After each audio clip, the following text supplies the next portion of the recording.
heard myself very clearly the Honorable Minority Leader say categorically, without equivocation, that I was not scheduled to be vetted yesterday, and that I smuggled myself in with the help of my majority colleagues.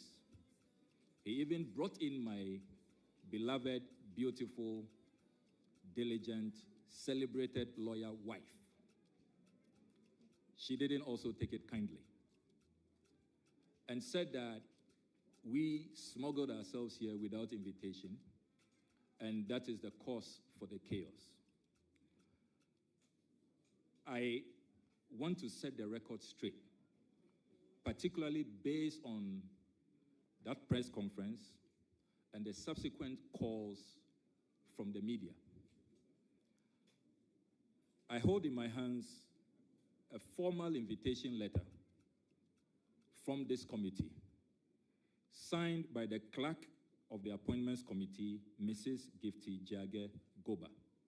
And the letter reads, Honorable the Appointments Committee, the Appointments Committee wishes to extend its warmest congratulations to you on your nomination as Minister Designate for the Ministry of Foreign Affairs. Pursuant to Standing Order 217, I am directed by the Chairman of the Committee to kindly invite you to attend upon the Appointments Committee on Thursday, the 30th of January 2025 at 1 p.m. Thursday, 30th of January 2025 at 1 p.m. Emphasis mine. At Committee Rooms 1 and 2 at the Administration Block, Parliament House, Accra.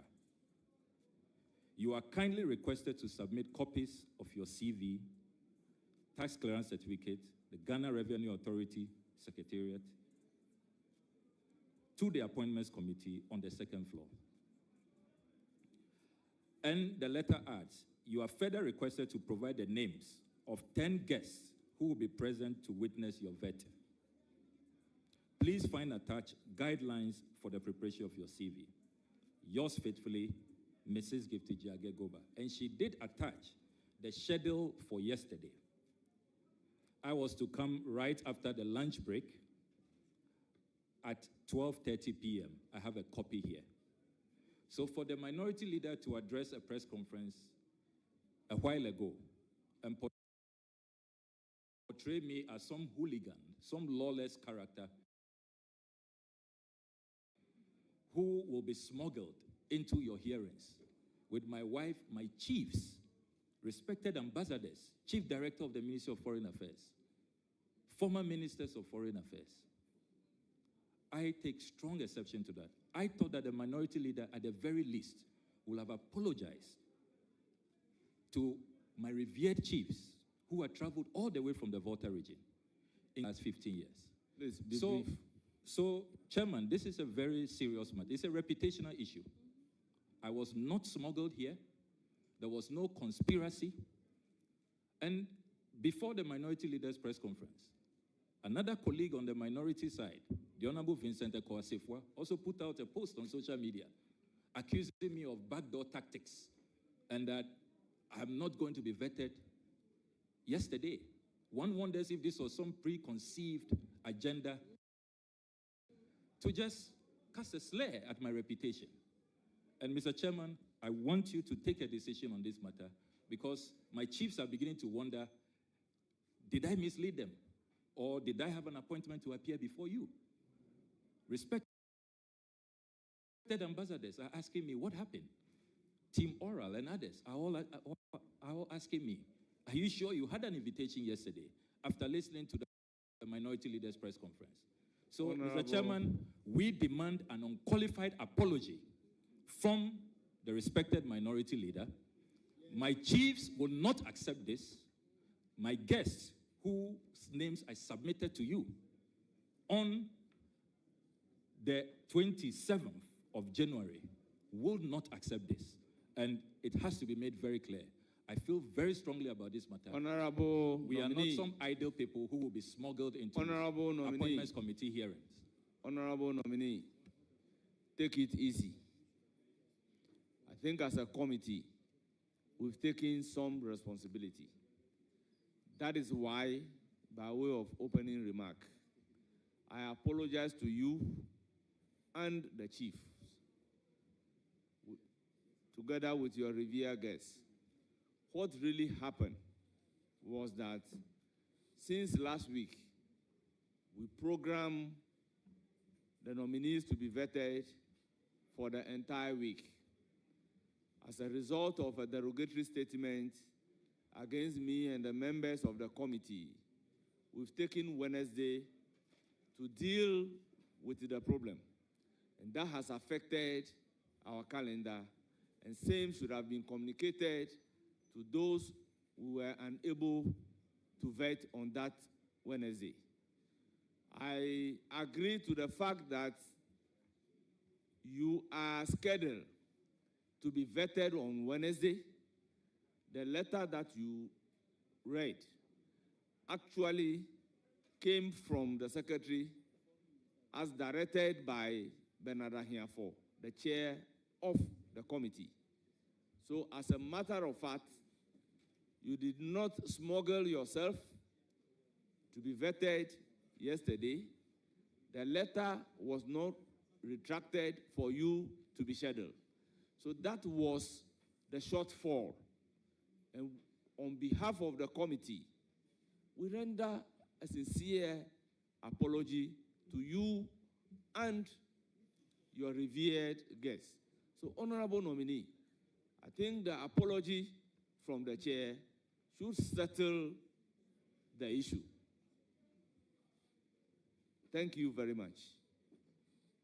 Then we then proceed to ask you. So, Mr. Chairman, how about the press conference? The press conference addressed by the minority. The media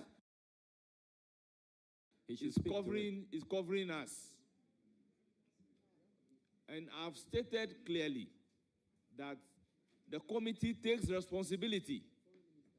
We wrote a letter to you. So if it is Honorable Sami Okudzeto, my good friend, if it were to be fair, I will not be apologizing to you on behalf of the committee. That is why I am pleading to you that accept my apology on behalf of the entire committee. Therefore, this time, if you want to insist on our rights, maybe the whole day.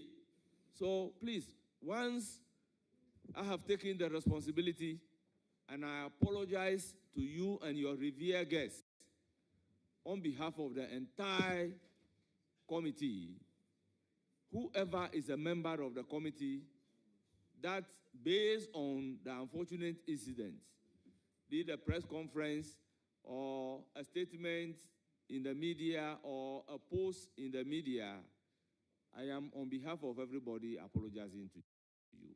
So accept my apology and let this matter be settled. Thank you very much.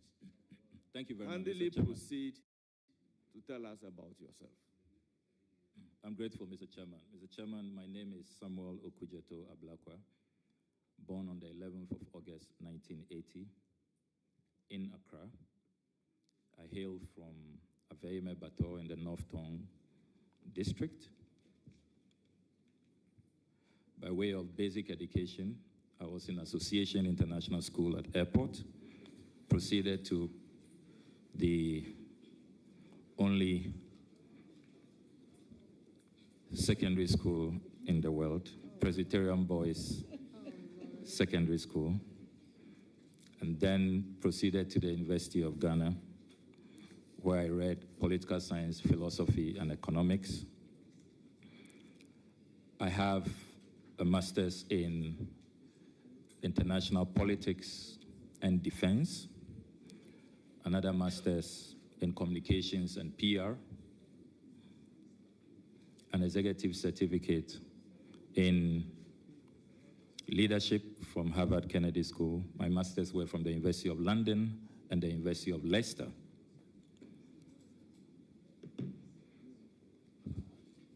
I also have a professional Prince II qualification. I am currently serving in my 4th term, representing the chiefs and the good people of North Tong. I have served as ranking member on the Foreign Affairs Committee for almost 8 years. In the 8th Parliament, I also served as chair of the Assurances Committee. I've held various positions in public service, including Deputy Minister for Information, appointed by His Excellency Professor John Evans Atta-Mills of blessed memory. May his soul rest in peace. My dearest mentor, who I miss greatly. I was also appointed by His Excellency John Dramani Mahama. I served as Deputy Minister for Education in charge of tertiary education. I currently chair President Mahama's flagship anti-corruption team, the Operation Recover or Loot team, a position I'm very, very proud of as chair, and I will miss dearly when I hand over in the next few days. Mr. Chairman, kindly permit me to convey sincerest gratitude from the depth of my heart to His Excellency John Dramani Mahama for this appointment. I have already assured him that I will give it all and I will make him and the country proud. Thank you very much. I'm concluding, Mr. Chairman. If you give me 30 seconds. I must also thank my dear mother, Her Excellency Professor Nana Jenopoku-Agyemang, the first female Vice President of the Republic of Ghana. And in conclusion, Mr. Chairman, I want to thank senior and veteran diplomats and former foreign ministers of our country who have all met me, Dr. Obeda Samoa, Ambassador D.K. Osei, Ambassador Gbeho, Professor Kwame Ahoy, who have all been very, very supportive since my nomination, all the other ambassadors and staff of the Ministry of Foreign Affairs. I definitely reserved the best for last, my loving, dear, supportive wife, who has always stood by me. I thank you very much, Mr. Chairman.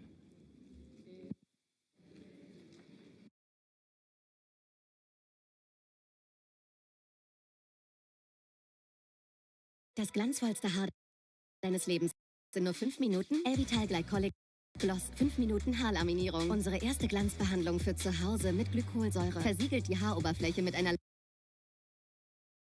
langanhaltenden Glanzschicht für das glanzvollste Haar deines Lebens. Elvital Glycolic Gloss von L'Oréal Paris.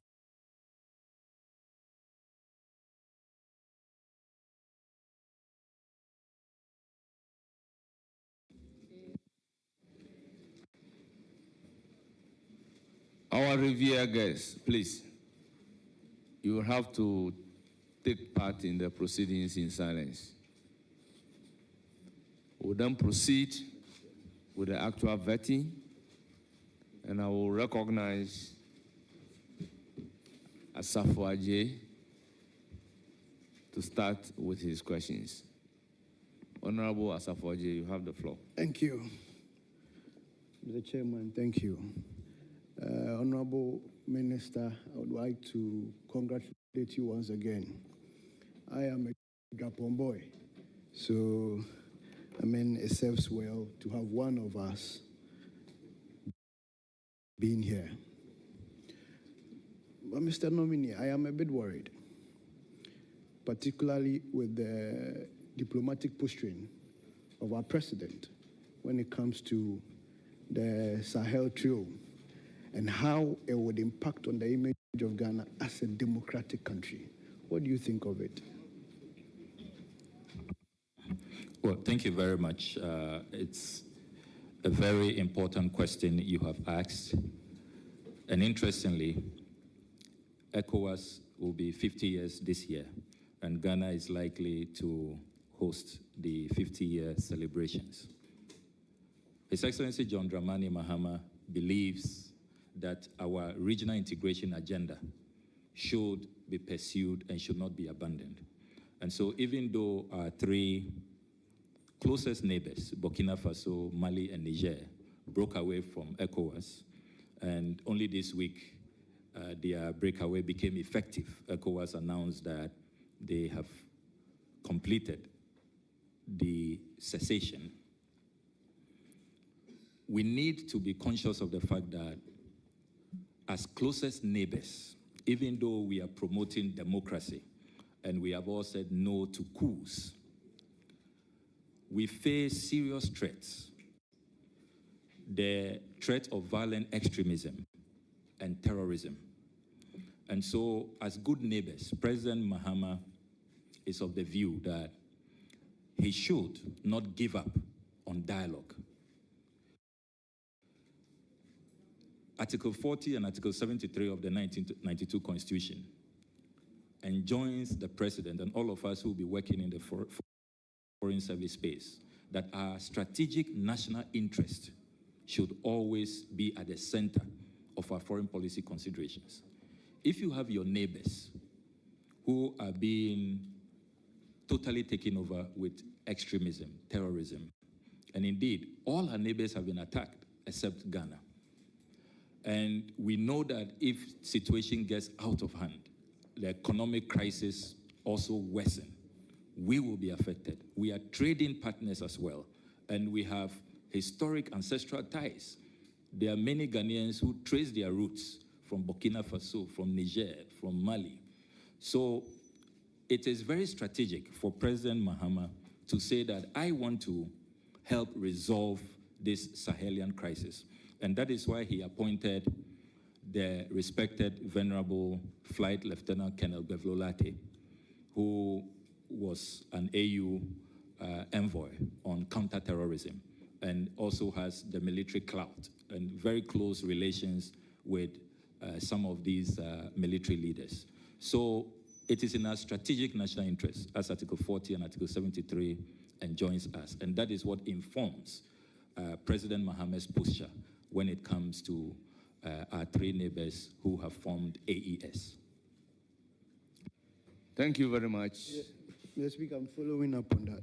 Honourable Minister, don't you think that our colleagues within the ECOWAS will be disappointed on the position the President has taken when they also have a different position? The indications are that our neighbors are rather impressed with President Mahama's approach. They are really impressed that all of them were at his inauguration. And remember that even before President Mahama's intervention, ECOWAS did not just alienate them. ECOWAS took steps to dialogue, even appointed an envoy to try to talk to them to come back. Because some of the things they want to do, have a new passport, you know, have a new bank, a new trading bloc, it will really undermine our quest for regional integration. And the further bastardization and balkanization of the region is not what will help our collective economic interests, particularly at the time we are talking about the continental free trade arrangement, you know. So I can assure you, my respected colleague, that these are steps in the strategic national interest of our country, and it is very welcoming. And I think that we should, as a house, support President Mahama to achieve his objectives. I think it would be to our collective credit if during our tenure as leaders in Parliament and in the executive, we were able to talk to our good neighbors to come back into the ECOWAS fold. I think that it will really be a good icing on the cake as ECOWAS celebrates 50 years in existence. The Chairman, I want to ask the nominee again. That is your second question. That's my second question, I admit. Having worked with AU, attended several meetings, Ghana has always taken a position when it comes to Kosovo and Serbia. When it comes to Sahrawi Republic, we even call them the Western Sahara and Morocco. And then the Palestine and Israel. I mean, the past government had a position. What will be your position vis-a-vis that of the President John Mahama's position when it comes to these countries, and we all know what is between them? This is a very interesting question on geopolitics and what should be our geopolitical positioning. And I would like to make reference to our foreign policy, which Osajifo Dr. Kwame Nkrumah presented to this House on the 16th of December, 1959. He talked about Ghana's foreign policy being positively neutral, that we shall not look left or right, we shall look forward. And that is why, after that, he collaborated with his colleagues to establish the non-aligned movement in 1961. So Kwame Nkrumah said that as much as possible, we shall seek to be friends of all and enemies to none. So our posture will remain same. We will seek to be good friends to all of these countries. But being good friends, as Kwame Nkrumah said on the 16th of December 1959, doesn't mean that if along the line there is a misstep, you engage in some violation of international law, you go against the rule-based order, it does not mean that we will not speak out or point it out to you. That is even what shows that we are really good friends. So in these countries you have listed, there are matters that are concerning. For example, the Palestinian-Israeli conflict. We take the view that the humanitarian crisis there is totally unconscionable and unacceptable. And it is with dismay that we will continue to urge for a resolution of the Middle East crisis. We remain committed to the two-state solution so far as the Israeli-Palestinian conflict is concerned. We do not align with hardliners on both sides who say that one state should be totally annihilated, does not deserve to exist. No.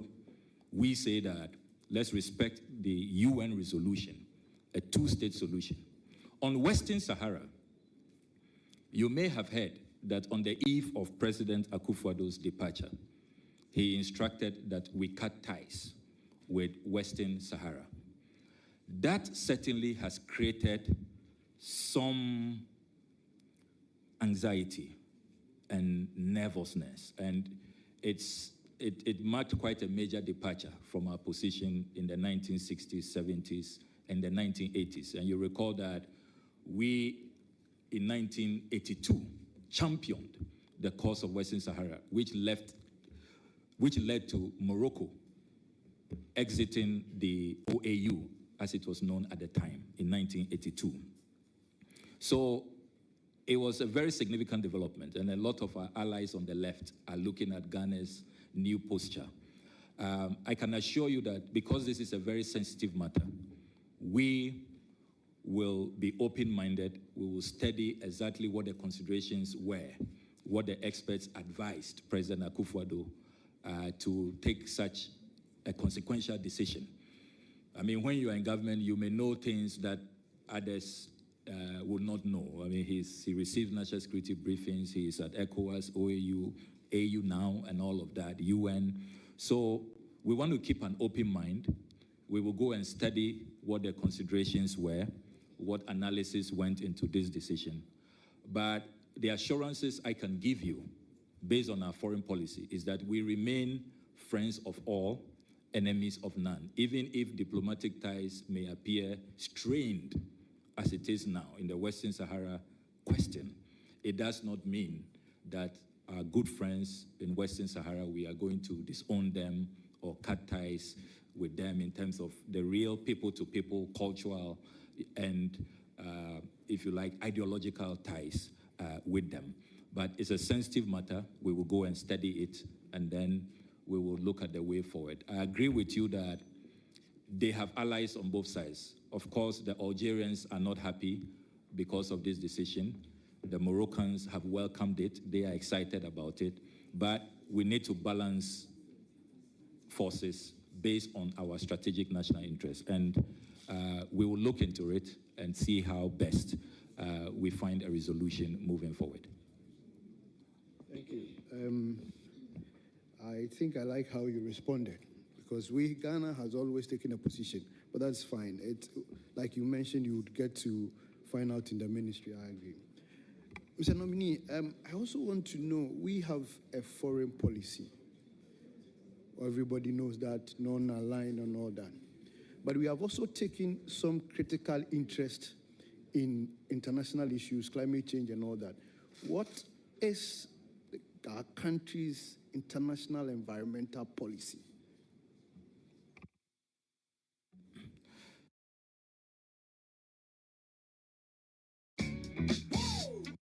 Tolle Angebote auf Amazon. Und alles singt und klingt.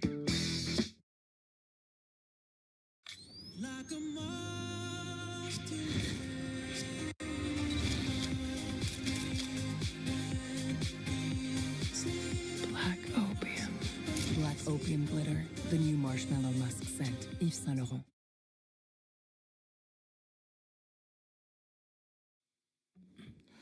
Another very important question, and for our generation, that is perhaps the most significant question. Will the human race survive if global warming, the ongoing climate change disruptions continue, if we do not change our way of life? And that is why the COP meetings have become so crucial. Unfortunately, the big players and the big polluters, we are not seeing consistency. They don't want to come to the table really following the science. There are some countries who are saying that they don't even really believe in the science and that it's probably exaggerated. What I like about the foreign ministry is that we facilitate these engagements amongst key sectors. So on climate change, the Ministry of Environment, Science and Technology will be the lead ministry. The Lands Ministry will also play a role, and I'm glad that I see the respected former Lands Minister at today's hearings. I know he took part in a lot of the climate change discussions. I followed those meetings keenly. So we will not be the lead ministry when it comes to climate change. It will be the Ministry of Environment, then the Lands Ministry. But we are happy to coordinate, to facilitate the meetings, and to make sure that Ghana is committed to our international obligations. And having said that, let me register our unhappiness at the latest withdrawal by the United States of America from the Paris Climate Accord. That was a very key intervention in the climate change agenda. Ghana played a leading role, I recall, under former President Mahama when he was president at the time. That has clearly created a disruption, but we will continue to urge our big brothers and sisters to come back to the climate change agenda and to commit to a new global order when it comes to climate issues. So that's how I respond. Thank you. Chairman, a last follow-up on this. The nominee, Honorable member, you are either asking your last question. You are entitled to one follow-up, which you have asked. So you either move to your last question. After this, I'll give you no opportunity. I'm going to my last question. I'm going to my last question. Yes, I'm going to my last question. Yes, sure. Mr. Nominee, this, I think it is for the jury out there. There have been a lot of concerns about our female in the Western, the UAE. particularly inhumane treatment, abuses, and all that, even though we admit that it is out of their own private businesses and other things that lands them there, it has some implications on our international imagery.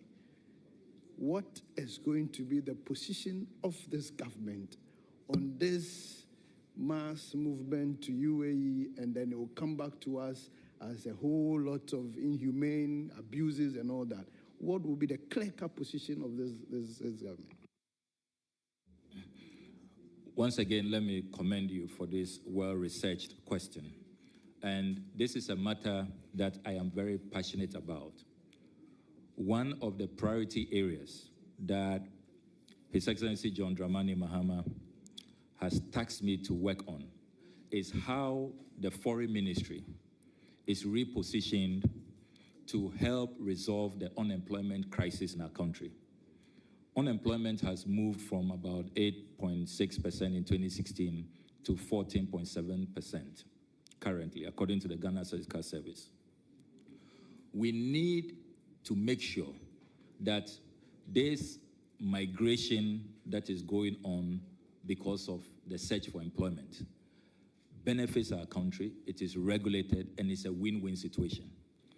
Countries like Cuba, Indonesia, because of their strategic foreign policy, have been able to use their foreign policy. They sign bilateral agreements with other countries. They export labor. So their citizens are well catered for because everything has been signed, is done legally. So their rights are protected. A portion of revenue goes to the country, and then there's another portion that goes to the workers, particularly the Cuban Medical Brigade, if we are to look at the Cuban model. So under my leadership, I will seek to aggressively pursue economic diplomacy in a way that allows for bilateral agreements to be signed.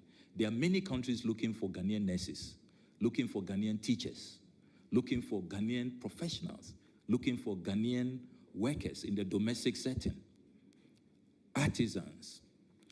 Why can't we take advantage of that to solve our unemployment crisis and also to regulate the space so that what is happening in the Gulf to some of our workers, our fellow compatriots, is addressed? When these receiving countries know that the labor they have received is not from some clandestine agency engaged in some, human trafficking operation, they will be mindful in how they treat these workers. So expect that one of our priority areas will be using foreign policy to address unemployment. We can make sure that brain drain becomes brain gain, where these bilateral agreements will help create jobs for the young people of our country. You go out there to the UK as a nurse, as a doctor, if it's probably for a 5-year period, you get some new skills, you build capacity, you can decide to come back with some good, foreign currency, and the country also benefits. So expect that we'll formalize these arrangements and we'll be very deliberate and aggressive about it to create jobs for our young people. Thank you very much. Mr. Speaker, I want to commend the nominee and once again congratulate him for his appointment. I move to give the floor to Honorable Oko Vanderpoy.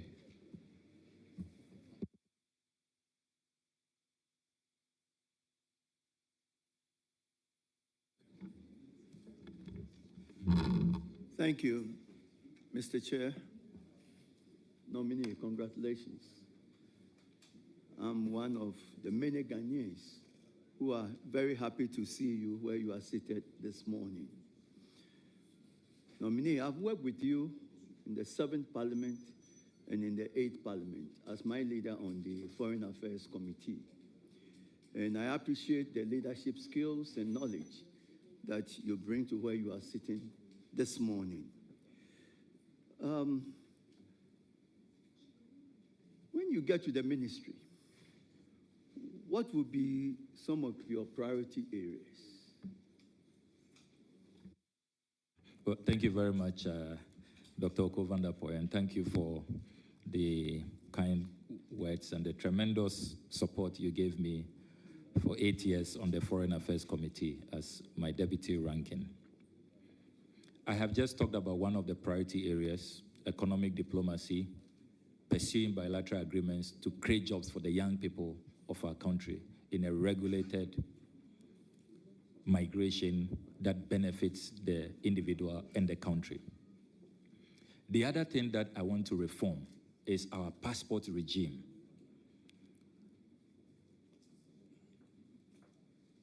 There are too many complaints about how difficult it is to get passports and to get them in good time. I have been going through some briefs, and I noticed that we have a backlog of over 70,000 passports that have not been collected. Then there are issues with the middlemen, Goro boys, and all of that. I recall the former foreign minister, the Honorable Shela Yokoboche, storming the passport office in frustration and saying that, look, this crisis cannot continue. I would like to use technology to reform our passport regime. I don't think that we should still be requiring Ghanaians who have a Ghana card to go to passport office for their biometrics. This system of silos. Honorable nominee, the question was your priority areas. You mentioned economic diplomacy, and you mentioned passport acquisition. If there is any other, mention it to us so that we can make progress. Well, thank you, Chairman. I thought that you would be interested in the details, how I'm going to implement these reforms. So just to be brief, I get your cue. I would want to engage the Ministry of Communications. I've already started talks with the Honorable Sam George, so that you don't need to go to a passport application center if you have a Ghana card. We should be able to interface. It should be possible to sit at home, apply for your passport. And then also, I want to end this business of going back to the passport office for your passport. It's so outmoded. We can engage courier services to send your passport to you at home or in the office. So modernizing the whole regime as we move from the current biometric to chip embedded passports will be a matter of importance to me. Then the third one, as I conclude, is a reform of the institution, the Foreign Service. I would like to introduce a department that will focus on delivery, the delivery unit. I want us to give clear KPIs to our ambassadors and our high commissioners. Now, where we are in the current global ecosystem, you can't be relying on aid, relying on loans, relying on other countries. Let's aggressively pursue economic diplomacy. When we send you there as an ambassador, it's not just to be attending events. You must bring us something home that will impact the lives of the people. How many investors are you bringing in? How many industries? FDI and all of that. So they will be giving clear KPIs. Because if you look at last year's budget, we spent more than 875 million Ghana cedis on our foreign service staff alone. That's almost $1 billion. And you ask yourself, these 71 missions out there, what are they bringing in? And that is why many people think foreign affairs is so removed, is so abstract. What do we even get from foreign ministry? We are going to change that perception. Clear KPIs, you must bring something home. If within 1 year we are not seeing benefits, you will be reshuffled so that we'll send in ambassadors who will be more dynamic, who will be proactive in our national interest. Thank you.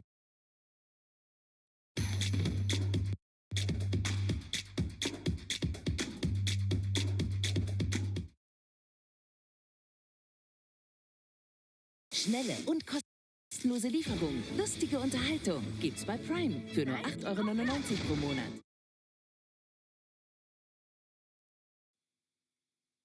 Thank you. Any further question? Mr. Chair, I think the nominee has done well with my question. I don't have any more questions. I just want to congratulate him. And once again, I want to say I'm very happy to see you where you are. And I want to thank His Excellency John Dramani Mahama for your nomination. Thank you. Thank you. I proceed to give the floor to Honorable Okudzeto. Please.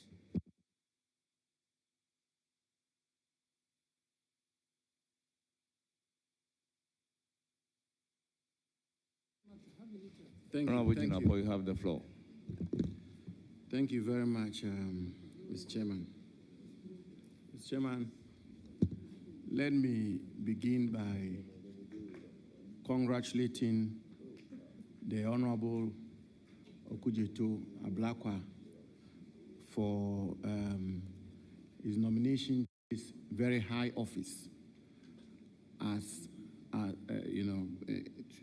occupying the shoes of statesmen like Nana Addo Dankwa Akufo-Addo, Obeda Samoa, Victor Gbeo, and the rest, especially at his age, is quite a significant achievement. And warm congratulations, Honorable nominee. Mr. Chairman, Ghana's policy, foreign policy, since 1957 has essentially been non-aligned. And as the nominee himself articulated in one of his responses, if I would say, we neither look left or right, we look forward, and we don't take sides. Indeed, if you look at the NDC manifesto, specifically page 160, you will see that that same policy is articulated. And then President Mahama, in his inaugural address, also reiterates the point. Mr. Chairman, I followed the nominee.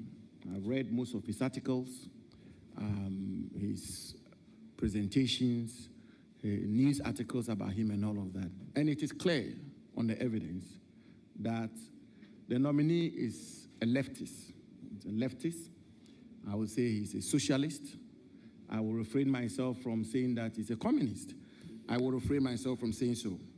You will see, Mr. Chairman, that the nominee, for example, wrote a tribute to His Excellency John Pombi Makafuli and delivered it on the floor of Parliament when he died on 17th March 2021. And therefore, Mr. Chairman, the nominee's views are known as a radical left. How is he going to marry his obvious personal ideological leanings and inclination, which he's on many occasions said he's very proud of, in wiggling his way through this complex international geopolitics of the left and right as it relates to Ghana's policy of non-aligned? Thank you. This question could have been asked without making reference to all those documents. Please proceed to answer the question.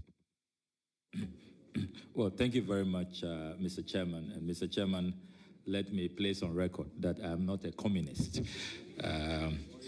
Of course, I am left of center. All of us in the NDC subscribe to the left of center political ideology, which we are very, very proud of. His Excellency John Dramani Mahama has worn the badge proudly because we believe in the welfare state and we believe in humanism to our economic interventions that don't encourage exploitation, particularly by a few elites. So you are right about where I belong ideologically, left of center, which is where my party, the NDC, belongs. So I am very much at home. Having said that, let us remember Kwame Nkrumah's tact and skillful approach to our foreign policy. Kwame Nkrumah was on the left, but he managed to, at the height of the Cold War, a bipolar era, to still get the Americans to support him in the construction of the Okudzeto Dam, and to still have the Russians to help him in building our atomic agency. So that model is what we must adopt. So our friends know where we belong ideologically, but they respect us and they know that we don't mean harm or we don't bear grudge or have any malice. We are friends of all and enemies to none. So be rest assured that even though I have left leanings, I will be very objective in pursuing our foreign policy, which Article 40 says must be guided by our national interests. Kwame Nkrumah did it, President Mahama has been doing it, receiving support from all sides. And in the current multipolar world, be rest assured that I will attend to this responsibility with all fairness and objectivity. Note from my CV that in the 8th Parliament, I was chair of the Ghana-Cuba Parliamentary Friendship Association, but also very active in our U.S. Ghana Parliamentary Friendship Association. Indeed, a proud member of the American Council of Young Political Leaders. So there are a few of us who straddle and who are liked by all sides because we are very objective in our dealings. So be rest assured, I consider myself a good friend of all the forces at play in the global arena. Chairman, that is reassuring, and I think, Mr. Chairman, it's important that we lay the proper foundations before we ask the questions so that both the nominee and the country... Please don't litigate with me. No, I'm not litigating, Chairman. I'm just... So I have a follow-up question.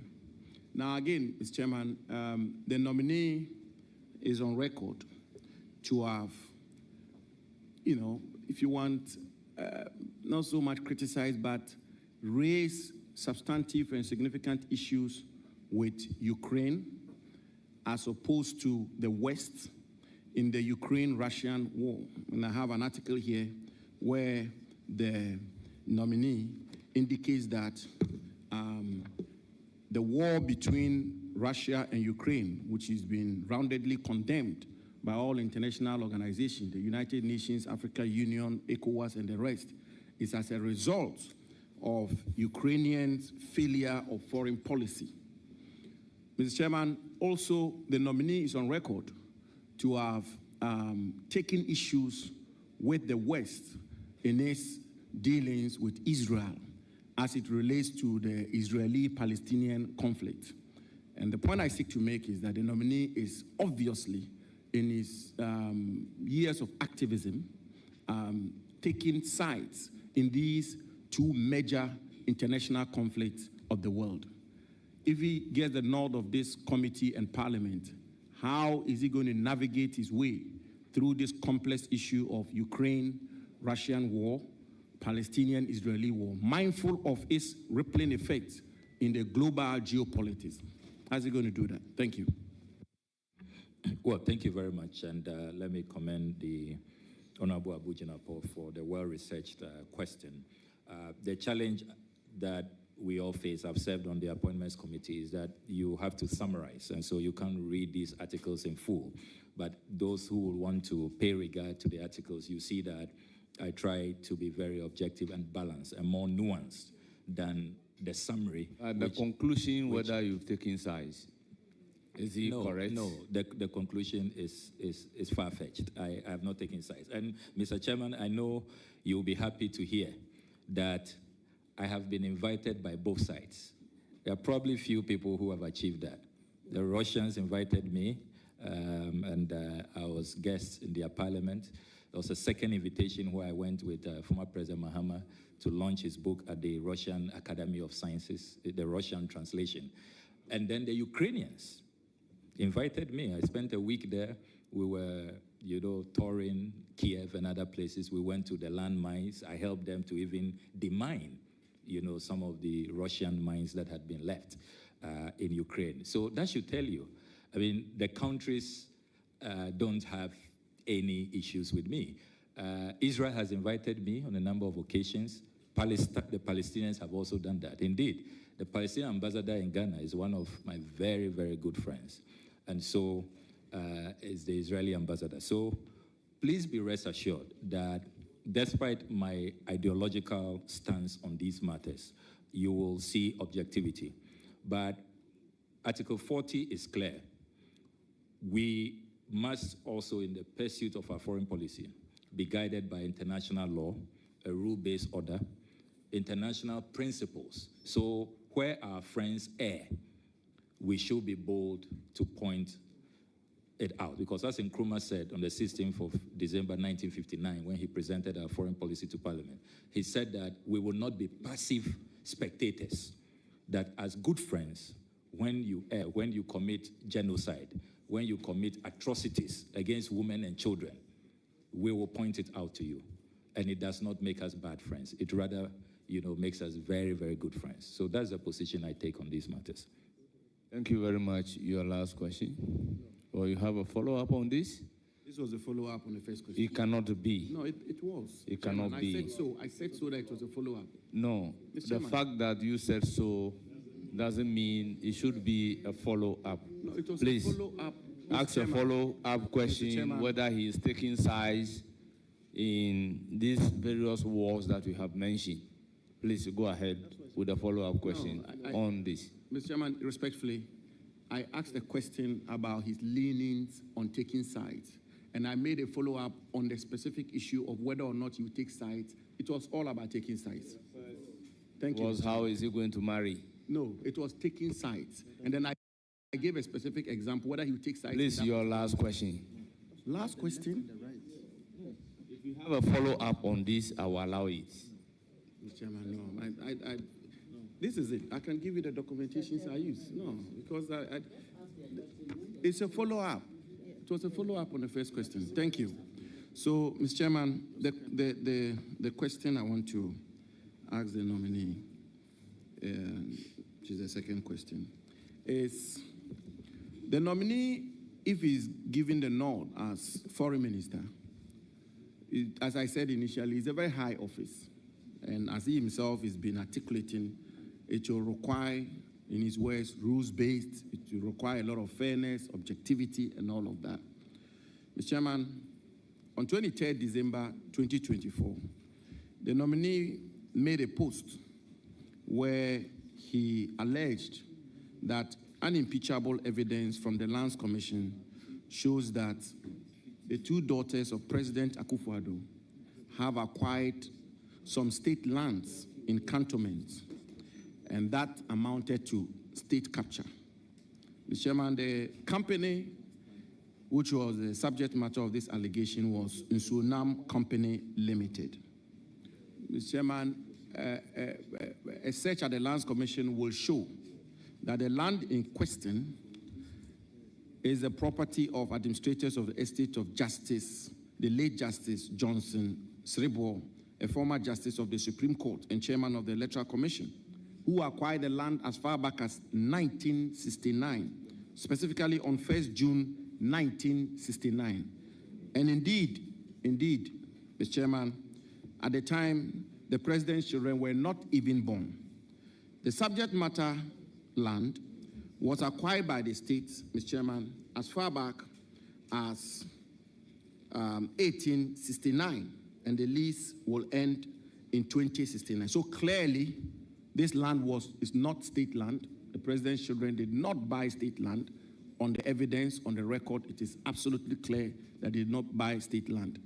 Will the nominee concede, given that he's seeking to be foreign minister and will be required to be fair to all manner of persons, that the president's children were wrongly accused and he will apologize to them? Thank you, Mr. Chairman.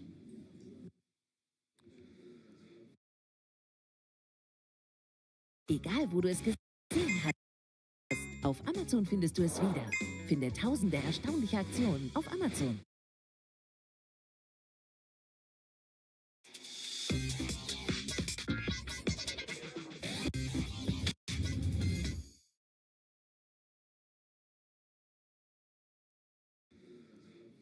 Well, your quick answer. Well, thank you very much for the question. The Honorable Abu Jinapo will recall that When I put out that article, I supported the article with evidence from the Lands Commission.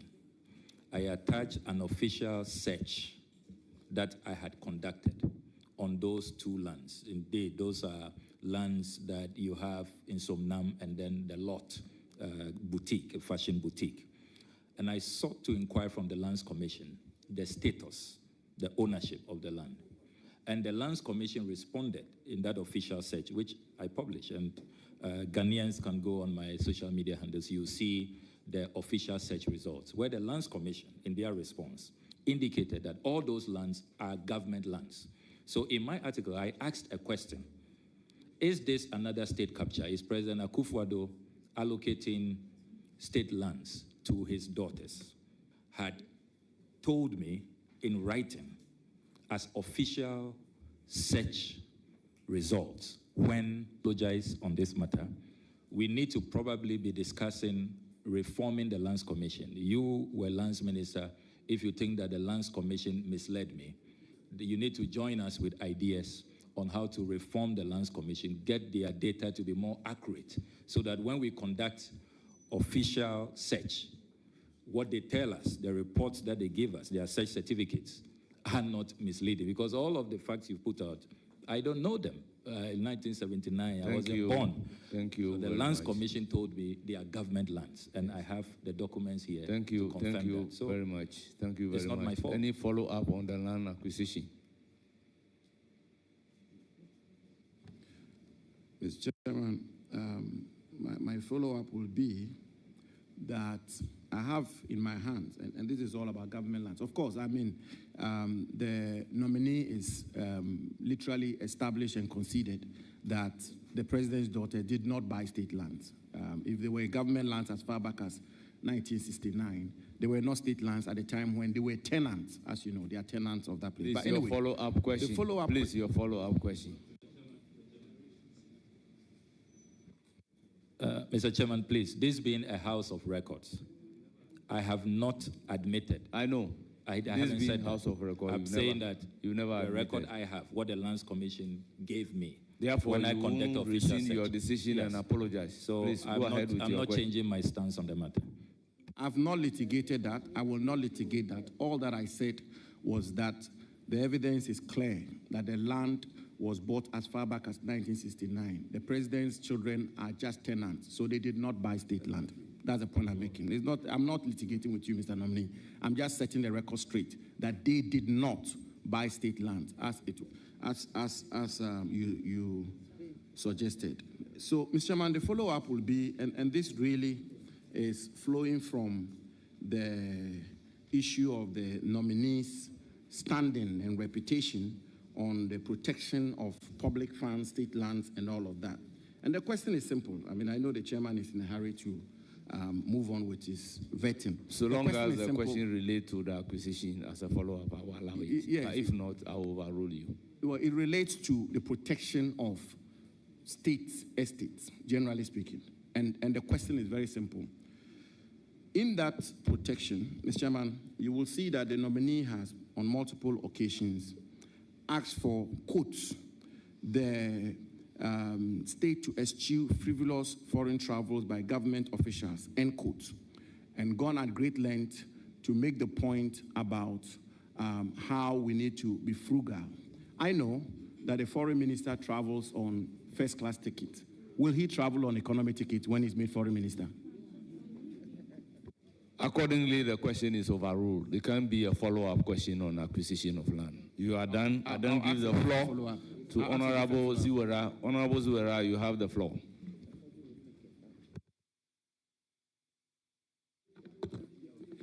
Thank you very much, Mr. Chairman. Thank you for the opportunity to congratulate my boss and my mentor and to wish him well. Congratulations, Honorable Ablakwa. Your leadership has been exemplary. Mr. Chairman, I served with Honorable Ablakwa on the Foreign Affairs Committee. And if you look for a team player, you'll find it in Honorable Ablakwa. Honorable Ablakwa, extent of knowledge in the Foreign Ministry and International Relations makes him the best choice, actually, for this position. And I want to commend highly President Mahama for giving us this choice. We know that with your extensive experience, with your knowledge, and with your excellent human relations, you are going to lift the flag of Ghana very high in the Committee of Nations. I can only wish you well, and I say congratulations, Honorable Ablakwa. Thank you very much. Well, thank you very much. Thank you, Honorable thank Zuela. you. Order. Order, thank you. Order. Order. I proceed to give the floor to Honorable Soa. Thank you, Honorable Chairman. Honorable nominee, my Anglican brother, I wish to congratulate you on your nomination, and I trust that you are going to deliver well to the people of Ghana. My question, how will you make our embassies and high commissions more responsive to Ghanaians in the diaspora? Well, thank you very much, Honorable Odole. I call her the MP with the most embassies in Ghana. Virtually all the embassies and high commissions are in her constituency. This is a very, very important question, and Ghanaians in the diaspora are really concerned about how our embassies and high commissions can be more responsive. As ranking member, I advocated strongly for the establishment of a consular fund. I was shocked to learn that our hardworking foreign service staff have to sometimes contribute their own money from their pockets to assist distressed Ghanaians out there who need consular assistance. In the budget for the Foreign Service, we don't have a line item for consular relations. And you know, under the Vienna Convention on Consular Relations, 1963, countries must extend these courtesies to their citizens. So, as Foreign Minister, when given the nod, I will make sure that we establish the consular fund. We must make sure that this fund exists, that can be assessed by our foreign service staff to extend assistance, particularly in this period where the United States has announced mass deportations. Those who may be rounded up to be deported are entitled to consular support. We must get them legal assistance so that they are not just rounded up and deported, their rights violated. You know, sometimes even in the deportation, how they are deported, sometimes chained to seats and all of that, treated as criminals. That is a violation of their human rights. It affronts their dignity. And these are matters that I will pursue forcefully. So we will seek to establish the consular fund. And in the KPIs that we will be drafting for our diplomats, we'll also make sure that they prioritize the needs, the concerns, and the plight of Ghanaians who are living abroad. Because really, why establish an embassy if you cannot take care of Ghanaians within that jurisdiction? So that will be a priority area. And I thank you for bringing it up. Thank you. I'm sure our brothers and sisters out there will be excited about your response. I wish to wish you well on your appointment as the Foreign Minister for the Republic of Ghana, and I pray God's blessings for you. Thank you, Mr. Chairman. Thank you. Thank you very much. I proceed to recognize Honorable Amprechum.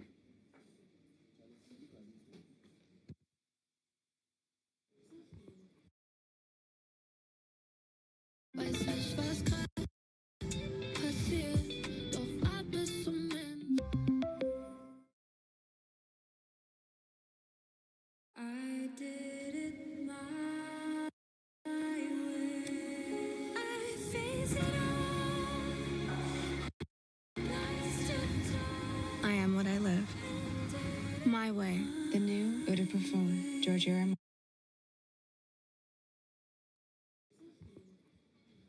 Thank you, Chairman. for this opportunity.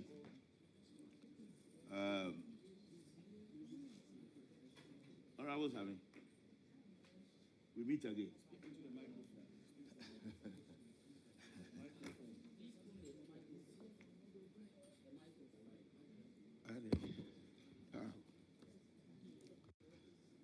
Honorable Samuel Okudzeto Ablakwa, MP for the good people of Northern. You are at the verge of becoming the #3 diplomat of this great country of Ghana, after His Excellency John Dramani Mahama, the President, Her Excellency Jane Nana Opoku-Agyeman, the Vice President. Honorable nominee,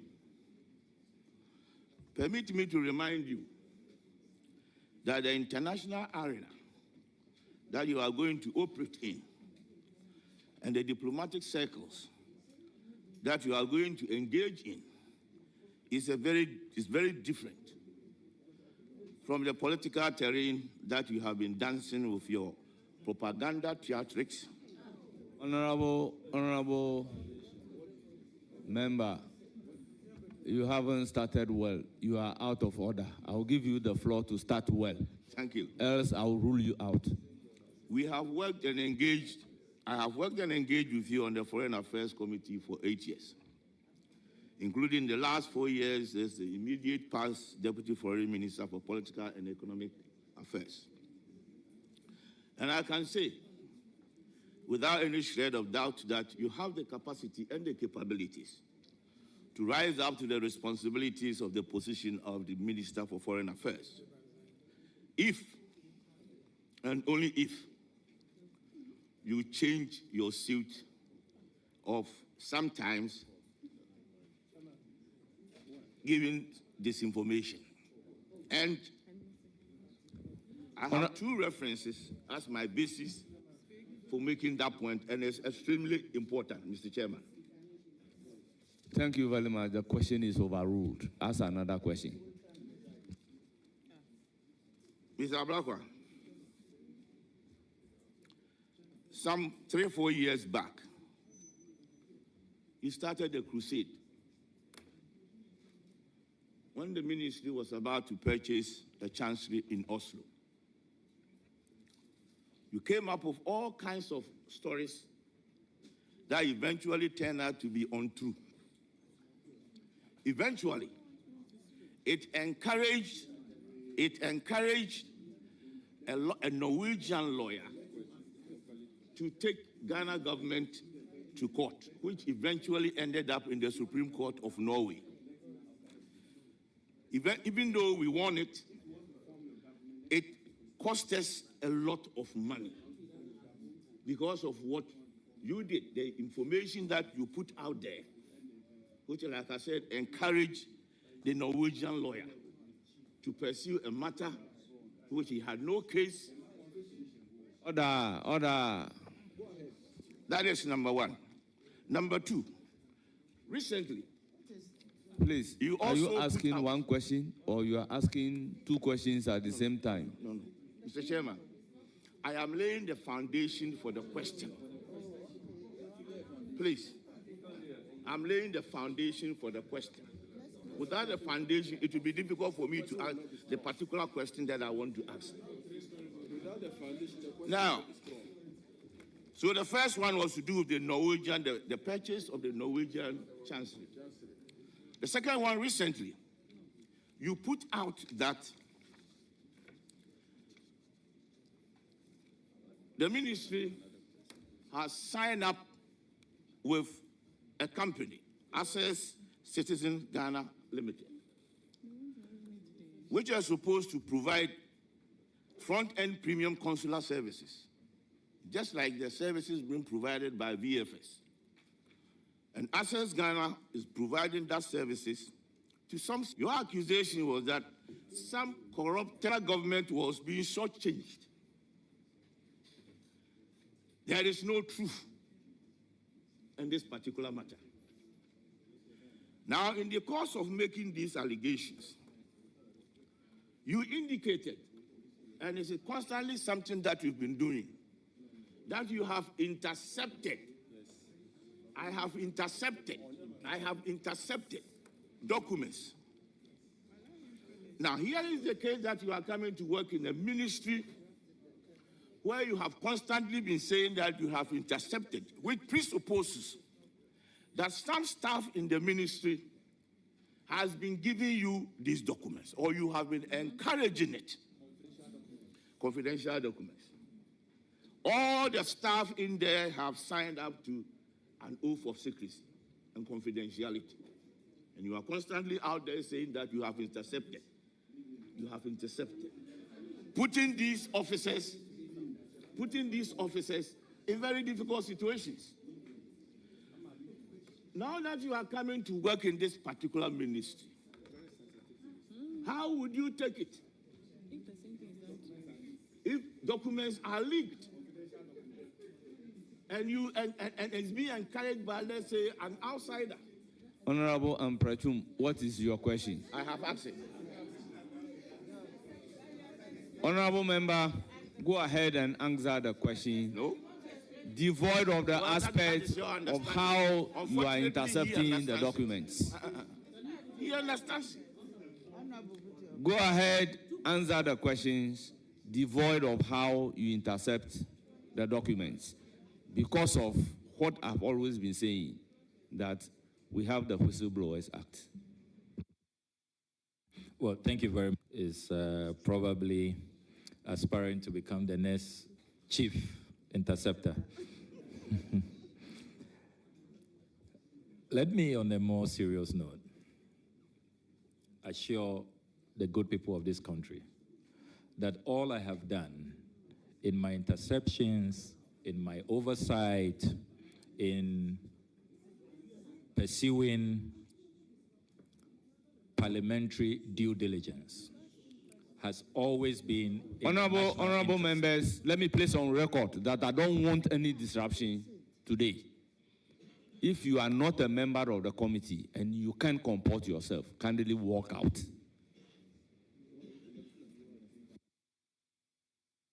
Well, thank you very much, Mr. Chairman. Mr. Chairman, as I was saying, all the interceptions, the parliamentary oversight, the due diligence I have carried out as MP and ranking member on the Foreign Affairs Committee has been in the national interest. Indeed, many Ghanaians have celebrated me for saving this country's billions of dollars, not cedis, dollars. I can go through a long list of over 100 exposés which have saved this country billions of dollars. And I would have thought that my colleague will be commending me for saving this country billions of dollars. On the specific matters you raise, Oslo Chancery purchase.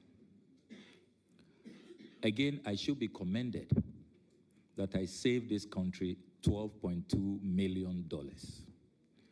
Remember that you had appeared before us that you were going to purchase that chancery. You brought us the information that you were about to purchase that chancery based on the $50 million facility that the Honorable Hannah Tete secured before she left the ministry.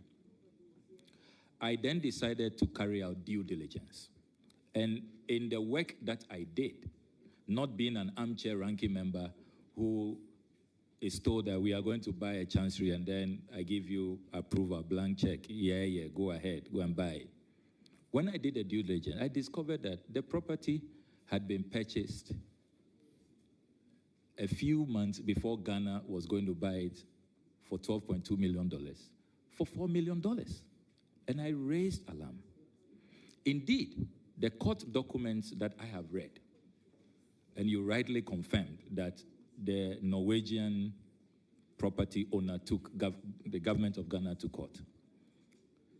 The defense of Ghana is that your ministry, the foreign ministry, did not authorize the official who went to commit Ghana. And that is why Ghana then won the case, and that official was chastised that she didn't have the full approval and authorization to go purchase that chancery. So what I put out was not false. It was fact. The court documents confirm it. You yourself told the judges. The Attorney General, Godfrey Dame, represented us in the Norwegian courts and said that that foreign service official did not have your authorization. The court records are there. I can produce them if the chairman wants to see them.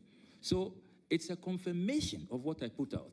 And I should rather be commended because, but for me, if what you told the court is true, it means you wouldn't have known that your officials in Norway were committing you to this outrageous purchase, which will have cost Ghana money. So please commend me. I saved Ghana money. Then on access, the visa deal. I am again surprised that you say that that matter is not true. And you see, you can't have it both ways. You can't be complaining about leaks, that people are leaking documents to me from the ministry. And at the same time, you say that I'm just engaged in, putting out a figment of my imagination,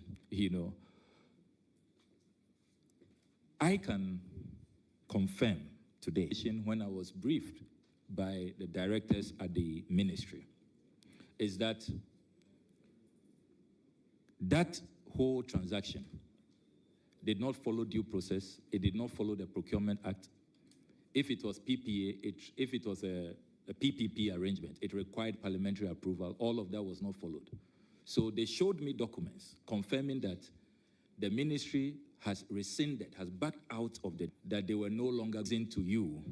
But we do it not with malice, not because we don't like you. It's just love for country. As I always say, for God and country.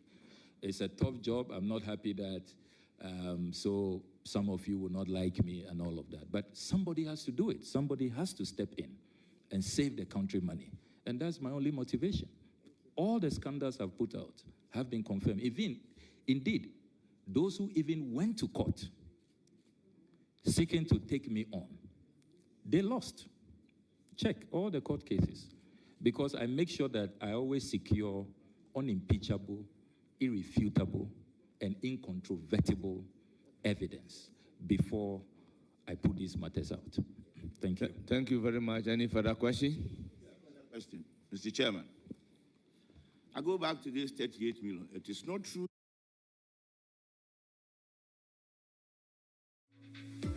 Den Kopf voller Ideen, aber keine Zeit, eine eigene Website zu erstellen? Mach es einfach mit Strato. Die Strato KI-Tools helfen dir bei einzigartigen Texten, Bildern und Designs, sodass deine Website in 0, nichts startklar ist. Bei Strato bekommst du alles, was du für deine professionelle Website brauchst, inklusive eigener Domain und E-Mail-Adresse. Starte jetzt online durch für nur 1 € im Monat im ersten Jahr auf strato.de. Strato. Gedacht, gemacht. I go back to this 38 million. It is not true that you have saved Ghana $38 million because Ghana was not going Honorable member, it is not for you to establish, whether it is true or it is not true. If you want to go that tangent, we may not be able to. You have asked a question, the nominee has provided the answer. So how do we create the opportunity for you to say it is not true? He also say it is true. So please, take his answer, whether true or not. So proceed to answer, to ask another question. With all due respect, in that particular transaction, Ghana government was not going to pay any money. That is the point I'm making. So if Ghana government is not going to pay any money, how do you save Ghana government that money? That is the point I'm making. Is that your question? That is the point I was just trying to clarify. You are not here to make a point. You can put that to him as a question, and then you can elicit the answer. Okay. Mr. Nominee, would you agree with me that the investigation that you did, and you said the briefing that you had from the officers at the ministry, you came to the conclusion that you did save Ghana the 38 million, and that Ghana was going to pay the 38 million. And if that was the case, can you please tell the committee how that payment was going to happen or come about? Thank you. Thank you very much. Your response, please. Well, thank you very much, Honorable Chairman. I thought that the former Honorable Deputy Minister will confirm that they have backed out of that agreement since my expose. I think that's a more fundamental point, that if you felt that nothing untoward had happened, that everything was kosher, that it was a good deal, why did you run away from it when, I did the expose? So please, you are not entitled to ask him questions. So provide answers to the question he asks. I appreciate the guidance. So let's be clear. The $38 million is what Access, the company, stood to benefit from that agreement, based on the percentage that will go to that company. If the current arrangement is maintained, where the embassies are allowed to carry out their visa processing, that money comes to Ghana, which is the current arrangement. That is why the head of missions were not happy about this arrangement, because Ghana was going to lose money. You were taking money out of the missions, out of IGF, for a private entity. That was the nature of the transaction. That is why I conclude, based on the conservative analysis we did, that we have saved Ghana $38 million. And I can make the agreement available, Mr. Chairman, if the committee would want to see it. Thank you very much. Any further questions, or you are done? There are further questions. I don't want to go there again, because I was highly involved in this particular matter that he's spoken about. Mr. Chairman,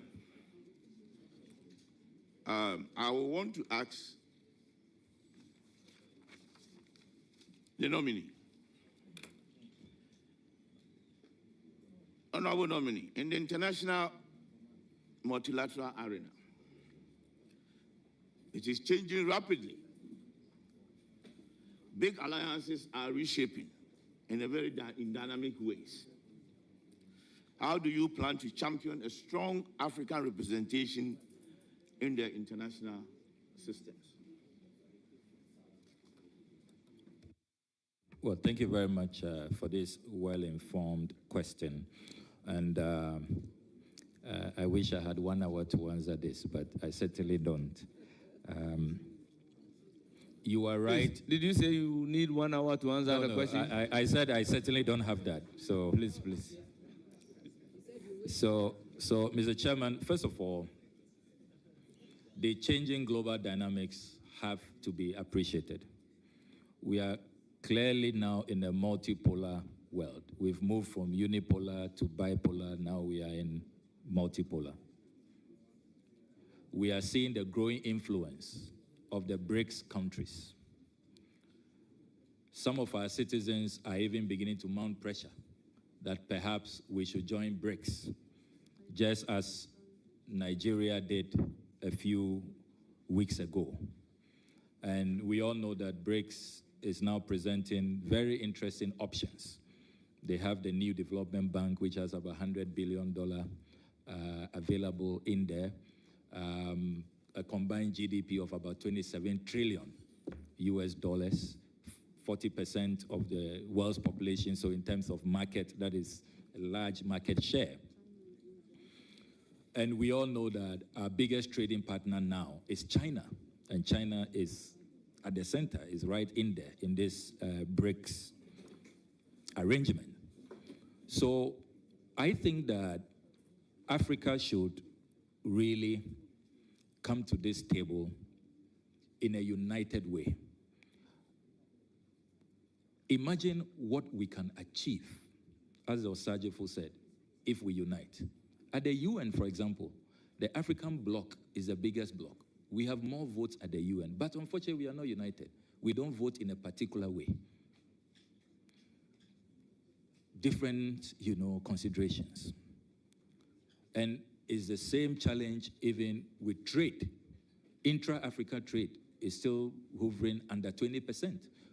We trade more with Europe and Asia than we trade amongst ourselves. A very, very sad situation. And that's why Kwame Nkrumah muted the idea of the Africa Continental Free Trade Area in Addis Ababa in 1963. It took more than 40 years for it to now be coming into fruition, albeit in a very slow pace. So my response to you will be that let us unite. And I'm glad that President Mahama has so much goodwill. Look at the number of heads of states who attended his inauguration.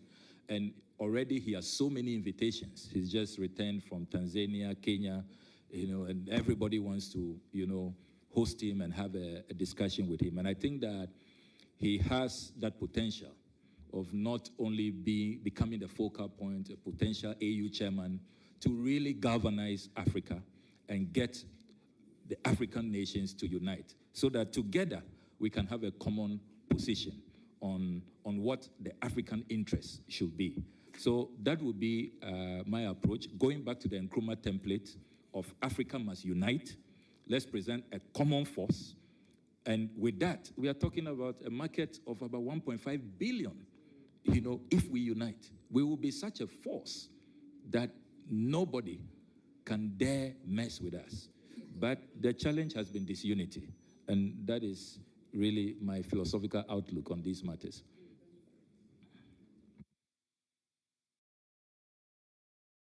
Wenn du älter bist, Papa, was machst du dann eigentlich? An später denken ist so wichtig. Deshalb machen wir Altersvorsorge so einfach. Schon ab 25 € im Monat. Infos auf ergo.de oder bei Ihrem Ergo-Berater vor Ort. Einfach, weil's wichtig ist. Ergo.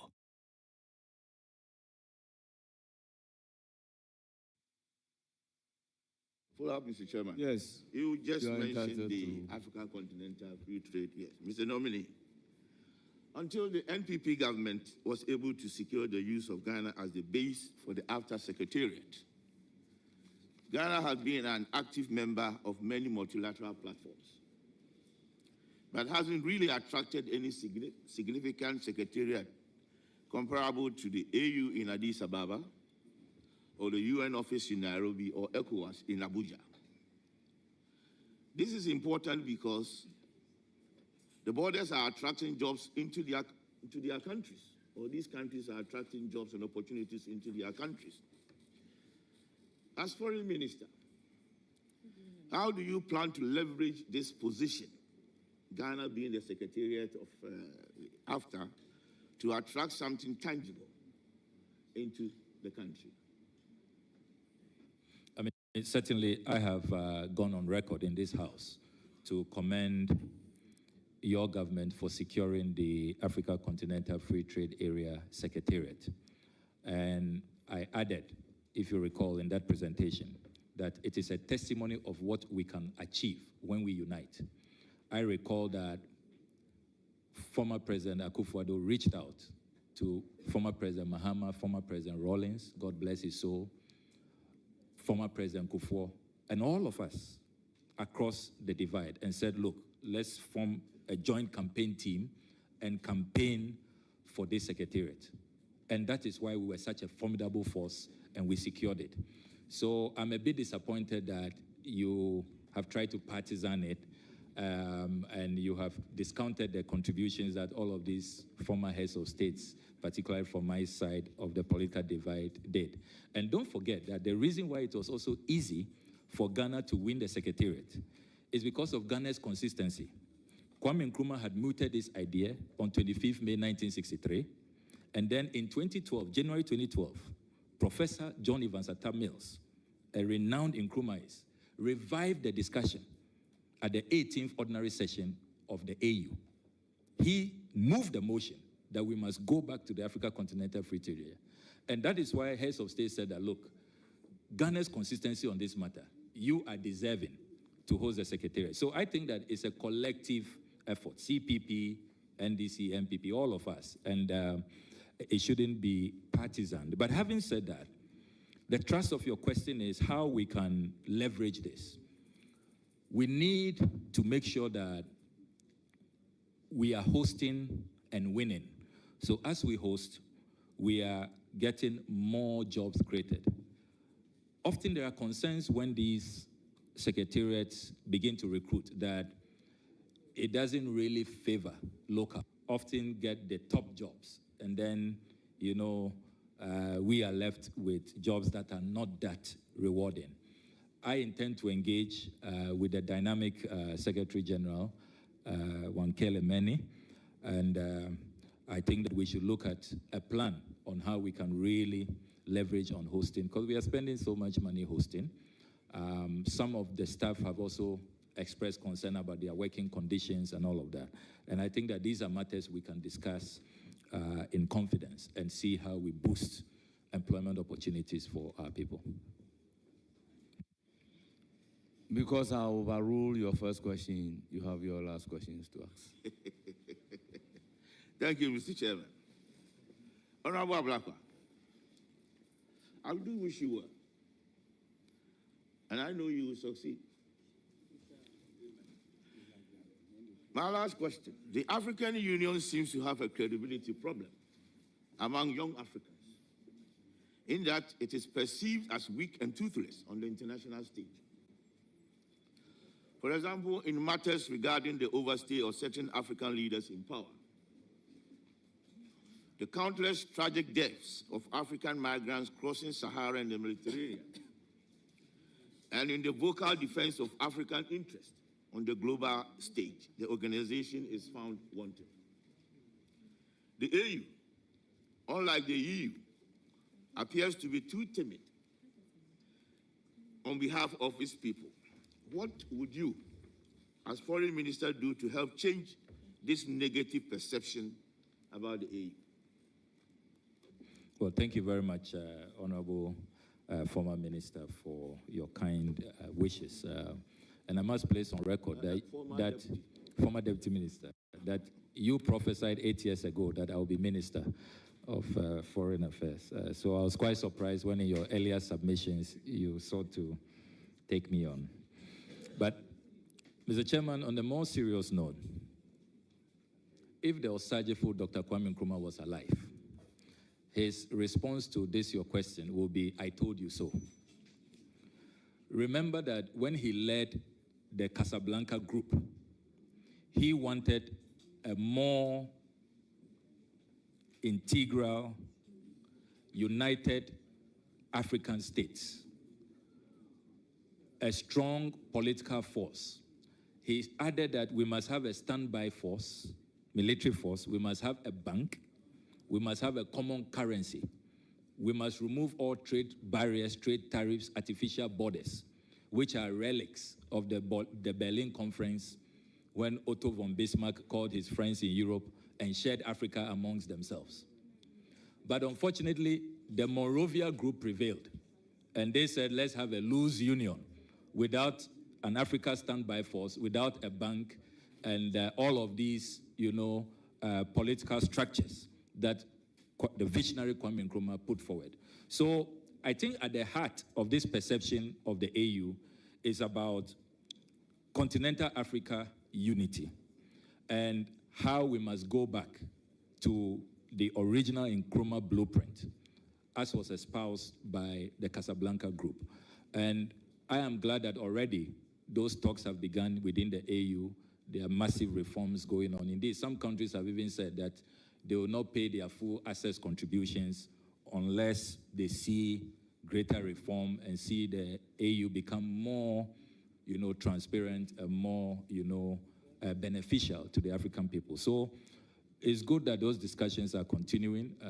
President Paul Kagame is leading the reforms, and President Mahama has already struck a very good, chord with him, and I'm sure that they will continue to champion those reforms. But ultimately, you may call me an Nkrumahist, but ultimately, we must go back to Kwame Nkrumah's vision of the United States of Africa. That really is what will make the AU strong and more impactful. I will proceed to give the floor to my follow-up, please. Your follow-up on this. My question. This very is well, my follow-up. very well. Mr. Nominee,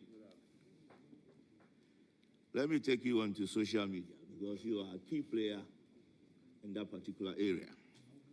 Social media has become a source of misinformation and disinformation, undermining the ability of leaders in West Africa to mobilize public support for its decisions and development agenda. You are one of the leading politicians who uses social media a lot. to get your message and interest across. Looking at the generality of the situation and the concerns across the political divide, what are some of the initiatives that you will promote to overcome this dangerous development? Well, thank you very much. I take the view that social media is a double-edged sword. It can be a force for good, and then if it's misused, it can be weaponized and, used as a destructive element. I think that African leaders should become conscious of the new age, new media, and we should encourage more transparency. My view is that if African leaders and African governments adopt an open governance architecture, if they are more transparent, they are more accountable, then the people will know. Knowledge is power. It will not be easy for the people to be misled. Unfortunately, in Africa, you struggle to get information. If you are not an interceptor general, then God help you, So, Mr. Chairman, I really will say that let's have more open governance. The RTI has been passed in Ghana, but in terms of its success in implementation, there is much to be desired. And then our regulatory bodies should clamp down on those who are misusing social media for disinformation, misinformation. They create fake accounts. And unfortunately, even some governments on the continent are responsible. They have these fake news factories. They pay people to just, put out fake news. Will you believe that on my way to this vetting, few days in the run-up to this vetting, there was fake news all over that I have started deleting my Facebook messages, my Facebook exposés. All over, people were sharing it.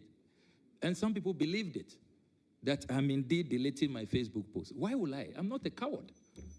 I'm not one to, I stand by my convictions. I'm a conviction politician. So fake news is a real problem. But I think that as for social media, it's come to stay. Let's encourage more open governance, more transparency, and we should be fine with social media. Thank you very much. I'll give the floor to Haji Aladi Ayamba, Honorable.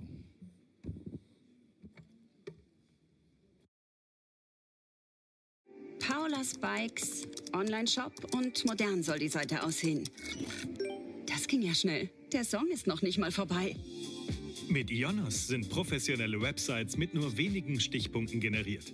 Dank KI werden auch Designs und Texte automatisch erstellt. Alles direkt suchmaschinenoptimiert. Und wenn doch mal Hilfe benötigt wird, unterstützt der persönliche Berater von Ionos bei allen Fragen. Jetzt informieren auf ionos.de. Domain, Website, Cloud. Thank you, Mr. Chairman. Mr. Chairman, let me take this opportunity to congratulate Honorable Ablakwa. You've worked hard, right from when I was Deputy National Women Organizer, Europa came, you worked hand in hand with Fifi Kwete and all others. You have never rested on your OS. Thanks to the Almighty Allah, we came to Parliament at the same time, and you have always soared high. I like the energy and the way you have always been able to work. And I would say, indeed, His Excellency John Dramani Mahama has done exactly what is expected to him because he has rewarded hard work for not only the party, but Ghana as a whole, and for all of us. Now, my question is, there is an acronym that has now become an international song. When even people say it, others will begin running. Someone wanted to say helter skelter and said skelter skelter. So, and the acronym is ORAL. Operation Recover or Loot. I know you wouldn't belong to any team that will be doing anything adverse. So far, my observations and what I've seen, it has been good. Because I've listened, I have watched. Now, sooner than later, oral as a team needs to have a way forward.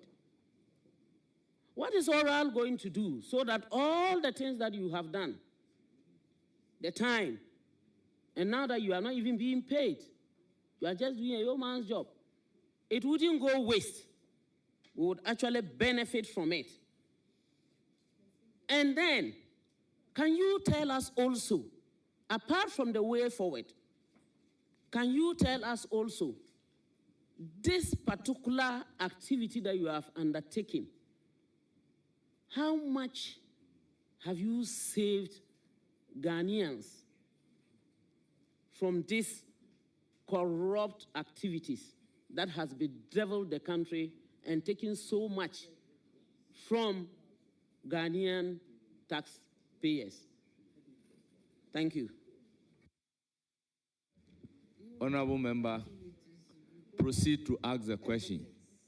But because we don't have any evidence of evaluation of how much oral has been able to save, proceed to answer the question minus that. Thank you very much. Well, thank you very much, Honorable Chairman. And let me commend my big sister for her question and thank her for her kind words. She's been one of our mothers. We all go to her for advice, and she's always generous with her counseling and guidance.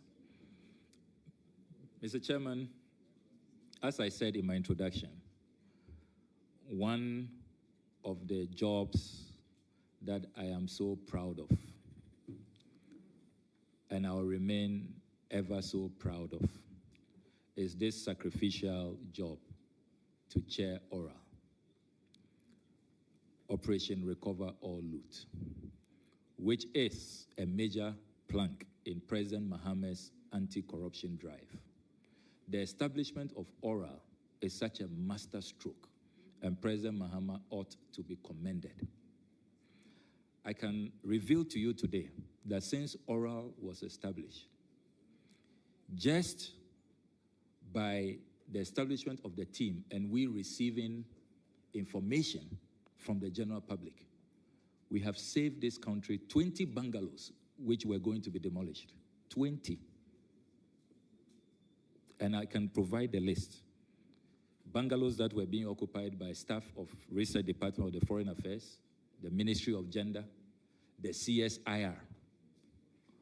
Bulldozers had moved in, but because they called the Oral Secretariat, and we then called National Security to take action, they were able to protect these bungalows. I have not added the Du Bois Center, the NDA lands, which were about to be captured.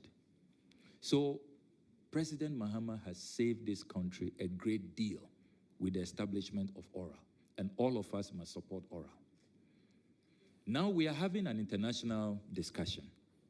Many people forget that ORA has international dimensions. I need not remind our colleagues here that President Nana Addo Dankwa Akufo-Addo has been an ORA champion in the international arena. Why do I say that? He has been advocating for reparation, that our colonial masters who looted Africa, they should bring it back, return our monies, our artifacts, return the loot. So I'm so shocked that our friends who started ORA even before President Mahama won the election in the international arena, when they come home, they don't want to hear about ORA. This is quite remarkable. You know, and I would have thought that charity will begin at home. You want the Brits and the French and the Dutch and others to return the loot. So let's see some ECOWAS protocols, the AU Charter, a major plank. According to the World Bank, Africa is losing about $88 billion every year. Money, if it stays in the continent, used for the development of the people's welfare, how our continent will look like. So as for ORA, all of us must support it. And if you look at what has gone on in this country over the last 8 years, look, I have a tall list of monies that can be retrieved. SkyTrain, we can get our $2.5 million back. Ejapa, we can get our $12 million back. National Cathedral, we can get our $58 million back. Honorable member, these SML, are projections. Yes. Are these projections? Projections. Honorable member. Projections. Honorable No, member. but I think that it's important to contextualize so that, you see, when we talk about oral, people discuss oral in abstract terms. This House, Mr. Chairman, and it's unfortunate that the ranking member is not here. Mr. Chairman, if you pardon me.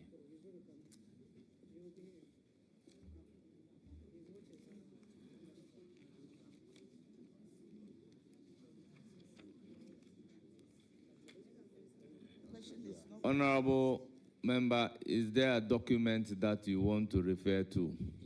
Yes, please, and to also table the document. You need to seek leave to refer to it. Yes, Mr. Chairman, I want to first secure the document, and then I will table it with your permission.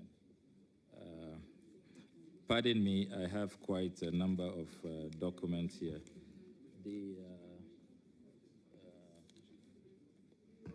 Please, just conclude your answer on this. Then we can make progress. Honorable member. Yeah.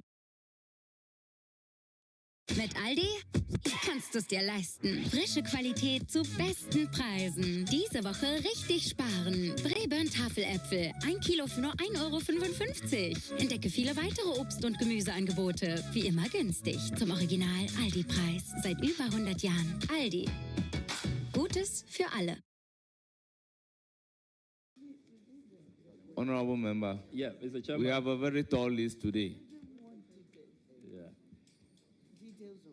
Yeah, Mr. Chairman, I have found it. It is a report of this House. Your report, Mr. Chairman, with all due respect. A report of the ad hoc committee to investigate the procurement contract between the government of the Republic of Ghana and His Highness Sheikh Ahmed Dalmouk Al Maktoum and SL Global for the supply of Sputnik V COVID-19 vaccines. Mr. Chairman, this document, submitted to Mr. Speaker, adopted by this House, August 2021, signed by the Honorable Alexander K. Afenyo-Markin, Chairman of the Ad Hoc Committee. This was their conclusion, paragraph 12.4. Quote, with your permission, Mr. Chairman. The committee urges the Minister for Finance to take steps to recover the money due to the Republic in respect of the amount of $2,850,000 United States dollars, so $2.85 million, equivalent at the time to 16,331,640 Ghana cedis, being the cost of the Sputnik V vaccines that were procured wrongly. Adopted by this House. So, Afenyo-Markin, the Honorable Afenyo-Markin, signed this report. I was part of that committee. Yes, thank you very much, Honorable Yafo. Yes, I'd even forgotten that. So, even as a House, we have been doing oral with the support of Honorable Afenyo-Markin, signing documents, also concerned about monies that have been looted that we cannot find. So why will you fight President Mahama when you have some of these reports that you yourselves have signed, urging retrieval from a finance minister? So, as for oral, it has come to stay. The second part of a question about the future of oral. Let me place on record that our job at this point is just to collect the information. Member, just limit yourself to the scope of the question. Yes, yes. She asked about the future of oral. It's important. And many Ghanaians have been asking since my appointment. Many Ghanaians have been asking. The way forward for oral. The way forward for oral is that all the information that have come from patriotic Ghanaians, we will be handing over our report soon in the next few days to His Excellency the President, the appointer. And then he will decide with his Attorney General on the second phase of ORA, which is the execution phase, the retrieval phase. Thank you very much. So that is the future of ORA. Thank you very much.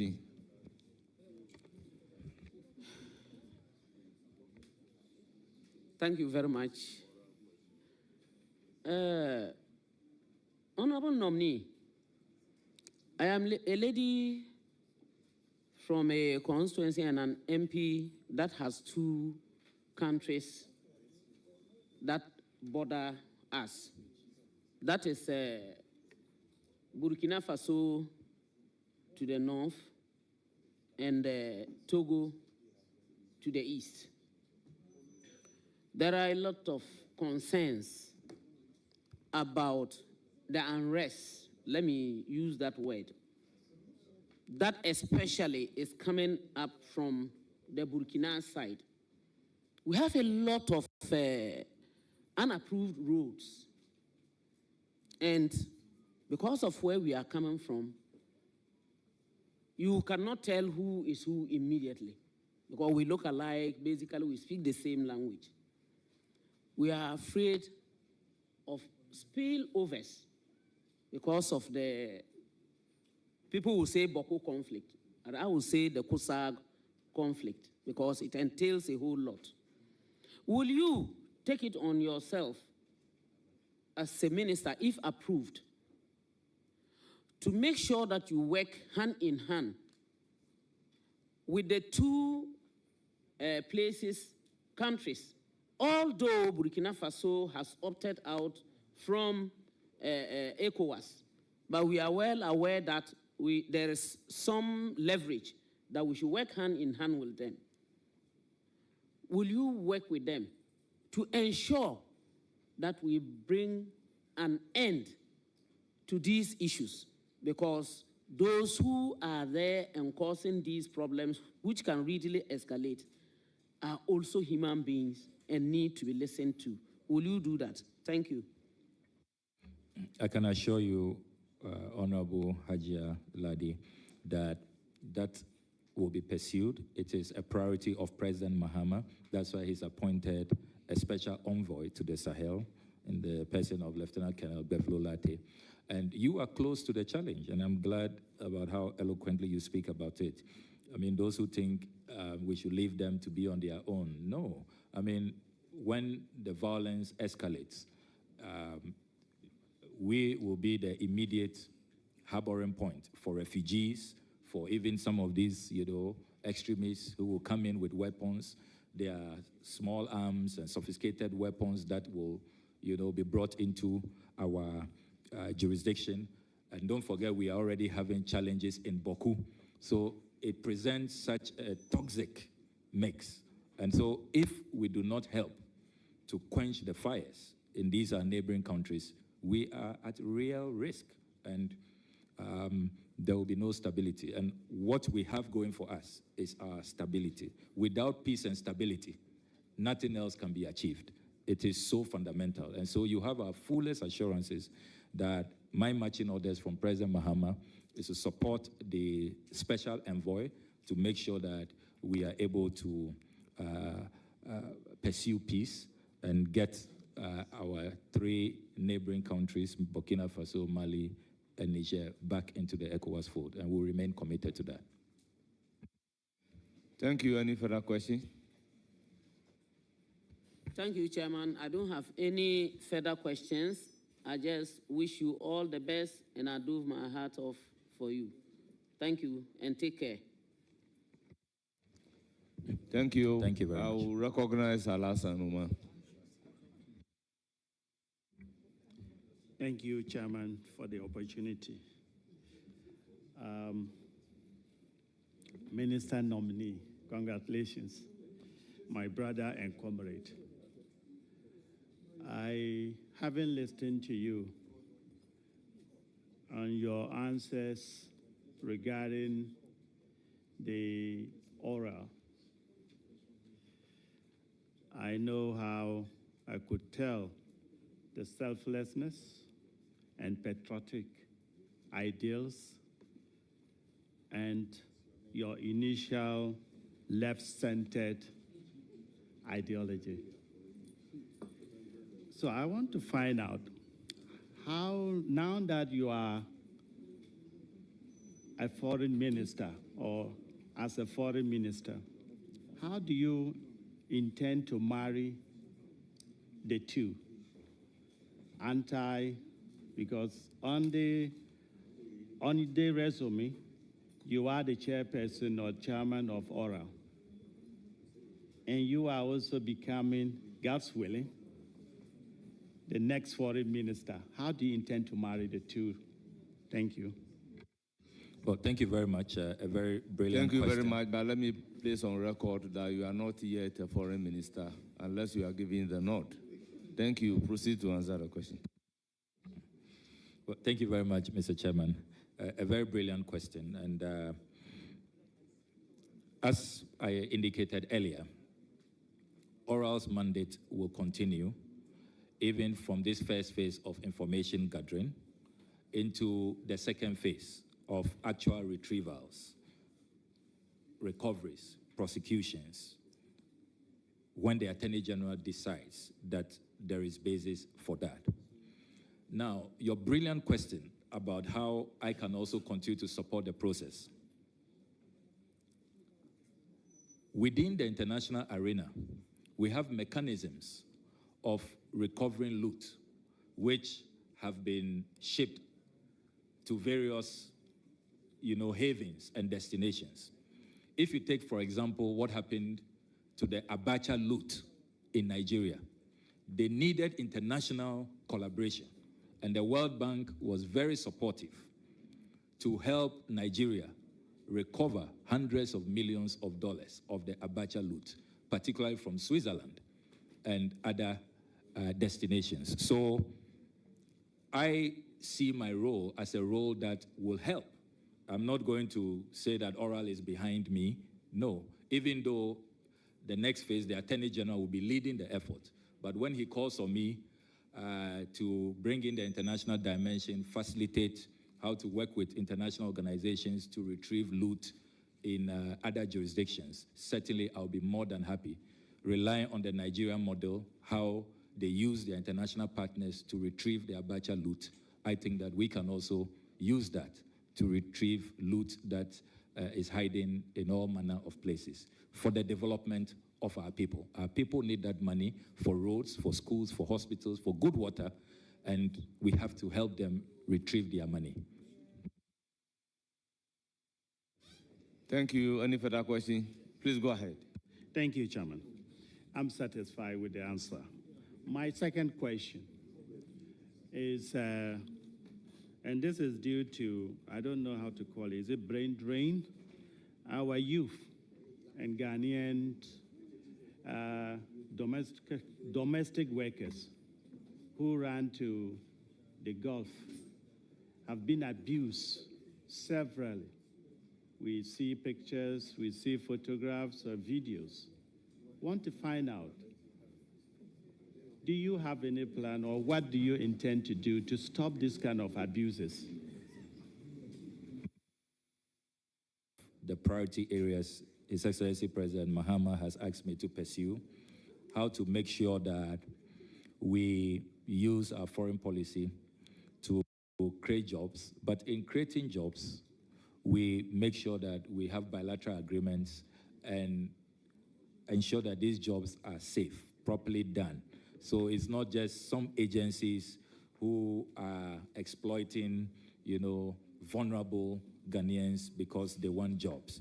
So be rest assured, we are not only going to be verbally condemning what has happened, but we are going to take concrete steps with a new economic diplomacy outlook that seeks to create jobs for our young people in other jurisdictions.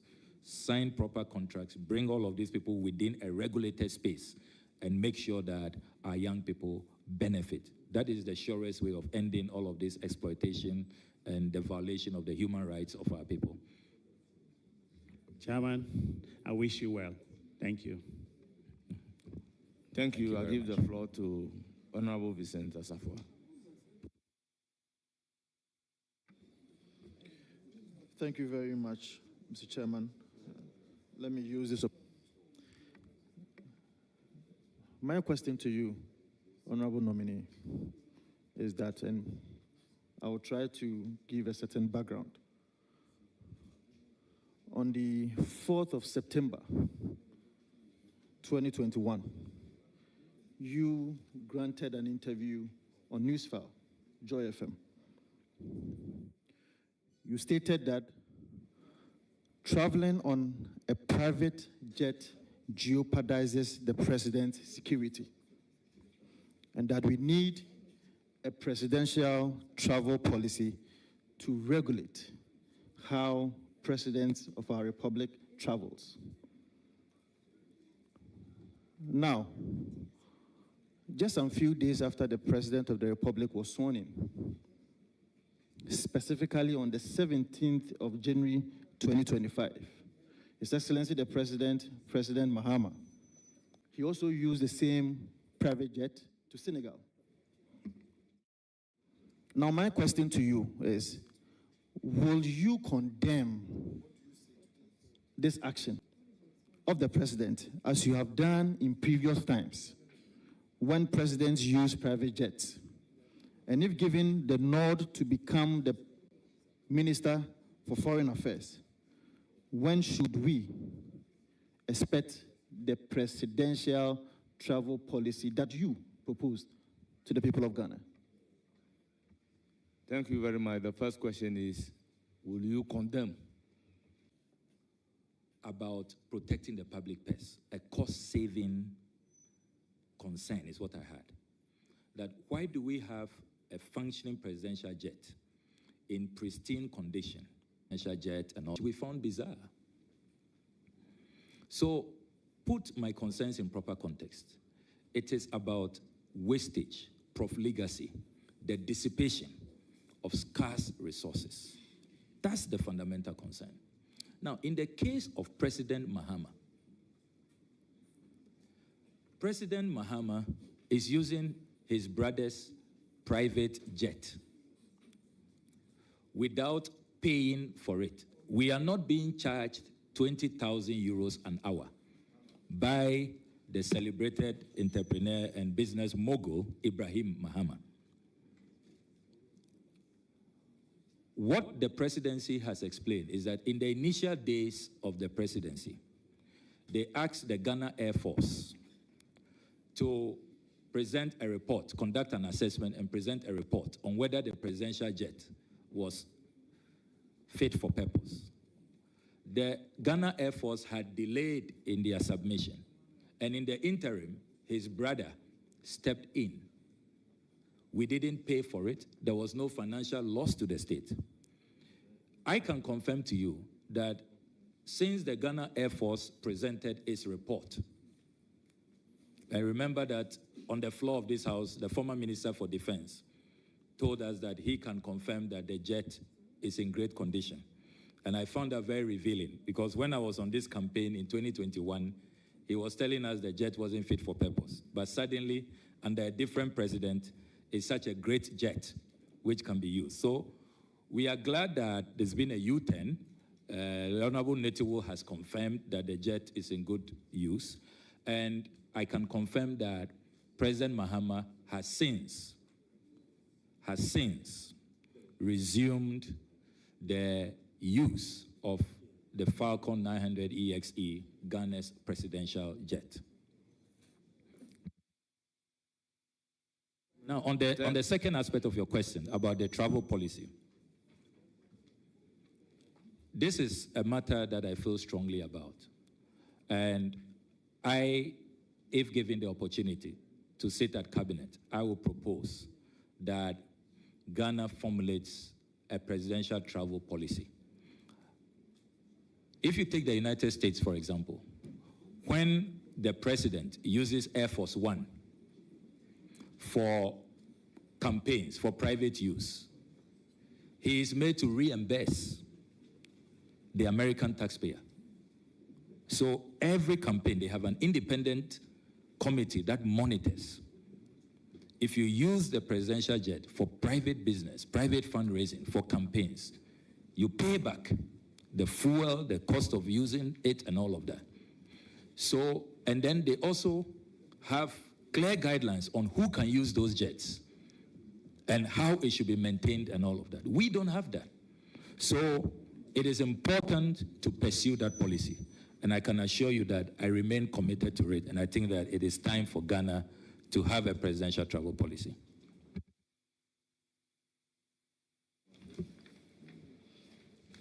Any further question? But remember, you asked 2 in 1 question: condemnation and policy. I have a follow-up. You have a follow-up? Yeah, I have a follow-up. Very well. Honorable nominee, granted that His Excellency the former President Nana Addo Dankwa Akufo-Addo engaged in wastage and profligacy, in your own words. On the 29th of March, 2021, while you were paying tribute to the former president of Tanzania, President John Magufuli, on the floor of Parliament, you praised him for placing a ban on what you term frivolous foreign travels by government officials. Frivolous foreign travels by government officials. And if my memory serves me right, you made a post on Facebook allegedly saying that President Magufuli was flying in economy, which turned out not to be true.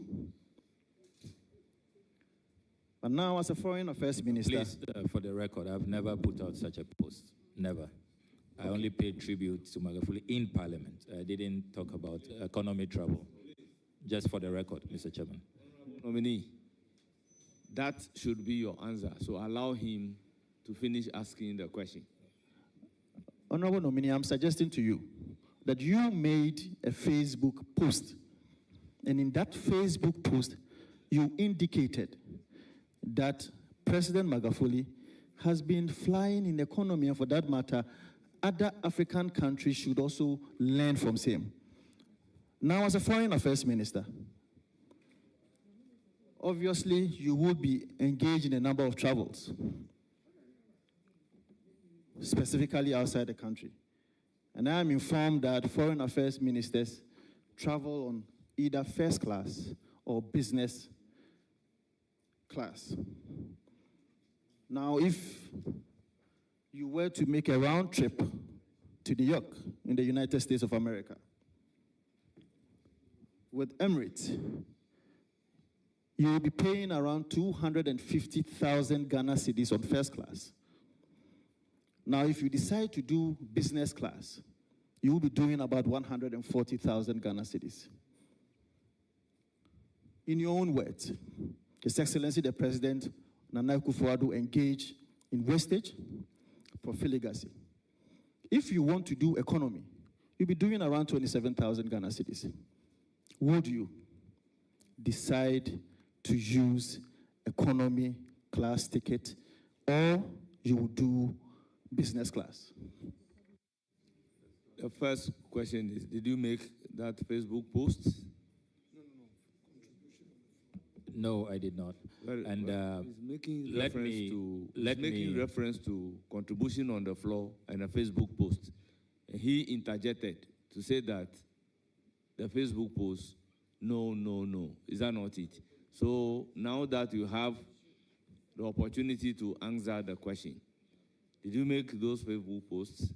What was your contribution on the floor? So my contribution on the floor was to eulogize President Magufuli, and I stand by it. I think he's one of the greatest African leaders we've had, and it's a shame that he didn't live long. I mean, just like Professor Mills, he could not complete his term.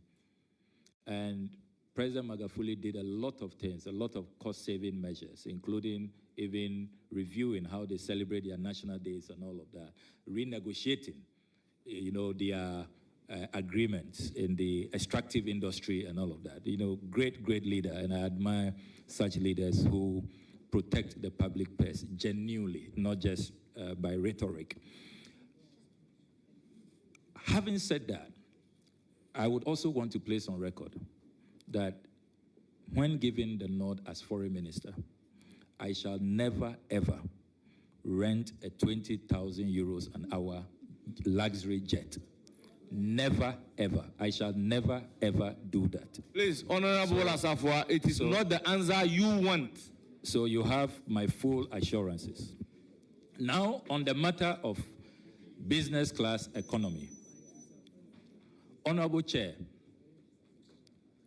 I am wondering why members of parliament who fly business class don't want a foreign minister to fly business class. I'm really wondering what this is about and where they are headed. But I can assure you, Honorable Chairman, that I don't care a hoot which class I travel. If we get into economic difficulties and there is a policy that ministers should travel economy, I am happy to travel economy, because even as MP, there are times that I travel economy when I can, and I don't see it as a big deal. Indeed, when I met the Venerable Dr. Obed Asamoah, he told me that for the first 7 years, in the heady days of the revolution, as foreign minister, he was flying economy. Didn't take anything away from him. So I really don't care. If there's a policy that let's fly economy. And don't forget that even about cost-saving measures, sometimes it depends on the airlines. As minister, I'll be interested in cost-saving measures. So if there is a travel, it is not only the class that you travel that you can save money.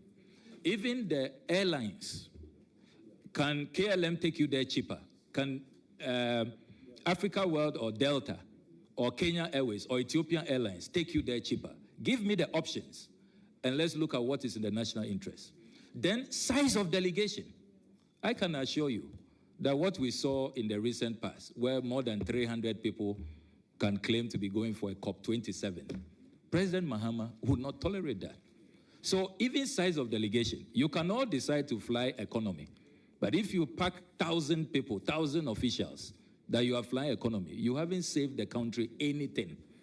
So we should be more nuanced about these discussions. It's not as simplistic as it's being presented.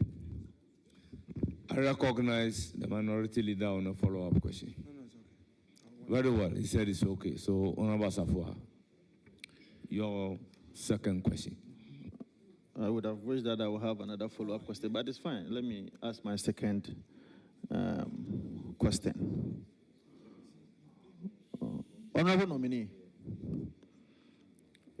you should be very familiar with the struggles of members of parliament, especially since the inception of the Fourth Republic.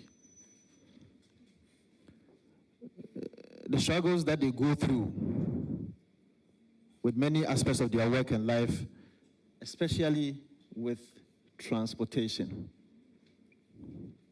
You and I are not Accra boys. We all came from our various regions and came to Accra. And so obviously, when you are elected as a member of parliament and you get to Accra, there are issues of transportation for members of parliament. Now, in the 8th Parliament, in spite of these glaring difficulties that are faced by members of Parliament... Honourable Member, your question, please. Honourable Chairman, with the greatest of respect, just 30 seconds to lay a background. It's not offensive, respectfully. I'm doing so... You call this a 30 on behalf seconds? of the people of Ghana, so I beg you, respectfully. In spite of all these difficulties that colleagues go through, you vehemently opposed the grant of car loans to members of parliament. Now I have in my hand a report by the City Newsroom dated the 10th of July 2021. And that publication, the headline that I have in my hand says that government must stop facilitating MPs' car loans. Government must stop facilitating MPs' car loans. Now, did you, as a member of parliament at the time, receive a car loan? And if yes, did you purchase a vehicle with that money? So, Honorable Asafwa, I want to get the question clear. The City News, how is it attributed to the nominee before us? Because the author definitely is City News. Especially Honorable Nominee, Honorable Chairman, I made mention of the fact that the Honorable Nominee made a statement which was captured by City News, attributed to the Honorable Nominee, which is the Honorable Ablakwa. So it is a statement that is attributed to him to have said that government must stop facilitating car loans for members of parliament. Honorable Asafwa, that particular statement, and you proceed to ask your question. Very much so. So my first question to you, Honorable Nominee, did you make that comment in an interview that you granted to City News? And if yes, did you receive the car loan? And did you also use that money, if indeed you received it, to purchase a car?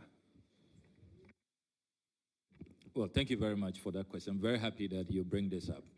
And I have always maintained that we need to review the car loans arrangement for members of parliament. I am not saying that members of parliament should not be entitled to cars provided for by the state. But the model, how it is done, government going for a loan for MPs, which is then deducted from their salaries. Our colleagues in the executive, our colleagues in the judiciary, there's a car pool where you have access to those cars. And then when you are done with your term or you are being moved to another place, it is left behind for the next person. So I was advocating for a different model because this model, this approach, did not sit well with a vast majority of Ghanaians. And that is a position that I still maintain. Why do we have different regimes? Those who serve in the executive, those who serve in the judiciary, they have a different regime. Nobody is going for a loan. Walking, he will be able to walk from. There's a carpool where you can access vehicles for use. And then those in the legislature have a different arrangement. That is what I was opposed to. Now, the second leg of your question. Yes, I received the funds, but I didn't use it for a Land Cruiser. I used it to buy a combined harvester for the rice farmers in my constituency, and the records are there. So you can check that for yourself. Well, I have a follow-up question. Any further question? I have a follow-up question.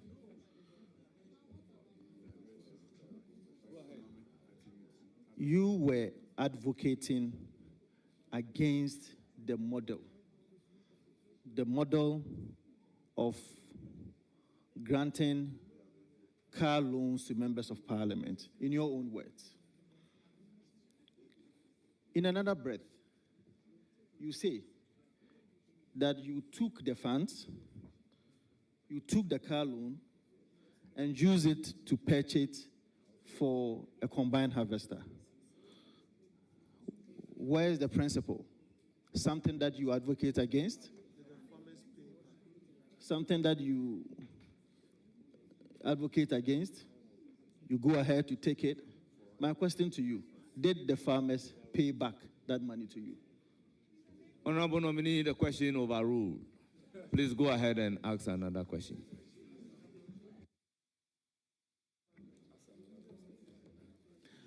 My last question to you, Honorable nominee. I have had the opportunity to listen to you a number of times, and one of them, I shared a platform with you on TV3. In that interview, you had an opportunity to make a presentation to the people of Ghana, about 30, 40 minutes presentation, where you indicated that there is a supposedly $84 billion. That is a culmination of a number of corruption scandals that, in your estimation, you think that Oral need to pursue that amount of money, $84 billion. Inclusive of that allegation is a drip component that you mentioned. I was a deputy minister for local government, and there was a contract between DACF and JA Planpool. Now, as part of the 84 billion, you included in that 84 billion that there is an aspect of it which is a drip component, that you have included it as part of corruption scandals. Now, the contract amount of that drip contract is about $173 million. Now, with that $173 million that you have included in the $84 billion that is supposed to be, or take that for the people of Ghana, how is that a corruption scandal, or how, in your estimation, how is that termed as corruption in your own definition? Thank you very much. We'll take a short break for just 5 minutes whilst we remain seated.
Honourable members, you are welcome back.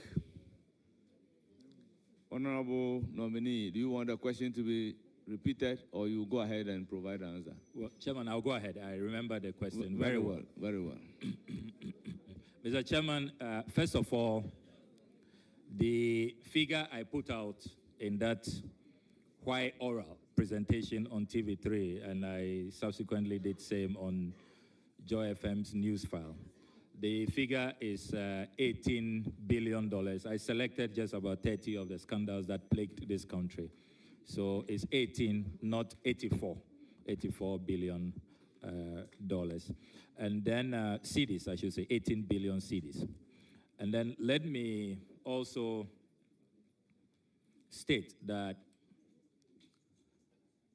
in the work that I did as part of my oversight constitutional mandate into the District Road Improvement Project matter, I discovered a number of infractions. First of all, I discovered that the procurement law was violently breached and mutilated. It was single-sourced under the emergency provisions of the law, which is clear abuse of the law, a clear violation. Then also the pricing.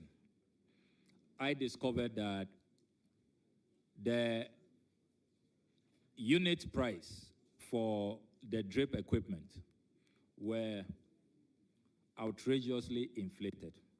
Because what I did as part of my oversight work was to send an email to the company and to ask for quotations. And when those quotations arrived, it was clear that in some instances, some of the equipment had been doubled, the value of those equipment. So the conservative estimate from the oversight work I did is that Ghana could have obtained those drip equipment if we did it competitively and there was competitive pricing without the inflationary pricing that took place. We could have got them for about $75 million and not the $187 million that we were billed with. And I still maintain that Ghana did not receive value for money so far as the DRIP project is concerned. And finally, let me say that I found the Vice President's conduct in this affair quite problematic. In opposition, he was vehemently opposed to single sourcing, and he did put out consistently posts that single sourcing. You said the Vice President. Yes, the former Vice President. Former. Thank you, Mr. Chairman. Former Vice President, Dr. Mahmoud Baumia, who says that he is the drip champion. He says this whole drip thing is his idea. That's what he told the country. And he indeed asked all those who were trying to take credit, including members of parliament, to back off, that it is his idea. In the course of my oversight work, I found his conduct not consistent with what he promised the people of this country, that he will make sure that projects are competitive, that sole sourcing, inflationary pricing will be a thing of the past. It is regrettable, to say the least, that he was not consistent. And when he had the opportunity with this, his flagship DRIP initiative, he departed from what he assured the nation he will do as Vice President. So those are the concerns that I have about DRIP, and I am hoping that Ghana will be able to retrieve some money. Fortunately, only 25% has been paid. Not all the liabilities have been met. So I have encouraged the new Mahama administration to renegotiate the DRIP initiative so that we can save money, because my conservative estimate is that it's been inflated by more than $100 million. And there is a need to save money.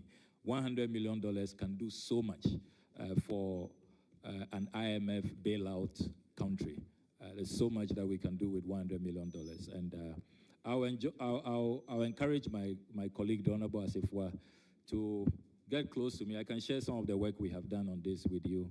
And when you see yourself, I'm sure you'll become an advocate. You will join me that we should renegotiate the DRIP intervention. Thank you very much.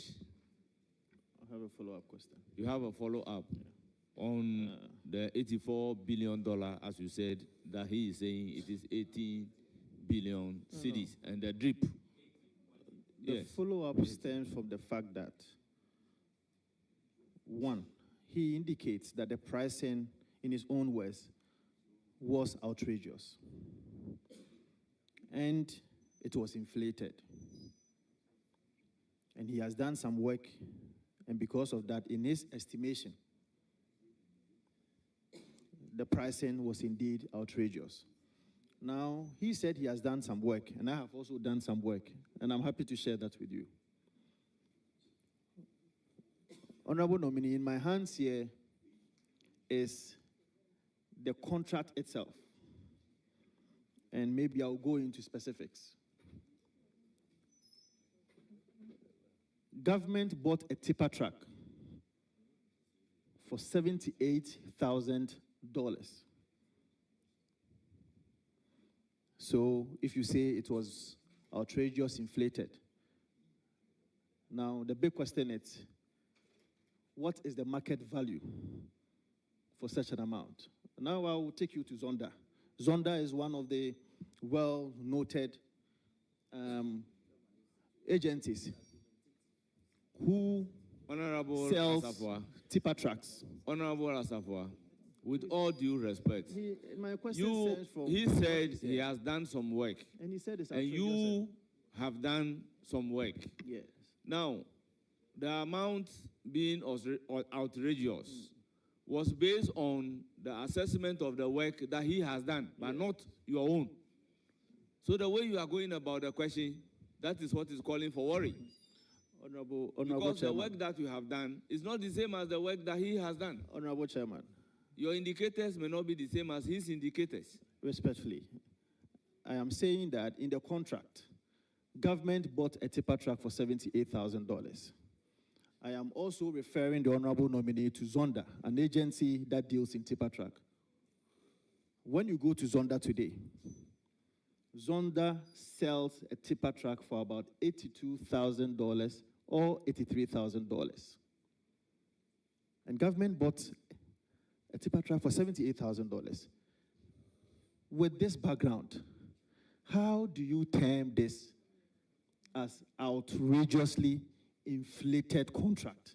Because I don't see it.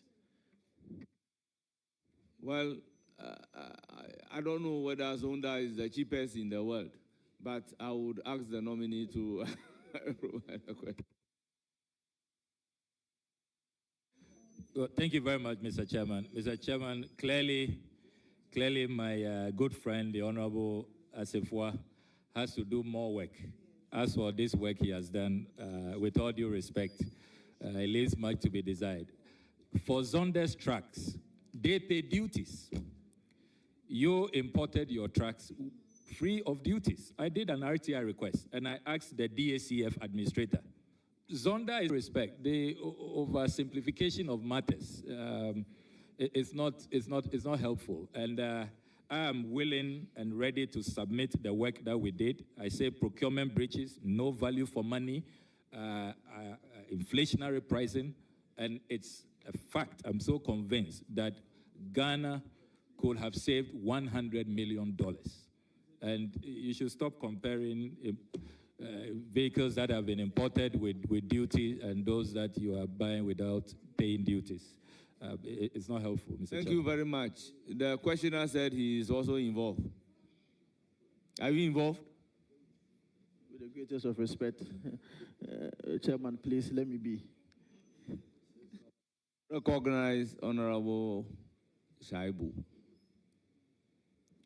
Chairman, let me thank you very much for the opportunity. Sami, congratulations. Thank you very much, my good brother, who supplies me smokes. Sami, a well-deserved nomination. I wish you very well in this new role. Sami, let's move away from this corruption, oral, and whatever, and get to Pan-Africanism so that you can cool down a bit. A movement that has come to stay, a movement that has taken the whole world. I note that in the last 2 hours, you have mentioned Dr. Kwame Nkrumah. Tell us briefly, don't go to your involvement. What's your motivation on Pan-Africanism? Thank you. Pan-Africanism is the only way the African continent can be liberated. As the Osagifo Dr. Kwame Nkrumah said, nobody will care about our fortunes and our destinies more than ourselves. The reason why we are the most endowed continent in terms of resources, and yet we are the poorest, is because we have not taken control, the commanding heights of our economy, as President Achampong will say. The Pan-African agenda is for us to take control of our resources, to chart our own path, not to be pawns, not to engage in proxy wars with others. That is the key to our emancipation and our liberation. And I see in President Mahama a leader who believes in Pan-Africanism. And if you look at his priority areas, even the first countries he has visited, as president, he's yet to go to Europe or Asia or anywhere. It should tell you immediately, where his priorities are and how he remains committed to the Pan-African agenda. And to conclude practically, I think that we should take a second look at our negotiation skills and abilities as a people. And it's one area that I'll be seeking the assistance of a lot of agreements that we get into. And it's clear that we could have gotten a better deal if we had really put Pan-Africanism at the center, looked at the continent's interests, and subjected all other secondary interests, out of the window. We can then get better. And I don't want to go into specifics because of how sensitive these matters are, but really at the core of our retarded development is the fact that we have not really imbibed, the philosophy of Pan-Africanism as the likes of Du Bois, Kwame Nkrumah, Padmore, and others espouse. And I think that the time has come for us to really trace our roots, to genuine Pan-Africanism. Thank you very much. Any further question? Then I proceed to give the floor to Honorable Jerry Shaib. Congratulations. Very well done. Before asking the question, I've made an observation I just want to run by you.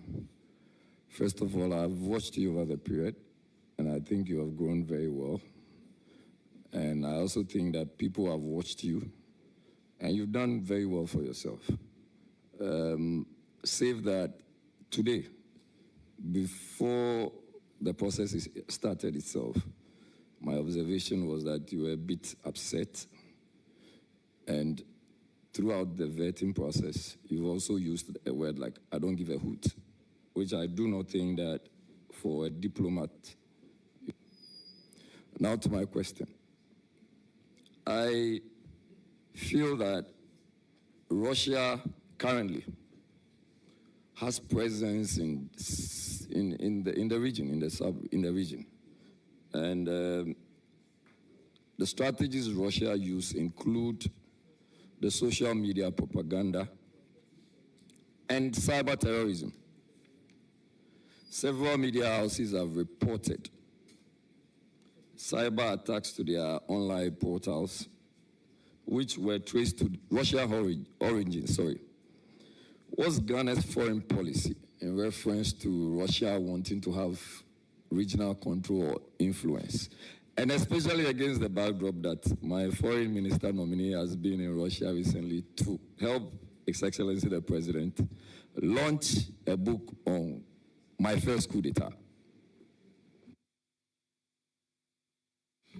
Well, thank you very much. And your foreign minister nominee has also been to the United States recently, has been to France recently, has been to the United Kingdom recently, and has been to Ukraine recently. So let's place all of that on record. And I would like to proceed with caution that I do not think that, looking at how sensitive this role is and how, our foreign policy, which enjoins us to pursue positive neutrality, to be friends of all and enemies to none, I do not want to single out any country in this engagement for condemnation for obvious reasons. I mean, when it comes from some other people, it depends on how it will be taken. But if it comes from me, even if I'm responding to a question, it can be taken as a position of the new government, and it can create a diplomatic row or a tiff or even escalate into something else which we do not want. So I will plead that, Mr. Chairman, you permit me to stay away from condemning specific countries. If you want me to answer generally, permitted. Yeah, thank you very much. Any further question? That is my foreign minister nominee, and I like the response. My second question, I actually had the opportunity of asking the same question to the transport minister nominee, and it has to do with the third-class treatment Ghanaian passengers face. It's a situation that, for me, is worrying. We are made to pay high fares, plane fares. We are given third-class planes or aircrafts. We are given terminals that are virtually unused or abandoned. And in fact, we are even served food on planes, which one can easily decline taking those. Is the foreign minister nominee any assurances as to how you are going to ensure that vis-a-vis what the Nigerians use, what the South Africans use, you are going to have Ghanaians use get similar treatment? Thank you. Well, thank you very much, Honorable Member, for this question. And it's a very important matter. And you will recall, if you go through the Hansard, you will see that this is a matter that I have raised on a number of occasions. And it's a matter we have to address as a country. And it comes back to the earlier point I was making. Our negotiation skills, our negotiation abilities, these airline operators are not doing us favors. They are here for business, to make profit. It's a commercial entity, and it has to be a win-win situation.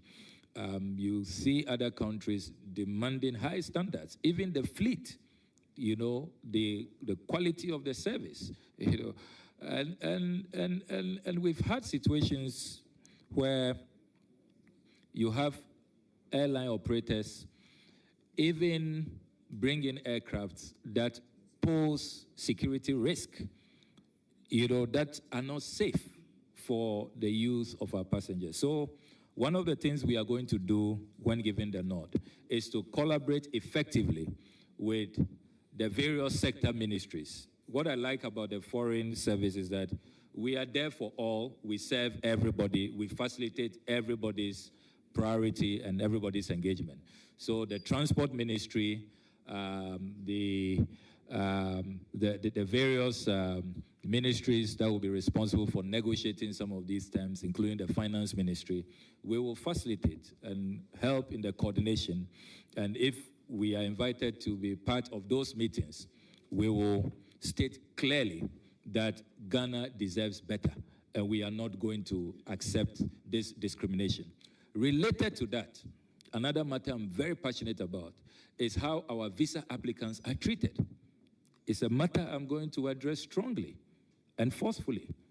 I mean, you apply for visa and you are treated as though you are some slave. Even a decent place, a waiting area. I mean, I see sometimes senior citizens, distinguished ladies and gentlemen of our country, and they're just abandoned there, the vagaries of the weather. They don't care if it's raining or if the sun is so scorching. Nobody cares. These missions don't seem to care. We will not accept that. And we are going to engage with ambassadors that there ought to be respect for our citizens and for our people. So be rest assured that in all of its, variants and features, we will stand up for Ghana and insist that Ghanaians' rights are protected. And it's going to be a major, major area that we'll focus on as a ministry. Thank you. Thank you. Thank you very much. Any further question? Yes, just a follow-up. I was still going to indicate the issue of visa acquisition. And to still ask, I've seen that you have a broader knowledge of what the issues are, but I didn't see you adduce or give any solutions, because you just behaved like me. I know these are the problems, but what are the solutions?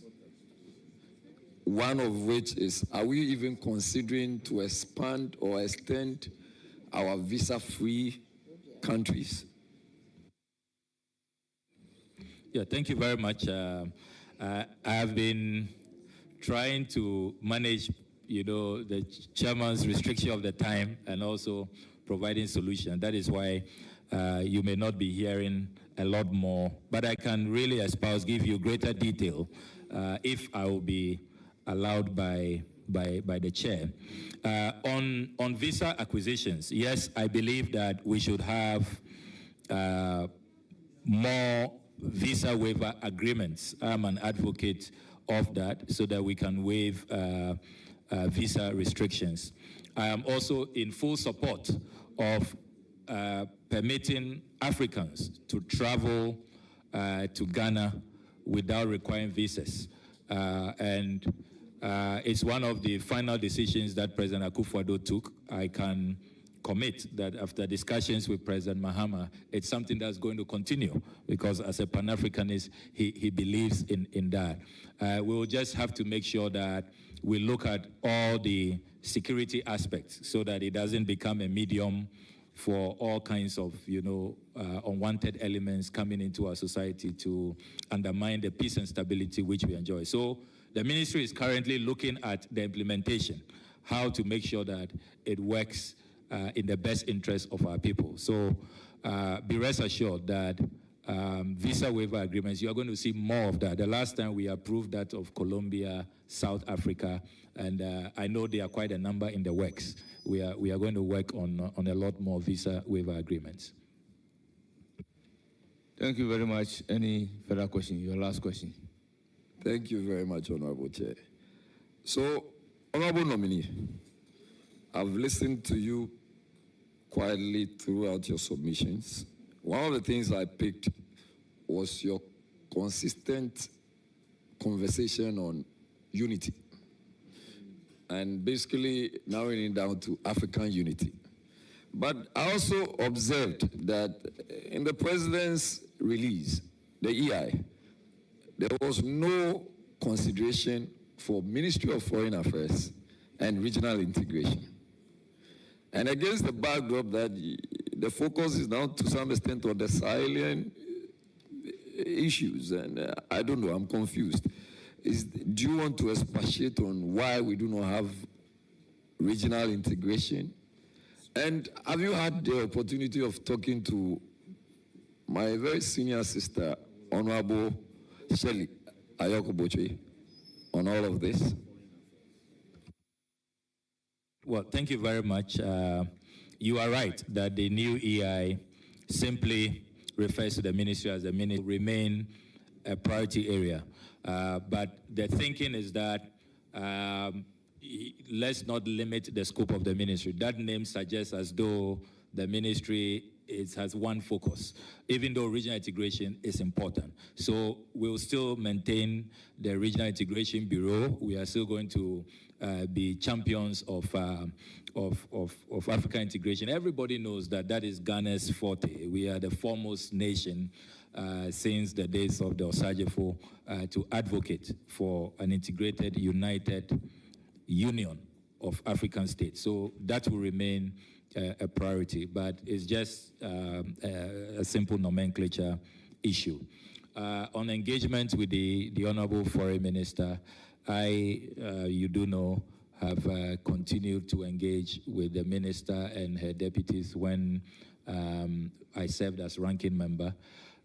Sometimes because of the oversight, you will understand that relations may not be as great because of the oversight and how passionate I have been about protecting the public purse. But it is definitely without malice, and I would put on record that we have great working relations. I have enormous respect for her, and I'm going to support her at the Commonwealth, where she has become the Secretary General. And you do know that our flag bearer at the time, President Mahama, put out a formal statement on our behalf, our collective behalf, celebrating her, celebrating the Honorable Shelley Ayokoboche on her electoral victory as Commonwealth Secretary General. So I have nothing against the former minister, and we'll work together within the Commonwealth. Thank you very much. Very well. Yes, I'm excited to know that there is a very good working relationship. I want to find out, flowing from that, if you want to be seen to be pushing for such very enviable positions. The Secretary General, I think I remember Honorable Anatetekura, and Honorable Ibn Chambers, and then now my venerable sister, Honorable Shelley Ayokoboche, and Kofi Annan. I want to see Honorable Okudzeto. Are you going to assure us that it is a path you are going to push? Honorable member, the question is overruled. You have to determine whether you can do that or not. And it's not a matter that you should be disclosing to the whole world. How? Thank you very much. How is that? I will give the floor to Honorable Roxanne Nelson Dapamoko.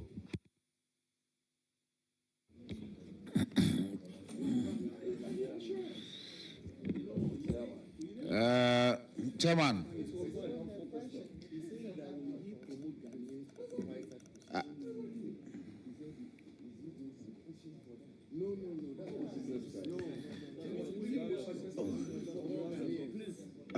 Chairman, ma zamonu popo ma da gbogbo na mi o dupola John Dramani Mahama. Abe ale na otiamiefo Honorable Okudzeto Ablakwa abe na foreign minister na Ghana dukonene. Mio tonto batoto evoduko voter reji mi dakpo gbogbo na. Togbeje klepli o duko fi o chu bato o dakpo gbogbo na. Ta wezo. Mr. Chairman. Babiare Kamala Sinyo. Mr. Chairman. Translation. I will. Let me land. I'll translate it perfectly for you. Nyababia kwenyabe na scholarship ya na chodu bubu made ali la wena wa camion of yosu. To wit, Congratulations. The entire Volta region, the town citizens, especially the Bato citizens, they are very proud of you. And Togbe Jekle and his entire chieftaincy council, traditional council, they are proud of you. So you are welcome. Very simple question. How will you make easily available to Ghanaian young men who are desirous of studying, especially postgraduate programs in other countries, scholarships accessible to them? I thank you. Yo, anyaha madakba no. Majiba amashaba na nyaba doya mikata miawe na waja amashaba nu na miava duplola His Excellency John Dramani Mahama la Ghana tokata wakpo jijo ba adwa miewe ye miewe nye ta akpanao. To wait, thanking my brother and assuring the President and the nation that we will work together, we'll work hard to make sure that we do not disappoint the country. Scholarships is a very, very important matter. There are many times I've attended diplomatic engagements and I'm approached and told that, oh, we had this 200 scholarships, we had this 400 scholarships. You people are not coming up. The window is closing. What is happening? So I think that moving forward, we need to really pay attention to these bilateral scholarships that many countries provide. And I recall as Deputy Minister in charge of tertiary education, I negotiated the Hungarian bilateral scholarship, which every year 100 Ghanaians are accepted in Hungary for postgraduate studies. That is a sure way of reducing the burden on Get Fund, on Scholarship Secretariat, GMPC and others who are struggling with a narrow fiscal space to sponsor scholarships. If we really revamp our bilateral scholarships and we make it available, practically, what I want us to do is to have a dedicated website where all of these scholarships will be published. The criteria will be provided, and we are actually going to have dedicated officers who will assist our citizens to access these scholarships. There are too many of these bilateral scholarships that people don't know about. And by the time they even get to know, the deadline is over. You know, I know that countries like the UK, the US, China, Japan, South Korea, many of these countries, we have bilateral agreements with them. They have scholarships that often we are not able to take full advantage of. So it's a matter that is going to receive urgent attention. We'll demystify it, have a dedicated website for all of these bilateral scholarships, have dedicated officers who will facilitate the process. And the other innovation that you should also expect is that I want us to look at the passport fee regime again, so that we will create some dispensation which will omit some categories of Ghanaians, particularly brilliant but needy students, from paying passport fees. It should be possible to have them subsidized so that the frequent travelers in the business category, entrepreneurs, the rich applicants, they can pay a little more for expedited service to subsidize the vulnerable, poor visa applicants. I don't understand why that cannot be part of the package that you receive as a student when you are going on scholarship abroad, because you are classified as brilliant but needy. So why should you be struggling to pay passport fees? I think we can take a second look at the fee structure and exempt our needy students. So these are some of the interventions we will be doing in the area of scholarships. Thank you. Any further questions? Yes, Chairman. You and Southern, we have very close relationship. So on behalf of my people in Southern, especially in Tongo, Germany, they send their gratitude and they wish you all the best. Germany, talk at Akbar. Thank you very much. Thank you for taking good care of them. I then proceed to recognize the deputy minority leader and the deputy ranking member of the committee, Honorable Patricia Apiaje. Thank you, Mr. Chairman. Mr. Chairman, I seek to yield to the former Deputy Minister of Foreign Affairs in the person of Honorable Mavis Nkasa Boadu. Thank you. Honorable Mavis Nkasa Boadu, you have the floor. Thank you, Honorable Chair. And let me join the other colleagues on congratulating the Honorable Member. Honorable nominee, let me take you back to the appointment of Lieutenant Colonel Devlolate as a special envoy to the Alliance of Sahel States. I want to find out, as the individual earmarked for this ministry, did the President confer with you before making such an appointment? Very important question, and thank you, Honorable former Deputy Minister. The sequencing, or that I had not been named as Foreign Minister.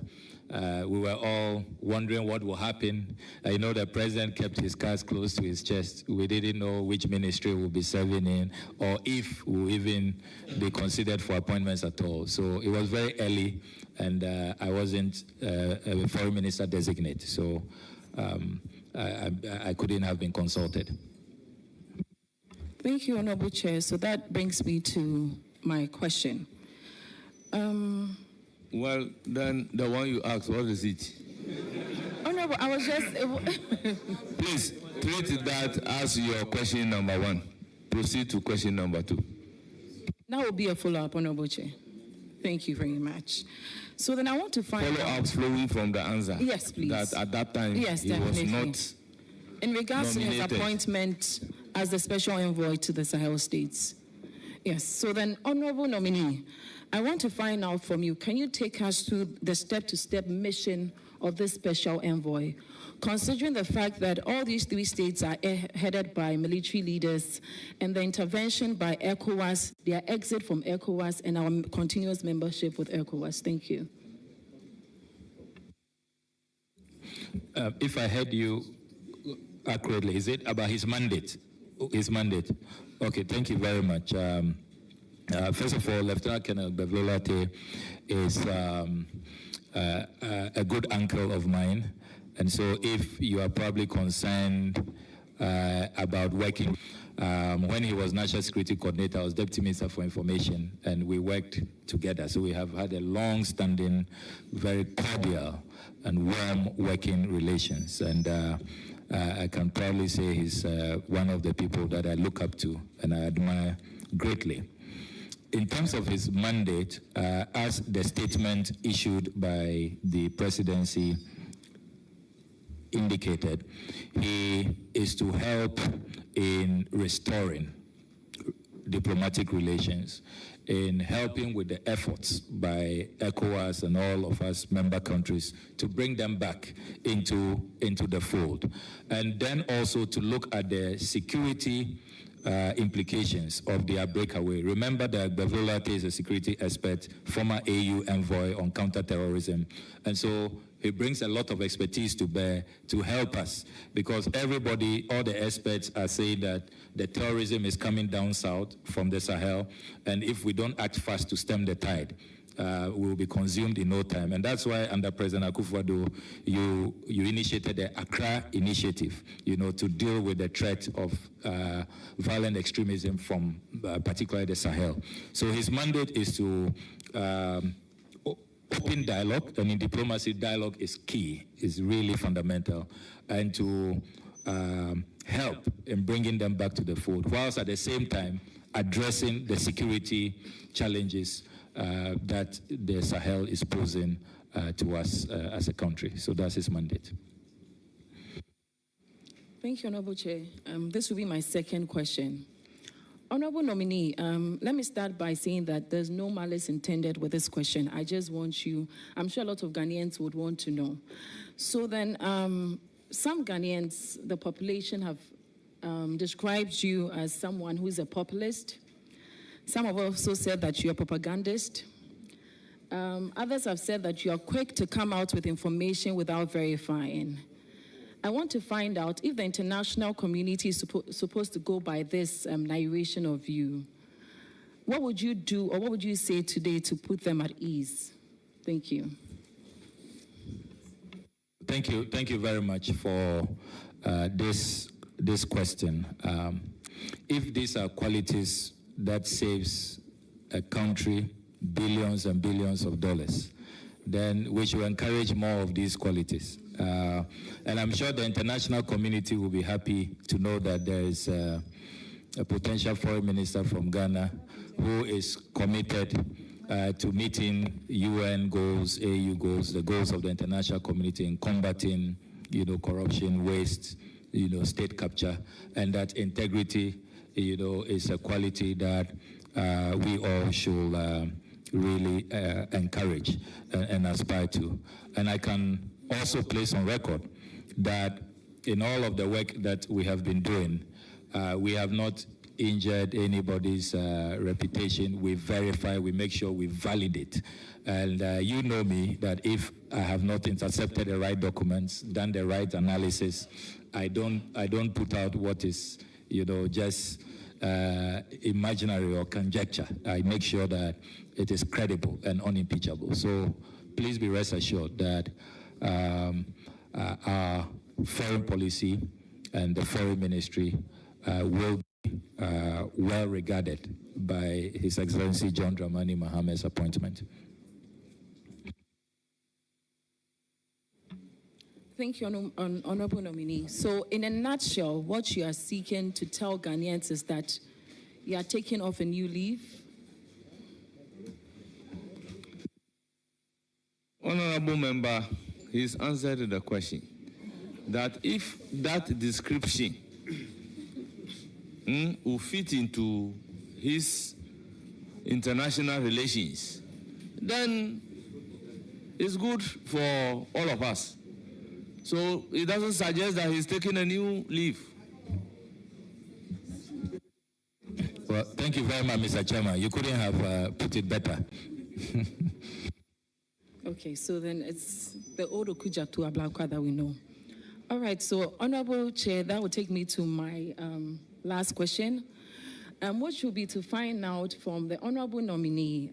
So then in the past, your predecessor, Honorable Shirley Ayoko Botwe, has showcased made in Ghana goods and services and products. I want to find out, and she has done that through diverse ways, and one way is through the bazaar. I'm sure you're very much aware of it as a ranking member of the Foreign Affairs Committee. I want to find out if it's something that you plan on continuing. Thank you. I can assure you, Honorable Nominee, Honorable MP, pardon me, that this is an area that will be pursued. Cultural diplomacy is really important. Kwame Nkrumah talked about the African personality, that we must be proud of who we are and showcase that to the world. And Ghanaian culture is always talked about in the international arena. When people come to terms with our culture, they are always enamored, always out, and it really projects us positively. So please be rest assured that all of those initiatives and more will be pursued, working in close collaboration with the Ministry of Creative Arts, Culture and Tourism. And I'm glad that Mamaga Jifagomashi herself is here to offer full support. And we have great working relations. We'll work together to promote cultural diplomacy. Thank you very much. I will proceed to give the floor to Honorable Kweku Rickett Hagan. You have a follow-up question on whether or not you will pursue what the predecessor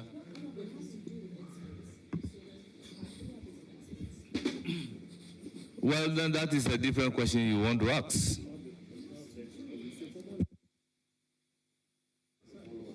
Well, go up with your follow-up. And if it is not a follow-up, you know the consequences. So the Honorable, thank you very much for your answer. I wanted to find out, since we are talking about exports and our local producers, I want to find out, leveraging on our trade blocks, I want to find out how you promote these exports and also in turn bring in foreign exchange. Thank you. Two pillars will be utilized for this. The Africa Continental Free Trade Area Agreement, I think that we really have to leverage that. And then President Mahama's 24-hour economic policy.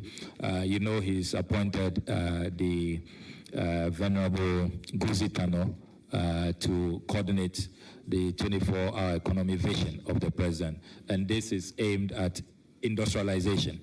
And to industrialize, you must add value to what you produce. And so the 24-hour economy and the Africa Continental Free Trade Area. Remember that President Mahama has said that he will chair the Africa Continental Free Trade Area objectives himself. And so these will be the two pillars which are used to promote our trade and how we add value and diversify our economy. Thank you. So, Honorable Vice.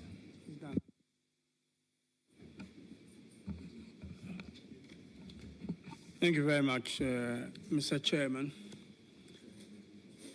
Honorable Okudzeto Ablakwa, my brother, congratulations. I'm so happy that you are going to be doing this work. I got people call me because your work on anti-corruption has earned the admiration of a lot of people, of us, including His Excellency the President. And we believe that it's as a result of that that this whole aura was created, and you were the one in charge of it. Leader, we don't ask questions like that. And people are beginning to wonder, when you got your new portfolio, that you have become the face of aura, and you are going to move on to foreign affairs.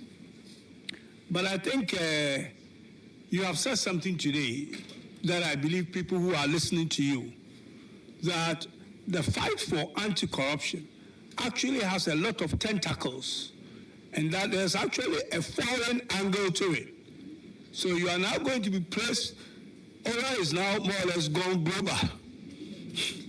You are going to be placed at a position where you will be able to explore the foreign angle of it in terms of properties outside. People have purchased ill-gotten wealth, in terms of monies stashed away elsewhere.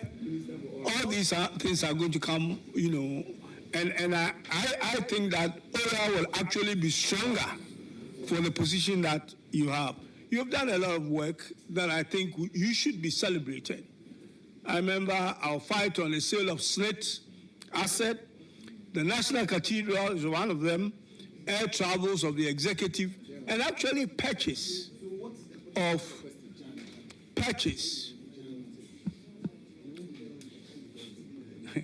All right, just forget about the distraction. And the purchase of actually properties, you know, for foreign missions outside that obviously did not go the way it should.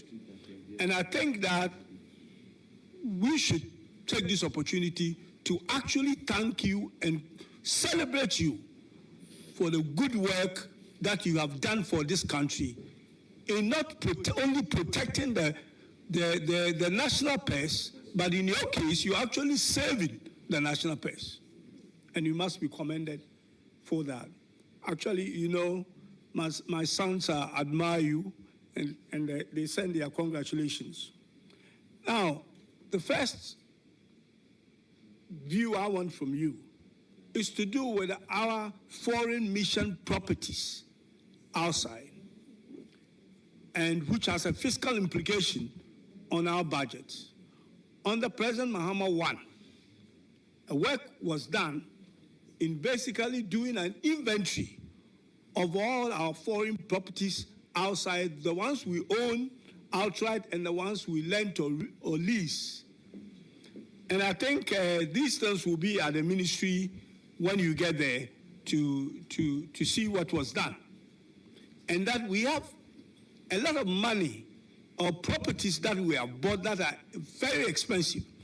These things started on Osagifo Dr. Kwame Nkrumah when we gained independence, where our foreign mission properties were actually bought in prime areas. And these properties actually cost millions of dollars. Now, over the years, some countries' activities we do there are not as busy as we do elsewhere. So the question is whether some of our properties elsewhere should actually be sold to buy properties, permanent properties, where we are actually very active.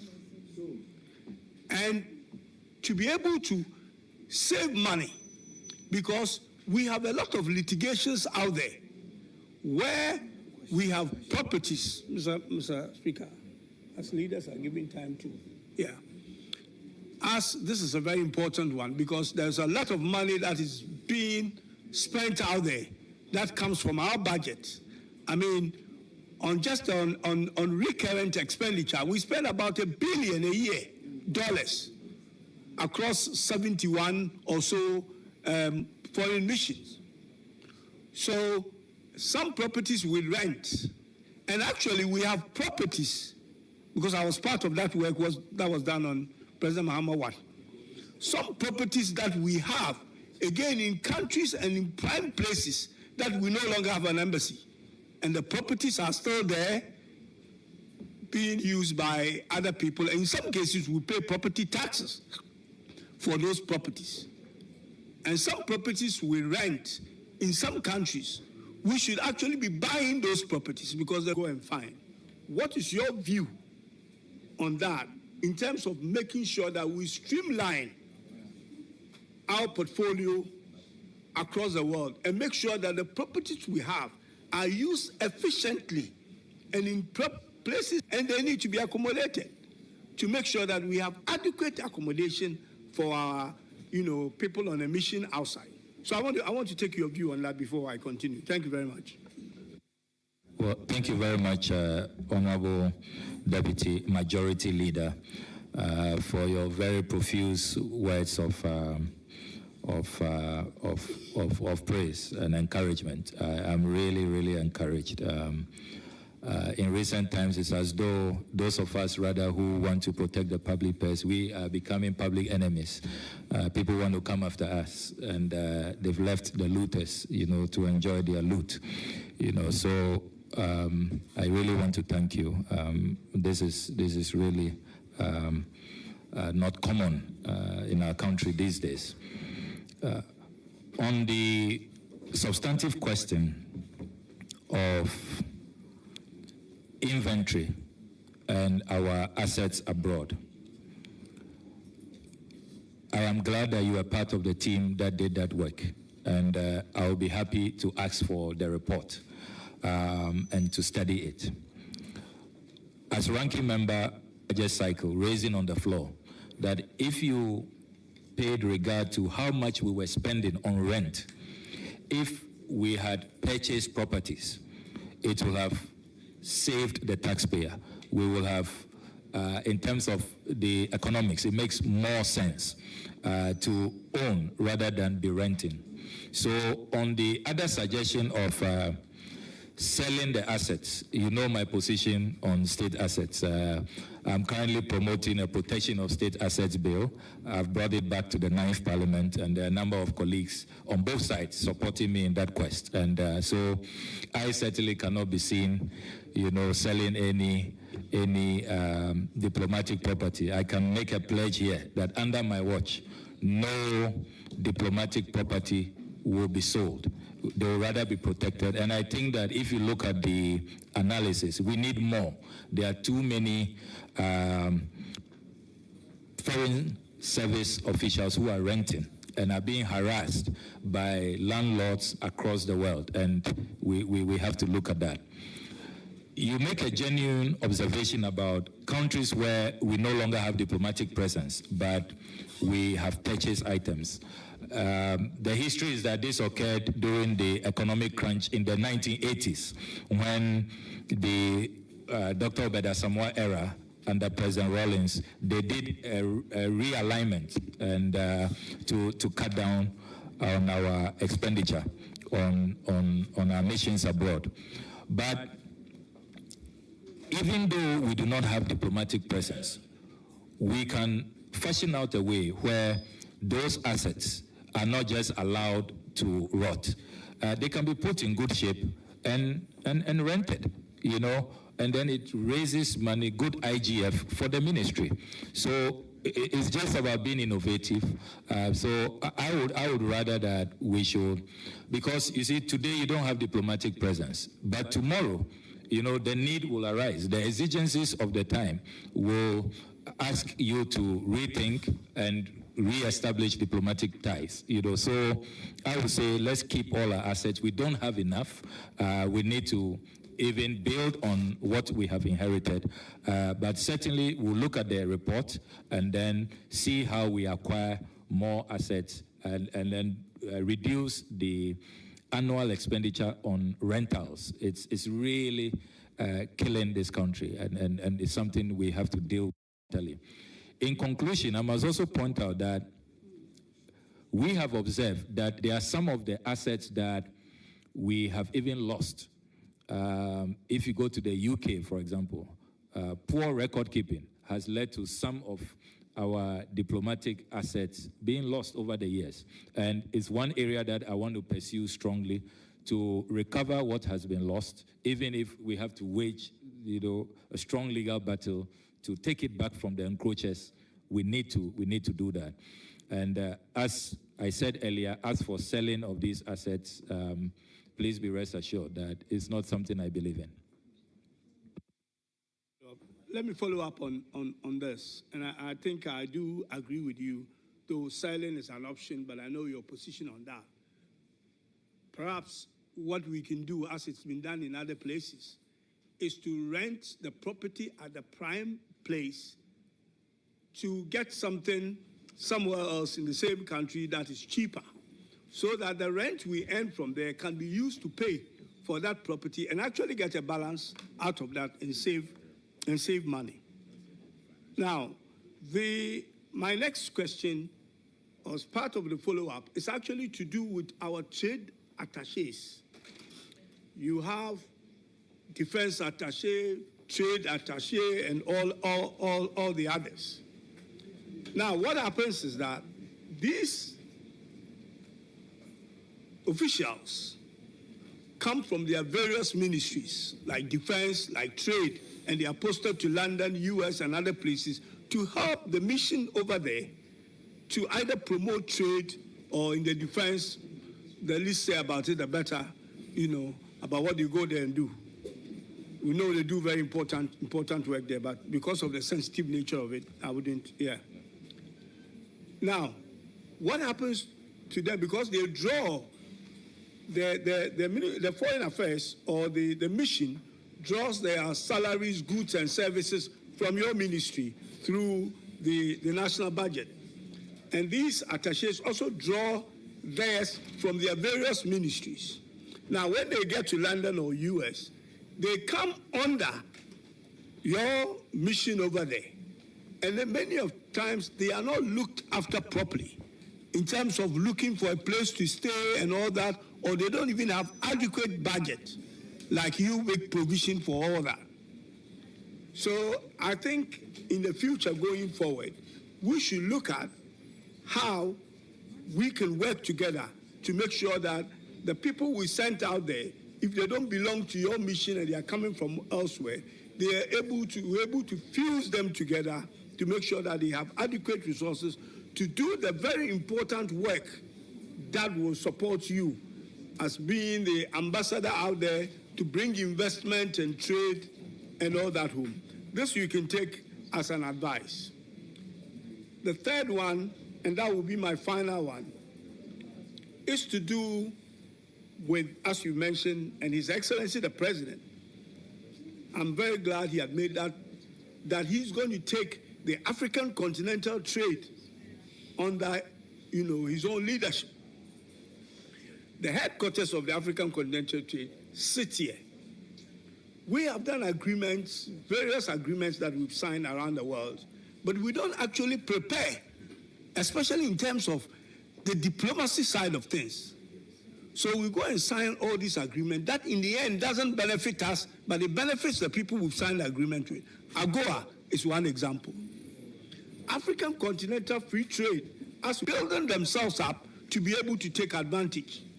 But we have been slow at it because the diplomacy has also been slow. The trade side is there, but the diplomacy should lead everything else. We have some African countries around us, especially our neighbors, who have moved from democracy to military rule after their ratification. Some have recently left ECOWAS, which means that relationship with them needs to be re-energized, and that requires some foreign diplomacy, and that is by yourself when you get the nod, not if. So I want to know from you how you are going to make us a leader through trade diplomacy on the African continent, through the Pan-Africanism that we've talked about and the development of Africa. We do about 2 or 3% of trade among ourselves. We have now created a single market, and that single market requires diplomacy to nurture it before the trade actually comes in.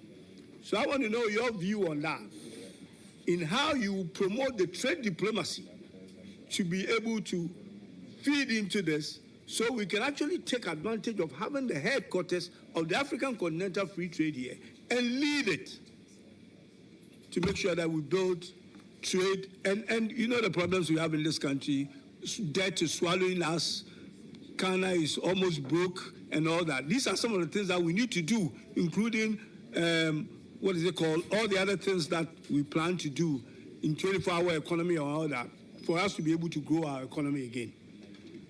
But I should end by again congratulating you.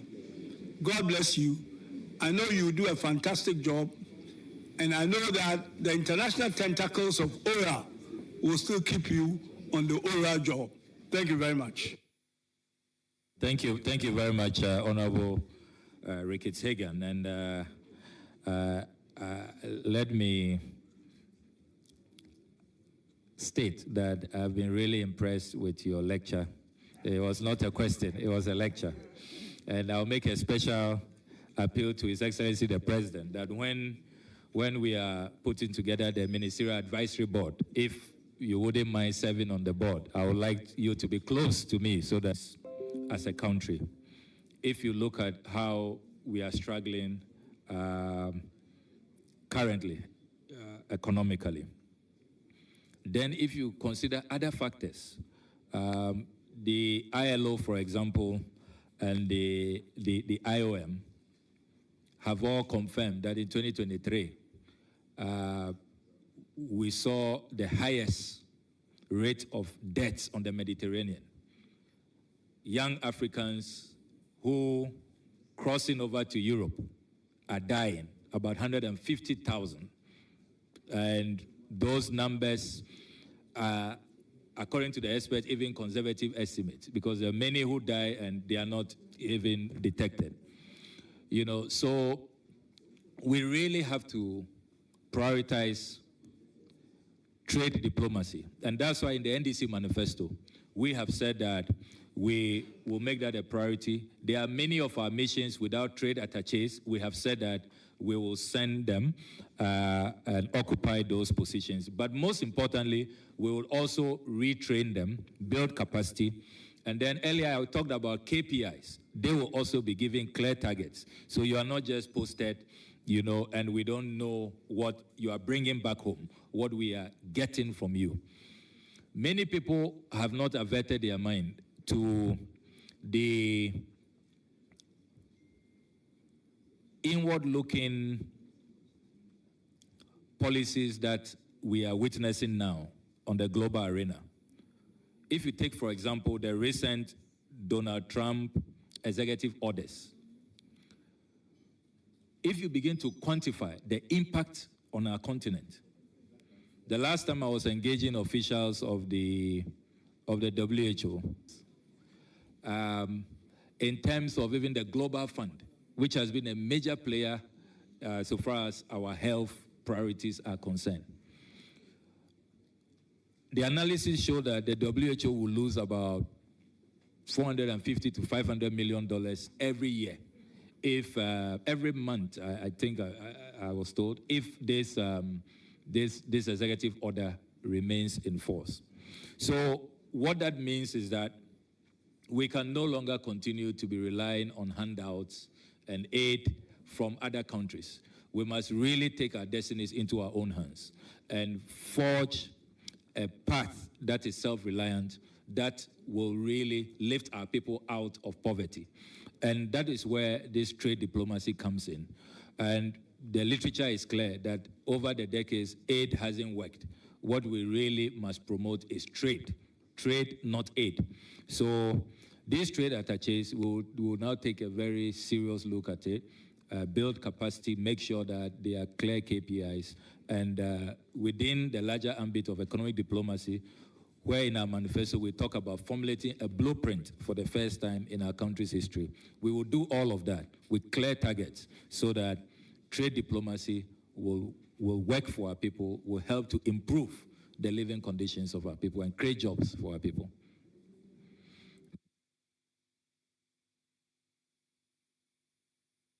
Thank you very much. It's now the turn of Minority Leader.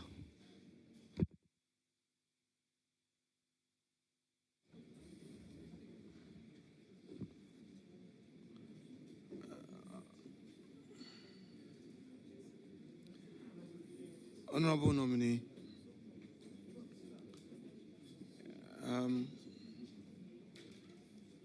you took the leave of chair to make some preliminary observation, largely on my press conference, and referred to how you felt about it and how your wife felt about it. I think Chairman largely addressed the issue in another way, which was acceptable to me, because we're all having our own challenges that we couldn't have communicated. But I think the effect of my political statement was to the effect that our side had no proper understanding of yesterday's arrangement. However, let me unconditionally apologize to your wife for how my press statement conference came about. I mean, how she felt about it. I mean, I'll feel bad if somebody said something about my own wife, and it's fair, all right? These are no ego matters. So I'm sorry to your dear wife, and how my press conference was carried out, you felt. I also say sorry to you. I would have utmost respect for you. I will be the last person to run you down, okay? So I'm sorry, and I'm sorry to your wife one more time. Is that okay? Yeah, very okay, and we are grateful. Thank you very much. Very well. That's settled. You have expressed concern about the state of the public purse, the state of the economy, and the need for us as public officers to be mindful of costs. Can you, without prejudice, assure the nation that true to those values you hold dear, you will to fly economy and nothing more?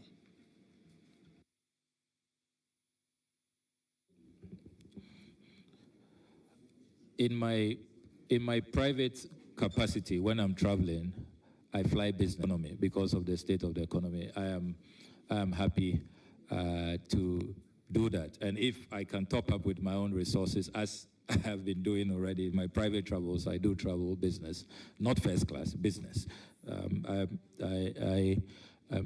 happy to do that. But as I said earlier, in this discussion, we must be more nuanced about it.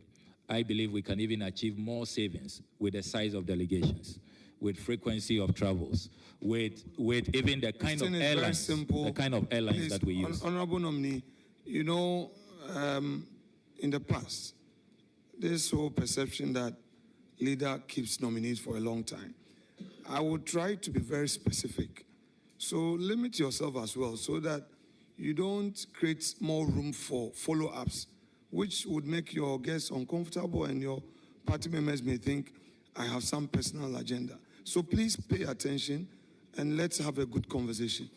So just to rephrase it, would you want to take a personal decision to fly economy, even if government policy is for you to fly business?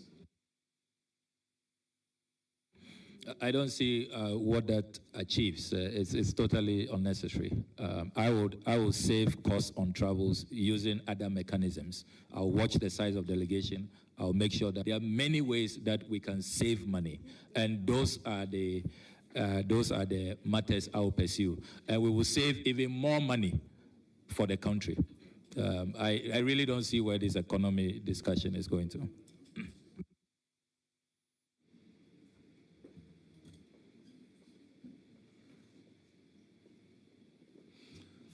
You have become aware that the President of the Republic, our President, recently traveled to the Gambia, and the Republic of Senegal by using his brother's private jets. You've become aware of that, correct? Yes.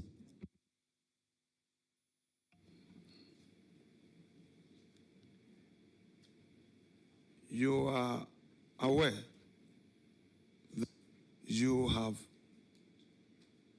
a strong view on. Do you think that although there is no for the President of the Republic to be flying on official duties with his brother's private jets? I have long advocated for the need for Ghana to have a presidential travel policy. And I've said that even in cabinet is a matter that I will pursue. And so the ideal situation, if we have a presidential travel policy, in some countries they've even, passed them, enacted them into law, where there are clear guidelines and the do's and don'ts. But now, it doesn't exist. And any day, the good people of Ghana will go for a free, brother trip as compared to a 20,000 euros an hour chartered jet where the Ghanaian taxpayer suffers. So you agree with me that though the state did not pay for the president's travel by use of his brother's private jet, it costs his brother money to fund the trip of his brother to Senegal and the Gambia. You agree with me? Air travel comes with costs, aviation fuel, landing rights, all kinds of fees you have to pay. So yes, it definitely comes at some cost. In view of that, it is inappropriate for a brother to bear the cost of the president's travel. You would agree with me that it's inappropriate, given the circumstances.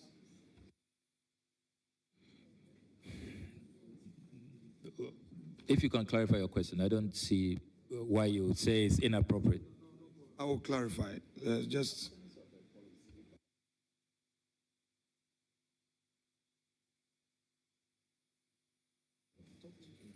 Honorable members, the question is whether it is inappropriate for a brother to sponsor a trip. Honorable members, as for a gift from a brother, you can hardly reject. So to ask the appropriateness or otherwise, I have a difficulty about the question myself.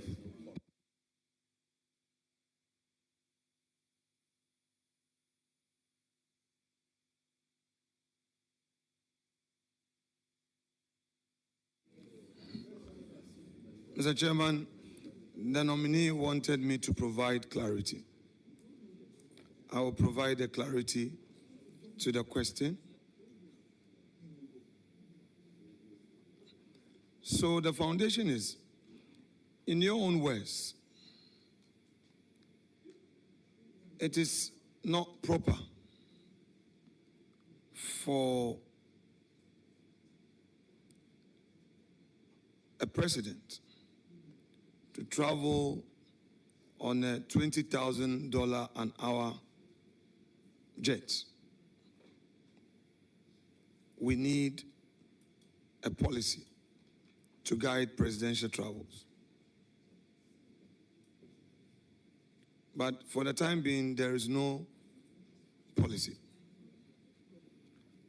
According to you again, the president traveled to the Gambia. That is President John Dramani Mahama, our president, private jet, which travel came at a cost to his brother. You've given a breakdown, aviation fuel, the cost of landing, all those associated costs, salary, allowances of the pilots, the air hostess, all those who are hosted, not only the president, all those officials in the aircraft. His brother bore that cost on the president's behalf.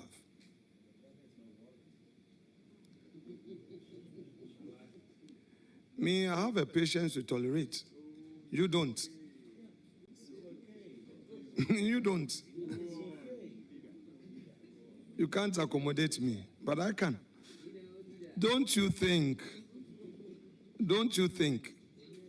that the actions of Mr. President in the circumstance as available to us was inappropriate?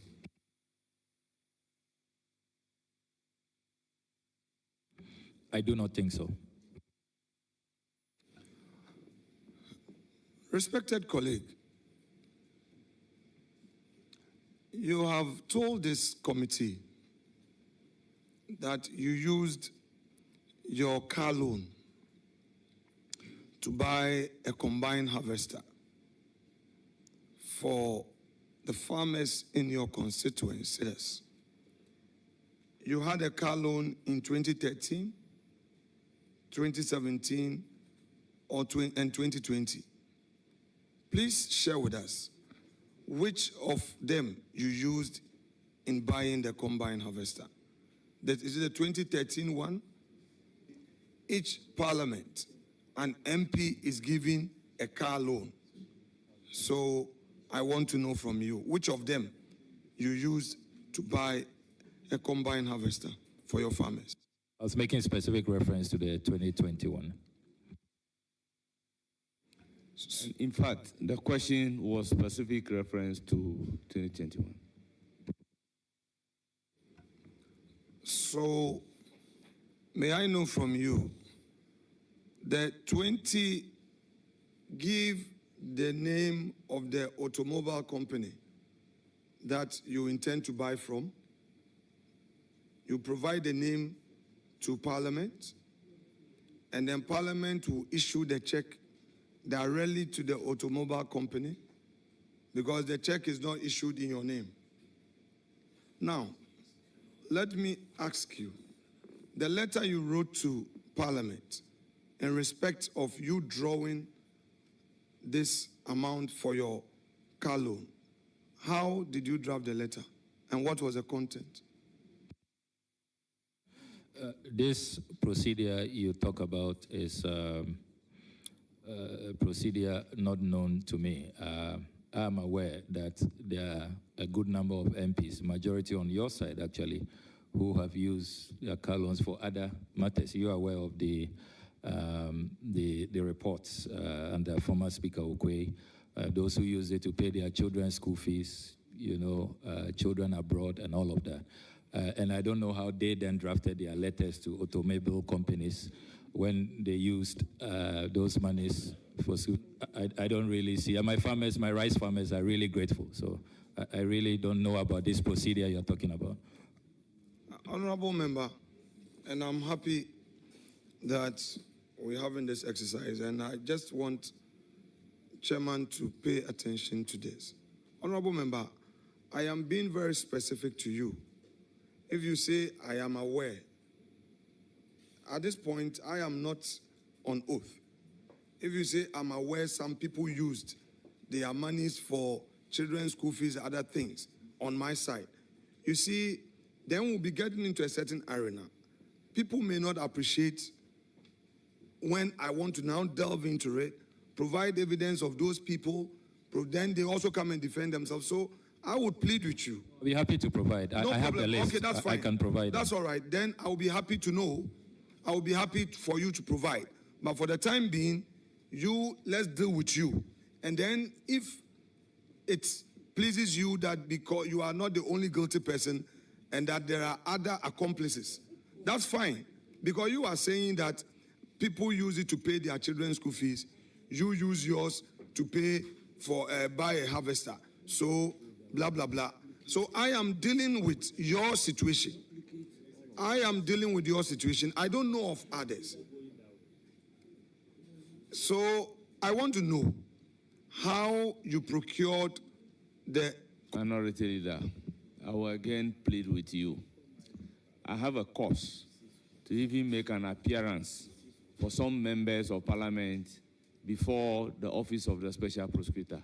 So if we can veer from this and make progress, it will be in the interest of the entire parliament of the Republic of Ghana. Chairman, with respect, I would be very, very firm and I would not allow any attempt for a scene to be created. I'm very guided. I'll respect you. I know what I am doing. I'll be very respectful. Please allow a process to go on. Honorable nominee answered. I'm not bringing this up. He said that in 2021, he used his car loan to purchase a combine harvester. I'm not vetting any other person apart from him. And I'm limiting myself to him, and I'll show him utmost respect as our chief diplomat. Honorable nominee, this combine harvester that you purchased for your people with your car loan, they access that money.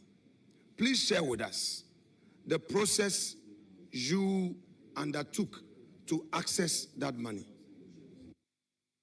Yeah, Mr. Chairman, I'm happy to provide that. You do know that in our offices, our RAs are responsible for all of these administrative enterprises. So, Mr. Chairman, if you will allow me, I'm on oath. I do not want to make statements because I don't have those documents here. Nominee, let us all tread cautiously.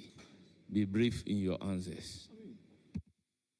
Honorable, but Mr. Chairman, I'm seeking your ruling. Am I allowed to submit that later? Because I don't have those letters here. No, I don't mind. Yeah. To make it available to us later. Because I didn't draft those letters. That's all right. So, Chairman, can you talk to your people? It will make the thing mad. Can they be quiet? You. Honorable nominee, whilst we give you time to furnish us with the letters that you wrote to the Clerk of Parliament, did you, in the letter, state, to the best of your memory, did you state to the clerk that your money, instead of using it to buy a car, which was why the state grant... I've been very open and transparent about my dealings, and I do not want to engage in guesswork. I have said that I will submit all the necessary documents on this particular transaction. So I will not engage in any guesswork. But I volunteered this information. I've talked about it time without number. Everybody comments to you. But for now, I will not engage in any guesswork because I don't have the documents here. 2013, your car loan, did you access it?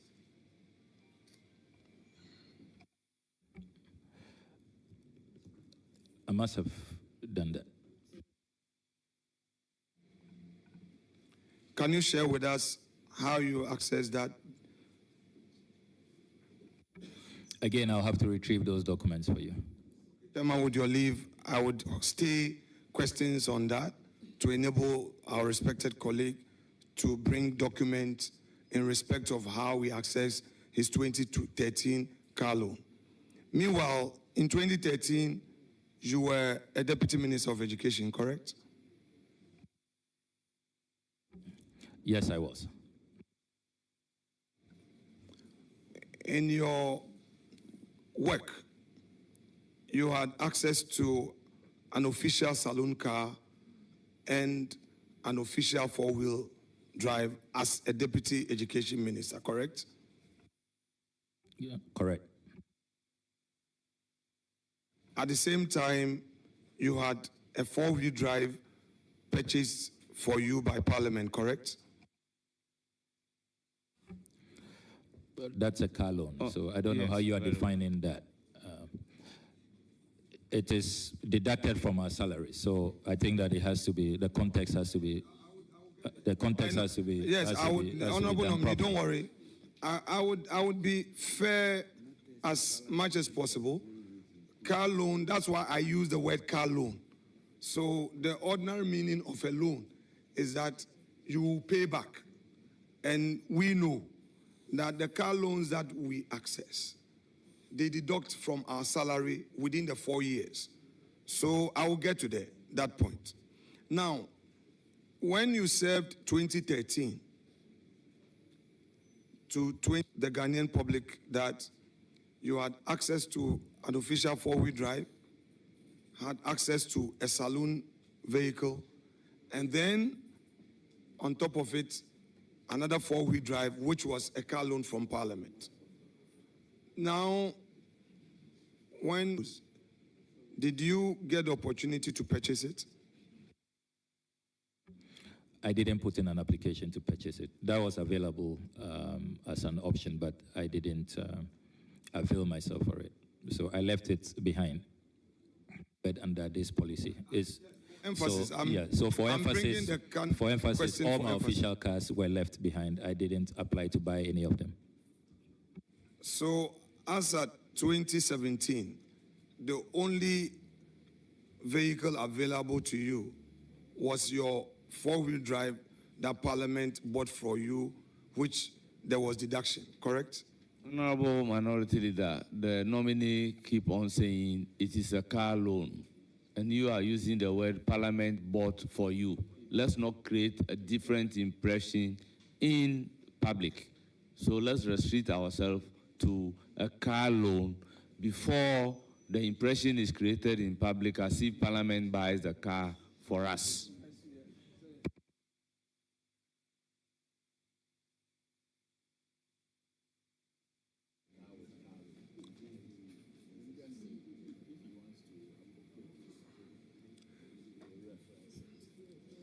Let's come to 2017. Again, you won election and you came to Parliament. 2017, again, the state made available a car loan to you. Did you access that car loan for your second term in Parliament? Yes, I did. Did you buy a four-wheel drive with it or some other cars?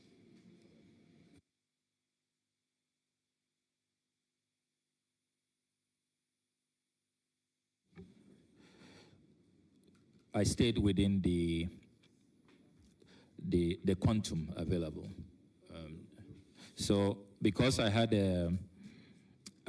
the Land Cruiser for the previous term, this time I purchased 2 salon vehicles, but I stayed within the parameters. I didn't exceed, yeah. Because you know that some people do pickups and all of that, yeah, so. Honorable Member. Yeah, for clarity. Yes, with respect to you, please help me by limiting it to only yourself. Because when you say other people, that's where Chairman doesn't want me to go there, so that we don't introduce whistleblowers and other people's rights. So it's you now for the time being. Is that okay? No, it cannot be okay. It's important to put things in proper context. People must know that there are these options available to all of us. People are taking different decisions. Some are doing a pickup or 2 pickups, or a pickup and a Land Cruiser, or a salon car, and all of that. So it is important to put things in proper context so that the wrong impression is not created. So for 2017, you used your car loan to buy 2 salon vehicles. You've just told us that. Yeah, absolutely. Which salon vehicles are you referring to? A salon vehicle is a salon vehicle. I can provide the details and my CAN number, but I don't. You wrote to Parliament, which letters you use in accessing those funds to the keeps very good records. Honorable and I'm sure Member, all of let that. me let me straighten the record. Yeah. That we've all been beneficiaries of the car loan. Sometimes the automobile company will bring a list or will have a paper, and all those who want to procure the vehicle from that automobile company would indicate their names. So it is not necessarily you writing a letter to that effect. We've all used the procedure.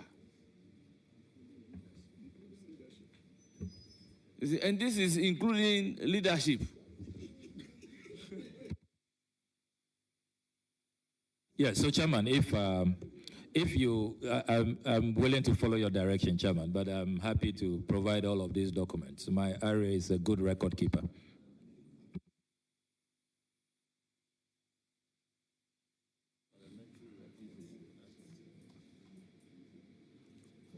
Honorable nominee, do you know Rukayatu Al-Hassan, a chartered accountant who works with...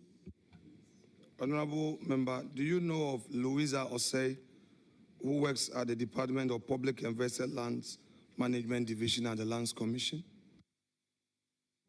No, I don't think I know them. You'll be surprised if these individuals say they have a close relationship with you. I'll be very surprised. Now let's come to Ora. And you indicated, I'm bringing you there because on your CV, sometimes people may not appreciate why we're asking certain questions. If you come to page 1 of your own CV,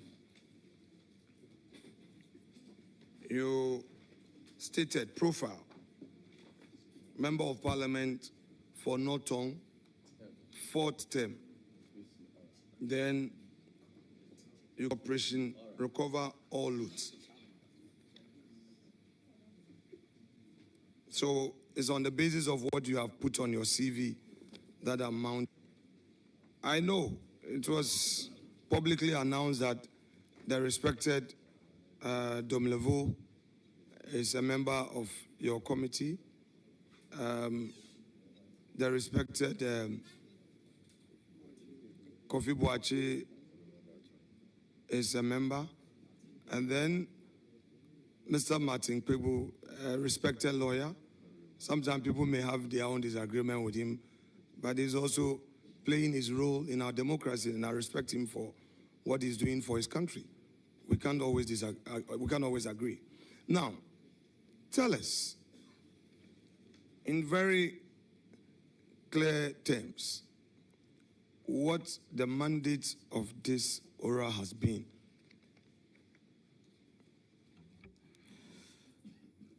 Our mandate is exactly what Article 41F of the 1992 Constitution speaks of. And Mr. Chairman, with your permission, I'll read Article 41F. Article 41F provides, Please do. The exercise and enjoyment of rights and freedoms is inseparable from the performance of duties and obligations.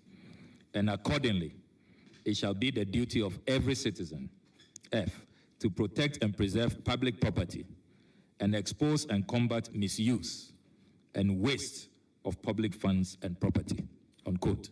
So our mandate is to really be patriotic citizens. And I'm so proud that His Excellency President John Dramani Mahama found me worthy to chair this eminent committee, which has the eminent patriots you have listed.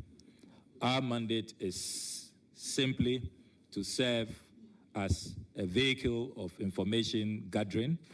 We've put out hotlines, we've put out emails, we have a website, and we are receiving information, which we are compiling in a comprehensive document.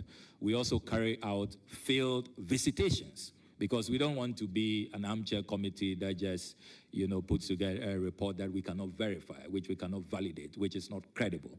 So we carry out field visits. We've been to a number of places across the country to be sure that the information that people are giving us are indeed accurate, so that we can present a credible, comprehensive report to His Excellency President John Dramani Mahama. So that is what we have been doing, making sure that we prevent the looting, the misuse, the abuse of public property.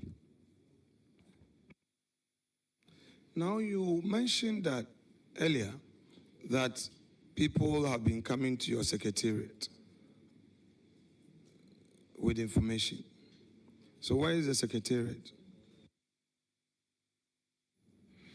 The secretariat, which is really a makeshift secretariat, and we have to express our gratitude using this platform to Her Excellency, the Vice President, Professor Nana Opoku-Agyeman. We share her office with her. She generously, because she also believes, so passionately in oral, in protecting looting and protecting public assets. She very graciously allowed us to use her office for this work. So that's the secretariat we are using. You mean her office at Jubilee House? No, her private office. Where is this office? In Cantonment. Cantonment, okay. Yes.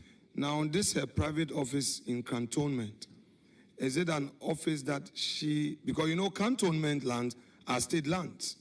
So now, this is a private office in Cantonment.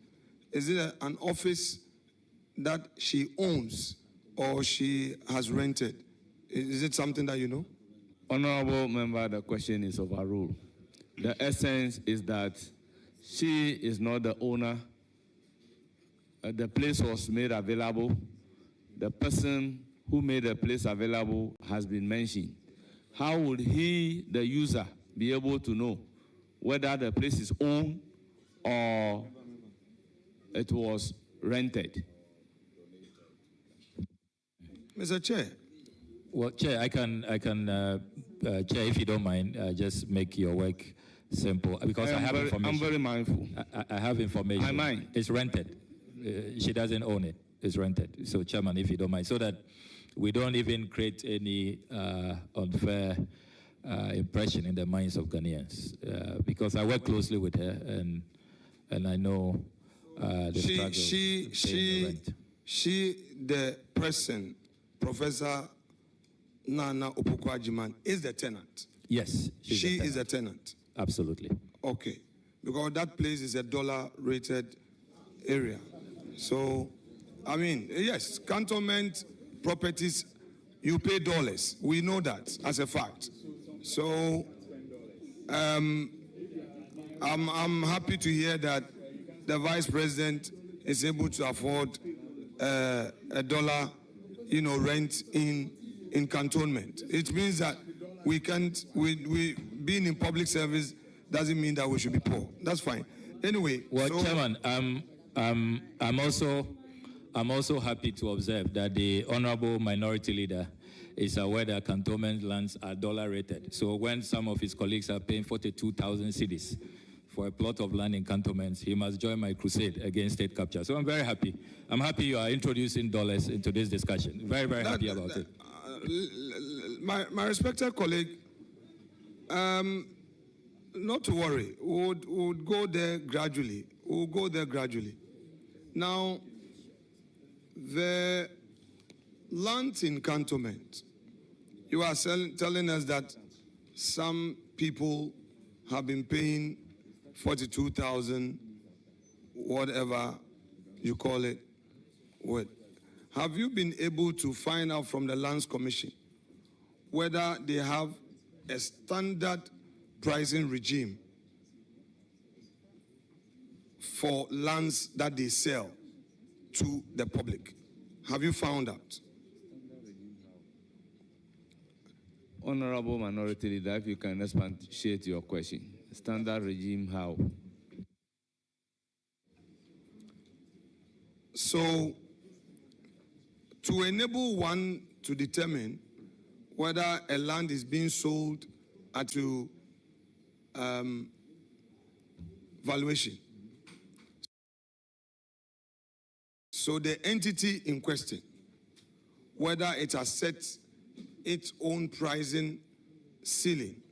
So you pay grounds rent, the actual lease, so, and if so, per acre or per plot.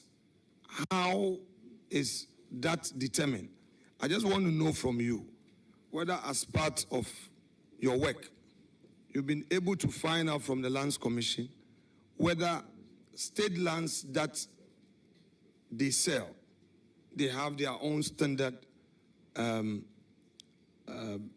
pricing for it. What I've discovered in the course of my work is that it varies depending on the area. So cantonments varies, range varies.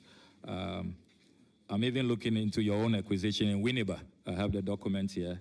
It also varies. So it varies all over. I have documents from Tamale as well, which vary. So I don't think there's a standard rate. It varies depending on the place. Honorable nominee, because you have brought me in, I'm able to find out from you about my properties in Winneba that you know. I want you to share with the public. This specific one is a lease between you and the government of Ghana on 22nd March 2023. The name Alexander Afenyo Markins for 99 years. This is in Winneba. Yeah, so official Lands Commission document, yeah. Honourable Member, did you say 99 years? Yes. Because I know as a fact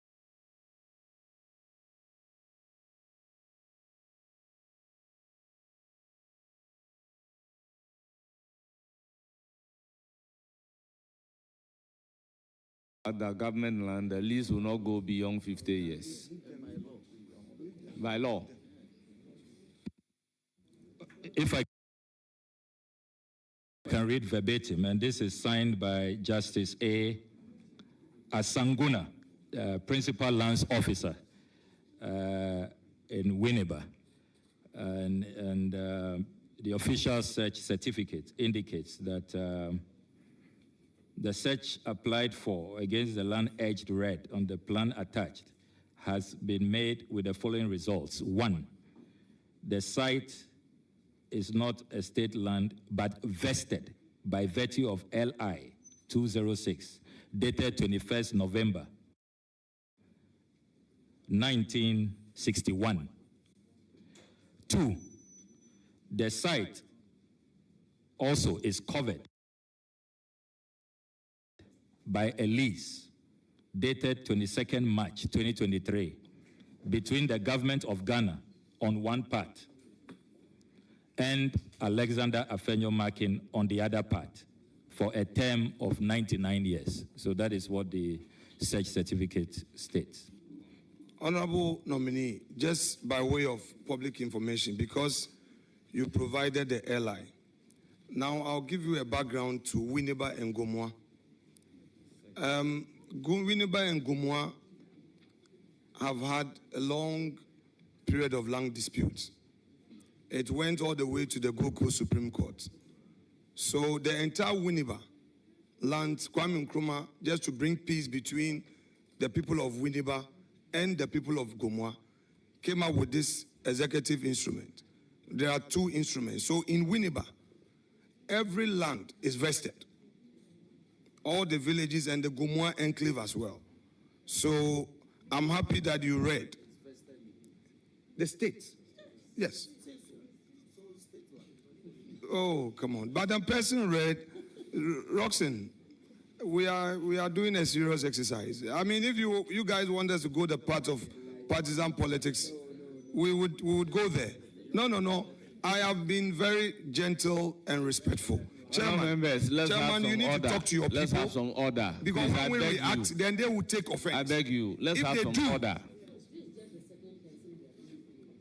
We have a lot of things to do. I've been calm, quiet, gentle, respectful. They've been doing, I've been keeping quiet.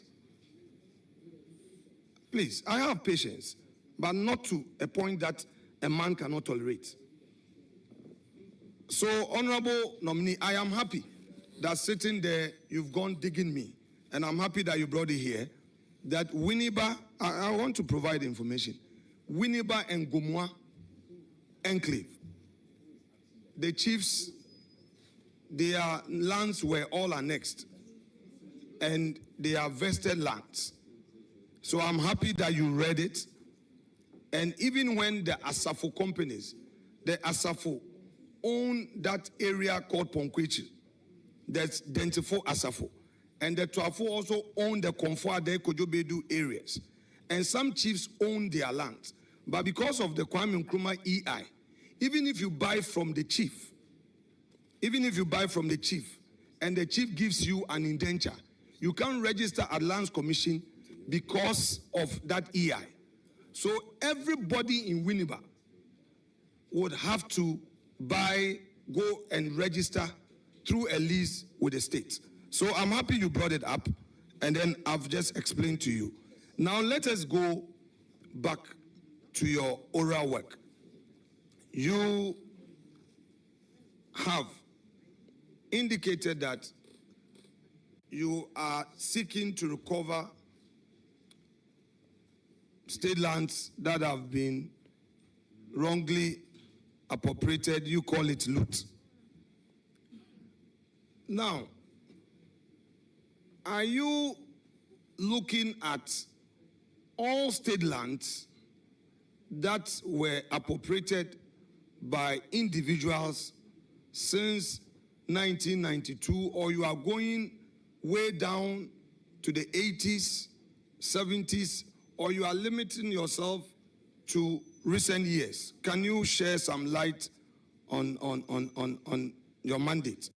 Because you are seeking to recover, which is very patriotic. Honourable Member, I believe this will be in the mandate of so you should share with us. ORA. The nominee before us is being vetted for a position of a foreign minister. So how relevant is the mandate of ORA to the position that the nominee is being vetted for? Chairman, don't start. I hold you. We are ready. They can go ahead and call your people. Chairman, the nominee himself spoke about ORA. The nominee himself stated in his CV, and I'm asking him questions about it. Then you say it is not relevant. Chairman, I'm pleading with you. I'm according you every respect. Let's have a smooth inquisition. Let's have a smooth inquisition. Honorable nominee, your work aimed at recovering state assets, lands that have been looted, etc. Which period are you looking at? That is okay.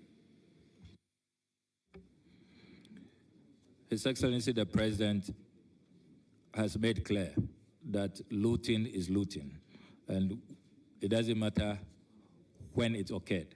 Once information emerges that it was an unconscionable transaction, we should document it. Remember that I have said that our work is with phase 1, information gathering.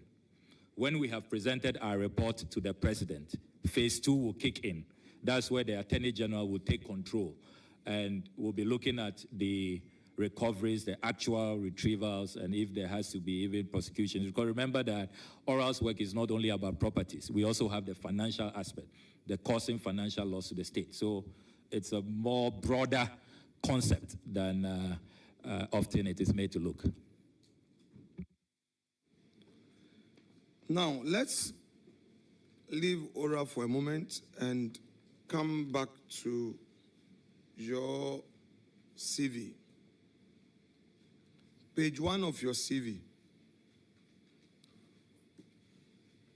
you provided your address, P.O. Box AD 45 at Ablakwa, Accra. Is the address owned by you? Is it your own postal address, or is a family postal address that you are using? It's a family postal address. And how long have you been using this family postal address? About 10 years. Now, you've also indicated you have 2 email addresses, correct? Yeah, correct. Then you have indicated home address, number 1, Wilshire Boulevard, Airport Hills. This property at Airport Hills, how long have you been living at Airport Hills?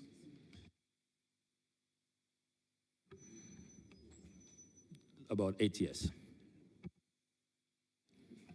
Is it your own property? No, I am renting. I'm a tenant. Airport Hills is dollar rented zone. Are you aware? Honorable Member, can we have a clarification of dollar rented? Because in Ghana, we use CD. So I don't understand a dollar rented property. Does it mean you pay the rent in dollars? Not necessarily. I mean... Okay.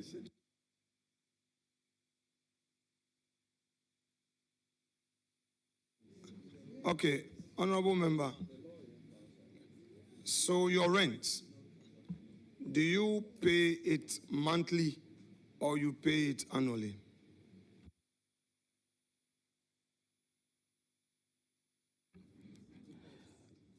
Well, it depends. And Chair, I don't know if you want me to share the tenancy agreement with you, even though I will have to don't proceed. Seek the permission of my dear wife, because we do it together. Don't proceed. It is not in the interest of the company to be demanding for your tenancy agreement, let alone determining how much you pay as rent. Okay.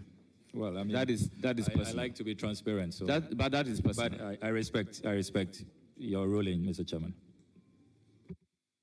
Chairman, you see, we are in this public enterprise together. This is a nominee who, desirous of protecting the public purse, holding people accountable, is able to inquire into how people earn their salaries, especially public officers, how people acquire properties and all. I think that it is only fair. For instance, in this inquisition, at least he came as prepared as possible with my own land that I have owned for over 25 years, which is good. And that's not only what I have, by the way. No, provide, honorable member, I am happy. I'm happy for you to share with the public all that you have on me. Read them aloud. No, please read them aloud. Honorable members, I want you, because you brought it up, I want you to share with the public all the properties that I have that you have uncovered, including my bank account. Share with the public. I'm happy for you to share. No, I want you to share because I want it to disclose. I am right here. No, I am right here. I am right here. I want you to disclose to the public all the properties that I own that you have. Honorable Minority Leader, remember, I am the chair of the committee. If you ask a question that relates to that, fine. I can even overrule the question. So please, you are not allowed to mention the others unless the need arose. Proceed. Honorable member, as part of your inquisition on me, did you discover some other properties that I own apart from what you have already mentioned? Which search result you shared? Are there others that you were able to uncover? Is there inquisition in the first place, or you just gather information? Don't worry, I will put it right if I should use gathered information. Well, Mr. Chairman, I will disclose what I have at the right time. We are all following our strategy. You have a strategy, I have my strategy. So let's stick to our strategies. So good. So, honorable nominee, as part of the information you've gathered thus far, the ones that you have gathered about me, can you disclose them to the public apart from what you have discovered? I cannot at this point.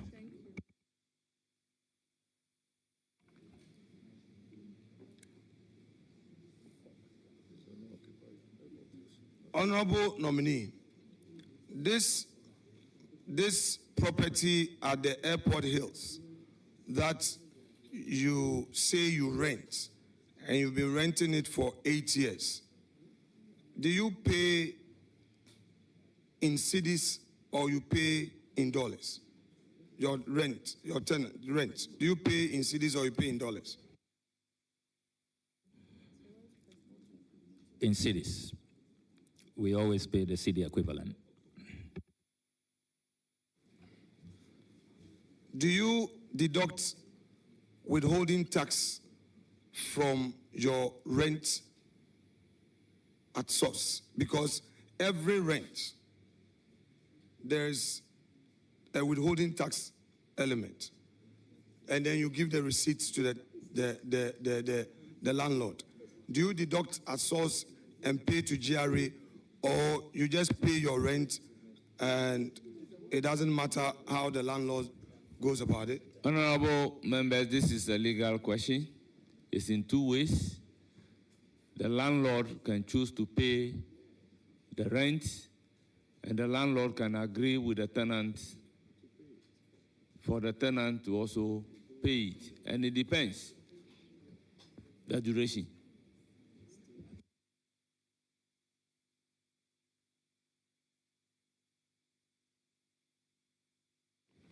So he's opening it up for clarity. So choose the part you would want to answer. I'm not allowing you to answer that question. Chairman, please say so for the records. I didn't get that you have question overruled. That's okay, no problem. Honorable member, on your CV, you have indicated on page 2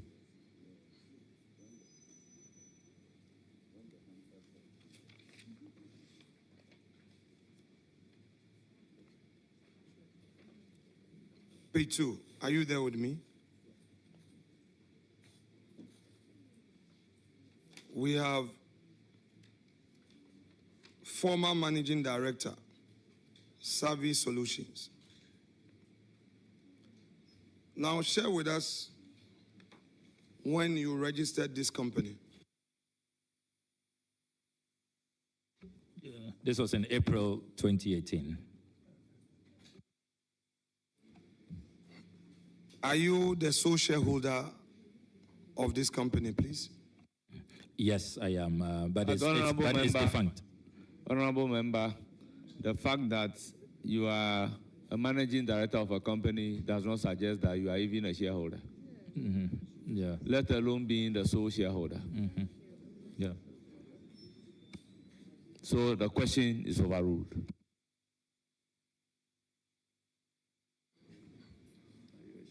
Are you a shareholder of the company?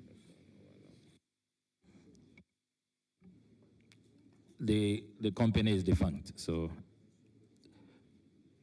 I'm no longer working or operating this company. Were you a shareholder of the company? Sole shareholder.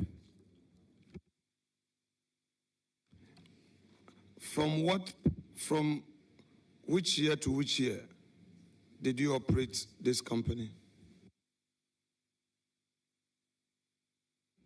It was just about a year. It was short-lived. What was the nature of the business of the company? So it was a communications and PR firm, and because I was appointed Deputy Minister for Information, I saw that there will be potential conflict, and so I decided to wind down to avoid a conflict of interest situation.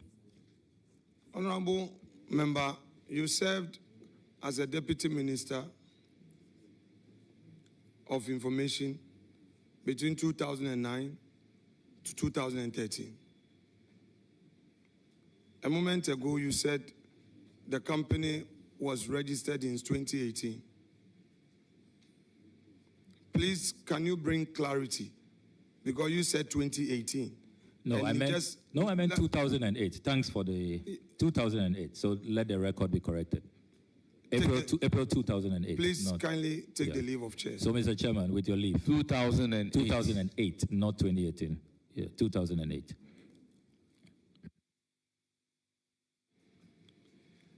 Now, you do not own any other company, correct?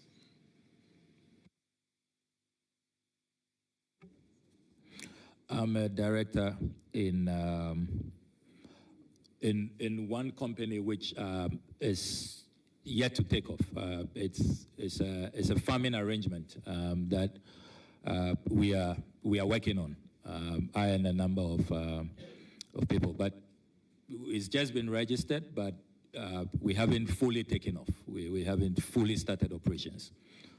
And that's, if Mr. Chairman, you want me to provide the name, that's Volta Clenam Farms. We're going to go into massive cassava production. We want to produce starch from cassava. But it's still in the gestation period. We haven't taken off yet.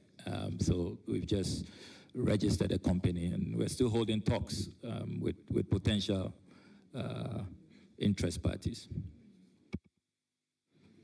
So if you say you've just registered the company, you mean you've registered it as a Registrar General's Department, correct? Absolutely. And you are the sole shareholder, correct? No, I'm not. There are others.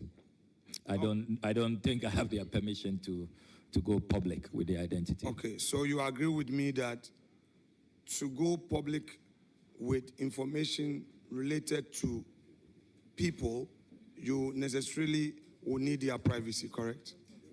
It depends on the context and the circumstances. Yeah, it depends. You have drawn the distinction that their consent and permission is not needed because it will be in the public interest, correct? Yeah, absolutely. But if they are private individuals, putting out their names will require their consent and authorization, correct? If they are not politically exposed. Sometimes you can have politically exposed private individuals. So that's why I say it depends on the circumstances. I mean, in these matters, you have to look at all. You have to look at all the parameters. What I'm saying is that, so let me rely on your words. So you're saying that if these people are politically exposed, there is no such requirement for their consent before you put out their names. If I got you right. I have stated that it depends on the circumstances. So case by case, you make a determination. But you are aware that per the Companies Act and then the anti-money laundering law that we passed, we amended to Act 824 something. Yes, Act 824. These individuals that you jointly own shares with in this company are politically exposed by virtue of the association with you. You'd agree with me?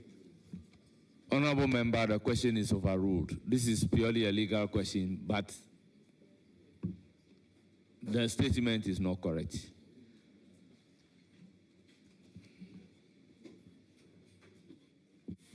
Now, you say you are going into cassava production in commercial quantities. You have acquired the land already? It will be a cooperative, so we will not acquire the land. We've discussed an interesting concept where the community owns, say, the community will contribute land. The youth will be involved. It's part of next initiatives I want to introduce as a member of parliament in Northton. So it's all geared towards job creation and promoting agriculture amongst the youth. So that's the kind of concept we are looking at, more of, a communal approach where families who own land will, bring it, young people will volunteer, and then the proceeds will be shared amongst those who sign up for the cooperative program. So it's quite an interesting concept. That's what we are looking at. So we haven't bought any land at this point. So, Honorable Foreign Minister Designate, in your constituency, do you own any property there? Like the way I own a property in my constituency, do you also own a property in your constituency? Yes, I do. With us, how long you've owned this property? It's a property I use about 10 years to build. Simple 4-bedroom, 1 kitchen, no boys' quarters, no swimming pool, no tennis court. That's a simple structure. I've seen a lot of propaganda out there that I own a $3 million mansion in my constituency, largely fueled by propagandists in your party. But I don't own $3 million in Aveime. I mean, absolutely preposterous and ridiculous. Those who attended my dad's funeral saw the property. Very simple property, built over a 10-year period. So if you want descriptions, that's what I can give you. The land, how did you acquire the land? So, for example, in my case, I buy it from the chiefs and the ASAFO, but I still would have to go and pay again at the Lands Commission because their title, their document they give, you can't register because of vested land. Do you have a similar situation in your area? No, mine family land. So, and because I'm member of parliament, they were very, very generous. It was largely a donation, just a little token to show appreciation. You know how people are very happy to reward people who are serving them diligently in their communities. So it was within that spirit. So, like you're saying that it's a family land, but it was given to you. Order. You are saying that the land upon which you built was a gift to you from a family because of your hard work as a member of parliament? That's not what I said. I said it belongs to a family. It's not a government land. It's owned by a family. And I'm saying that they didn't really let me pay a commercial value. I mean, I have to be grateful to them, and that's all I'm doing. So a little token, a little appreciation, really, but nothing significant. So you have a lease to the land? You have a lease? Not yet, not yet. So, as far as you are concerned, that simple property, as you've described it, in your constituency is the only property you own, correct? Or you own some other properties? Mr. Chairman, I think the Vice Chairman is engaging Mr. Chairman, so.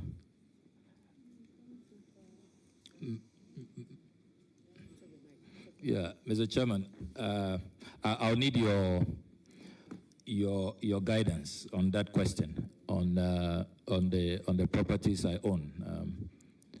Because I've declared my assets, so if you want to get a copy of my asset declaration from the Auditor General. But Mr. Chairman, I leave it in your hands. Referring to the Assets Declaration Act, it is for a stated reason that you file it and the envelope is not even open. So in that vein, I would disallow the question. Okay, Chairman, so let me get clarity. So on this table, what you are saying is that the nominee is not obliged to disclose the properties that he has. I mean, just so that I'm guided. If you're saying that a nominee getting into public service, who is a public-spirited individual, who gathers information as to what people own in public life, how politicians live their lives, in this case, he's not obliged to disclose. I'm fine. That's okay. Let's do what the law requires from us. The law requires that you file your asset declaration. Man, I'm not talking about the law. I never went into asset declaration. I asked a very simple question. He said at the Airport Hills, based on the information here, he says that he's a tenant at Airport Hills. He's lived there as a tenant for 8 years. Then he himself disclosed that people have been making all manner of propaganda. He owns this, he owns that. However, in his constituency, just as I do, he has a simple house, and that simple house has a 4-bedroom, no boys' quarters, no swimming pool. I have a swimming pool in Winba. In fact, I have two. My beachfront and my White House. I have 2 big swimming pools. I have them. I have a boys' quarters, yes. And I have had them for years, which is different from you. Yeah. Well, the fact. So I want to know from you whether you have other properties.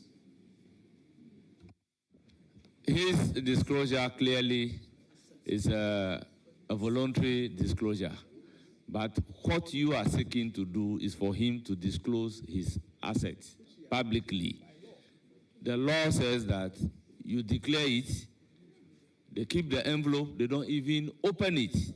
As to whether that is right or not, that is apparently the law.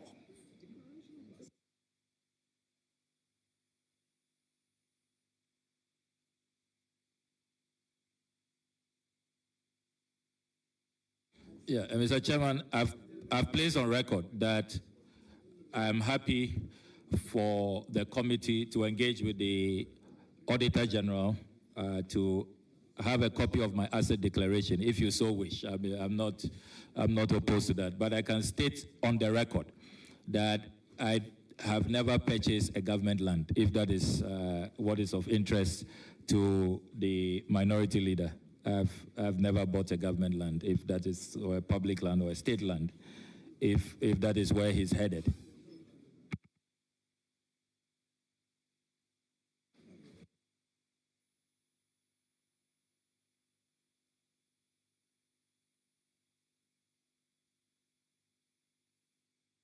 Well, sorry for the interruption. There's an issue we have to deal with.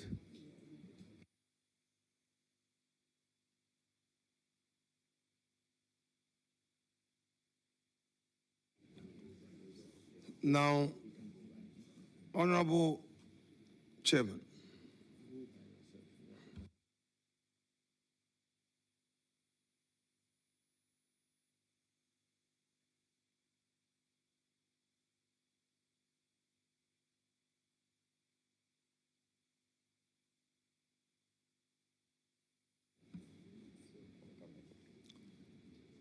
Mr. Chairman,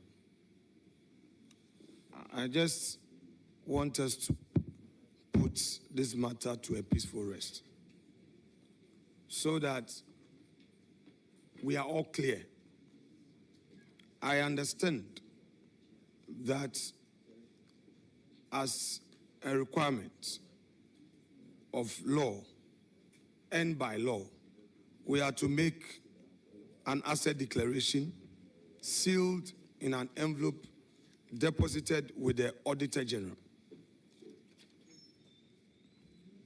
Are you therefore saying that in view of that law, nominees that appear before us are not obliged to make a disclosure of properties that they own? If so, I will respect it. I just want clarity as to your ruling. Yes, by imperative of that law, you cannot publicly ask anybody to publicly disclose his assets. That is why the disclosure of the access, in the wisdom of the framers of the law, is confidential.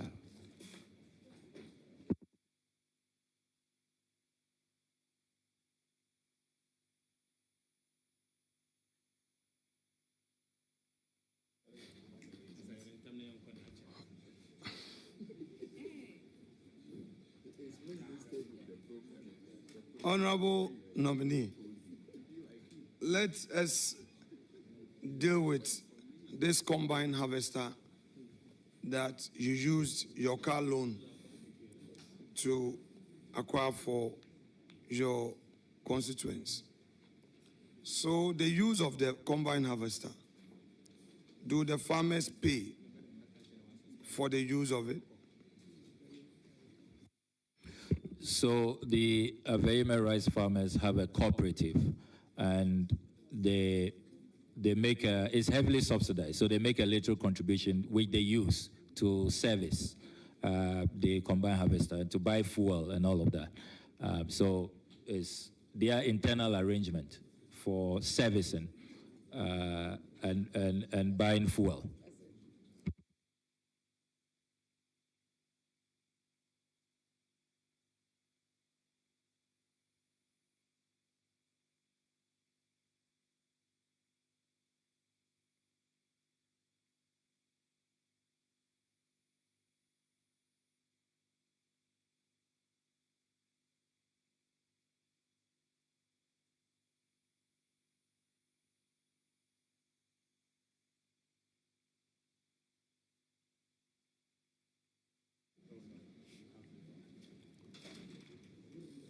So, honorable nominee,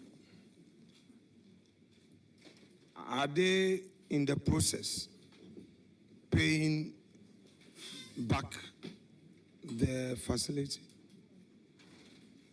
No, they are not to pay back.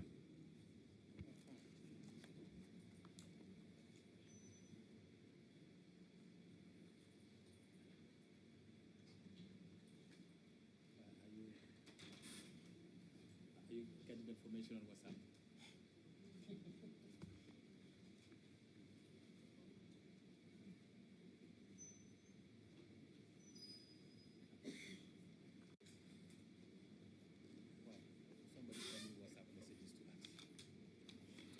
So, my respected colleague, let's go to April 8th. You publicly demanded on Twitter that former President Akufo-Addo should submit an annual presidential staffers report. And I'm quoting you. We demand the annual report now. unquote. However, official records show that this report had already been submitted by the presidency to Parliament on the March 25, 2024, and formally acknowledged by the Speaker's office on March 28, 2024, nearly 2 weeks before your demand. As someone who is being nominated as our chief diplomat, this office requires meticulous attention to facts and careful verification before making public statements. Can you explain, one, what steps you took to verify your information before making your demand public? That's the first one.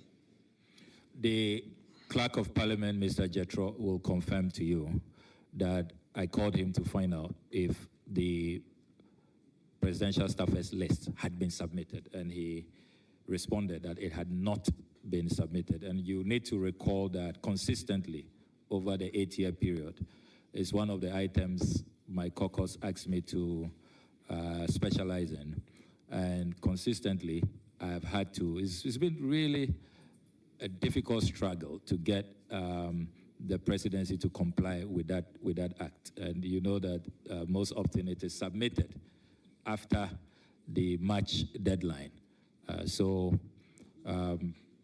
In April 2018, I thought that consistent with that track record, they had also missed the mark.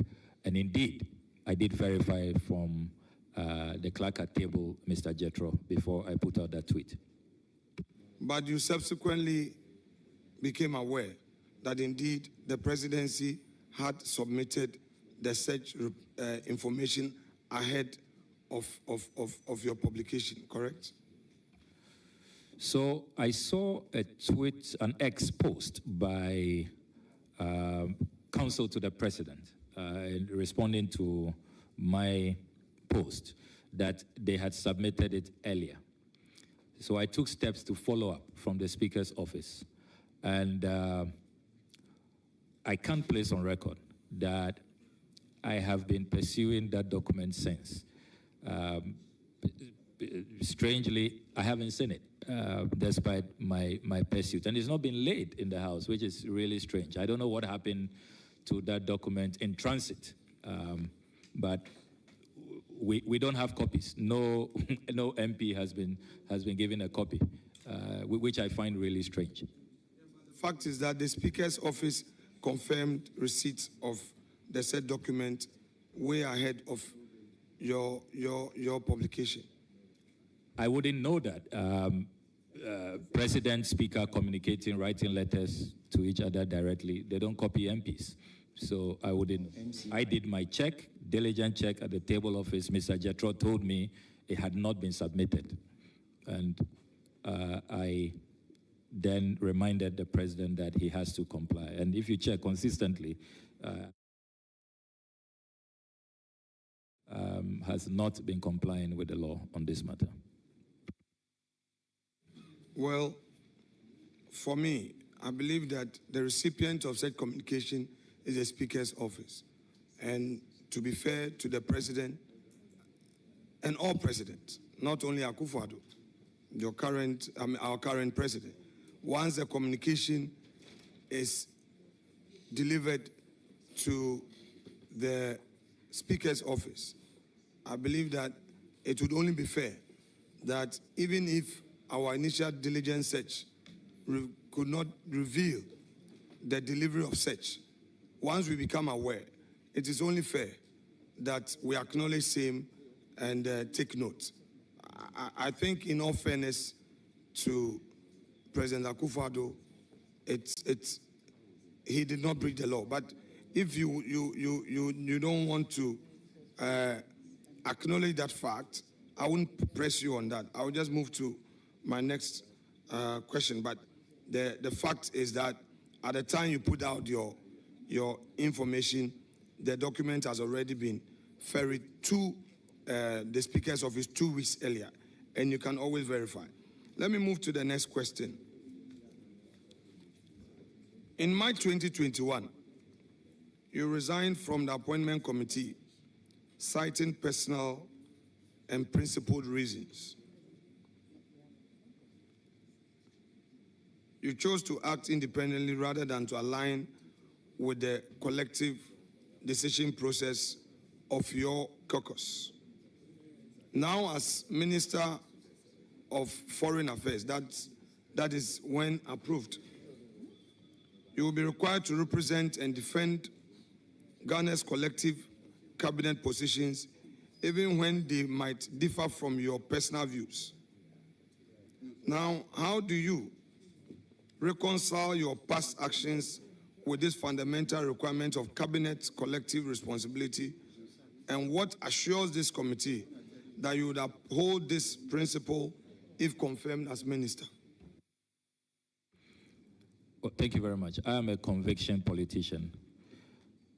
I have certain principles and certain standards. And the principle of collective cabinet responsibility, inherent in that principle, is that if there's a cabinet position you don't agree with, you resign. If you stay on, then you must defend that cabinet position. So if it's a matter I feel strongly about, I'm not one who finds it difficult to walk away, to preserve my convictions and my philosophies.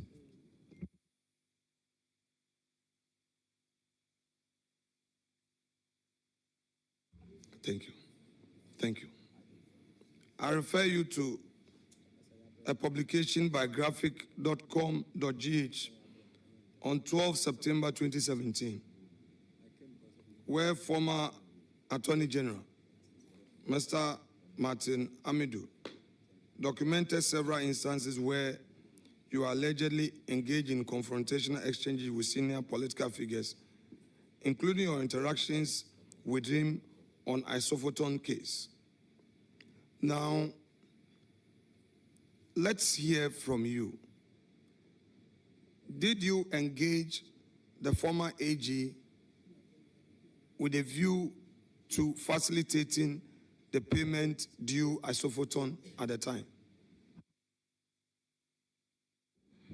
Well, thank you very much. At the time, I was Deputy Minister for Information, and I received a petition, came to the ministry, and I'm glad that former ministers of information are here. I see the Honorable Mahama Ayariga. It is key to the mandate of the Ministry of Information to receive feedback and ferry that information to the relevant quarters. So in this case, there was a petition from the director of Isophoton, and all I did was to forward that. And if you, Mr. Chair, you give me the permission to read from the current Ministry of Information's website. I have a printout here, a statement introducing the ministry, signed by the former Minister for Information, the Honorable Fatima Abubakar. And she states here, and Ghanaians who are watching can log onto the website of the Ministry of Information, which is appears to be now defunct, by the way. The Honorable Fatima Abubakar writes, quote, "Our goal as a ministry is to empower the citizens of Ghana through information dissemination, to ensure transparency and accountability in public policy cycles. The mandate of the Ministry of Information is to," this is President Akufo-Addo's Minister for Information, and that's all I was doing in the Isophoton matter. Okay, so if so, why then would he describe you, I mean, from what you are saying, public office holder, you received a petition, you are asking for payment through your ministry by a letter. Did you write to his office? No, I was not requesting for payment. I was only serving as a conveyor belt.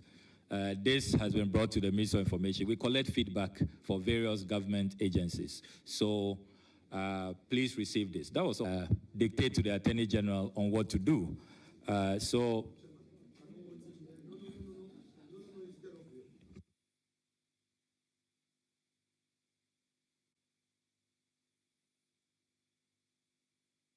Now, members, let's make progress. So, if you only ferried the letter to him, why would he therefore describe you as uncouth and somebody who has been insulting elders? Because he stated so. I mean, if there was no verbal engagement, but just a letter you wrote, how would he give you such a description? Well, first of all, I would like to see that publication because it on the 12th September 2017. It's still online, so you can peruse it. That's why I wanted clarity, that what was the mode of interaction. And you have said it was through a formal letter you sent to his office regarding the petition you received from Isofota, meaning you didn't phone him to talk to him. So if you didn't do so, how he gave you this description is why I want to know your view on it. I mean, fortunately, I've been. Honorable member. I've been in the public space. Honorable member, hold it. The question is a bit nebulous. How somebody have a view about you, you may not have control over it. So the question is either rephrased or overruled. Chairman, you reserve the sole right on admissibility. I will respect that always. Honorable nominee, I'm sure you become aware that the new president of the United States,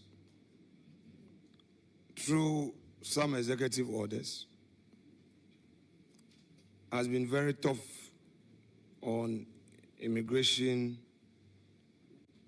and all. Obviously, without being hypothetical, there may be Ghanaians in the United States who don't have documents. How prepared are you for possible mass deportations, considering the situation we find ourselves? Share with us some strategies you intend to put in place to warmly see our compatriots safely back to Ghana. This is a matter that is of concern to a lot of Ghanaians. And since my nomination, I have diligently inquired from the Ministry of Foreign Affairs what the status is. There have been publications that about 6,200 Ghanaians will be affected.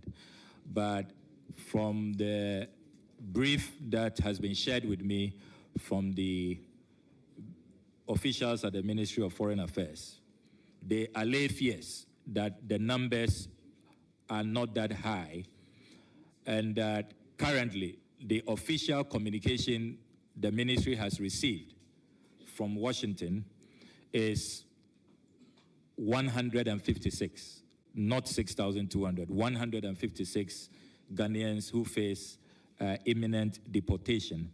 And indeed, they indicate that about 40 of them have been asked to be, they've asked our mission in Washington to process those people expeditedly to be deported.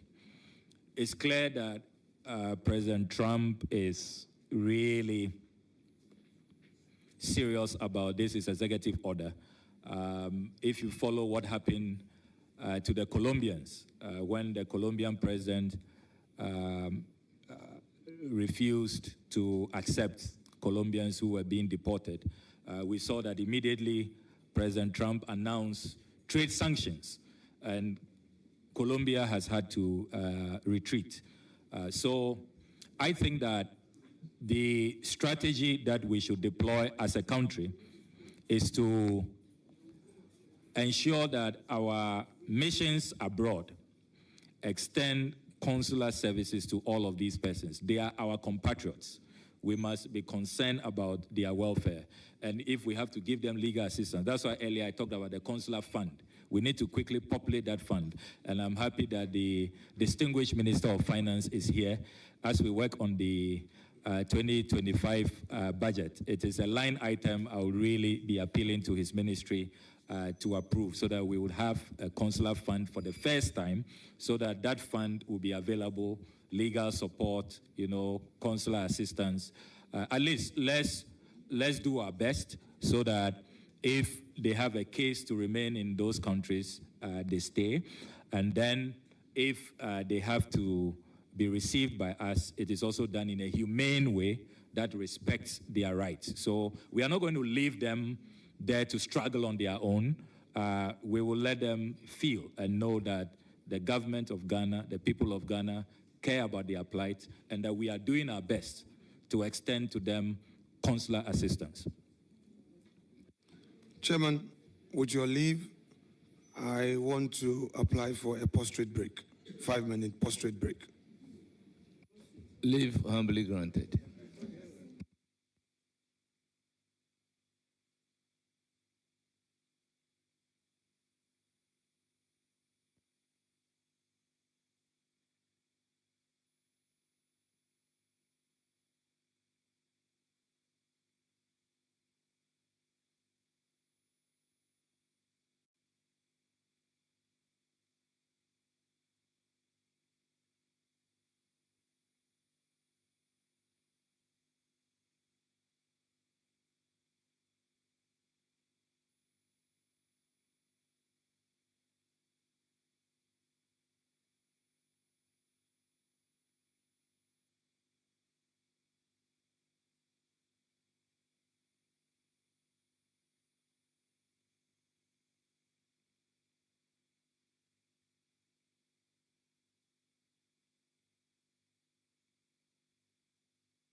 a small break.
Chairman. Order, let's make progress. Honorable Minority Leader, you have the floor.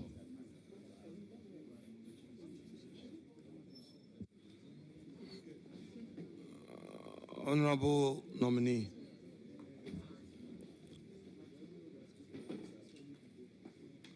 Please, do you have a Ghana card? Yes, I do.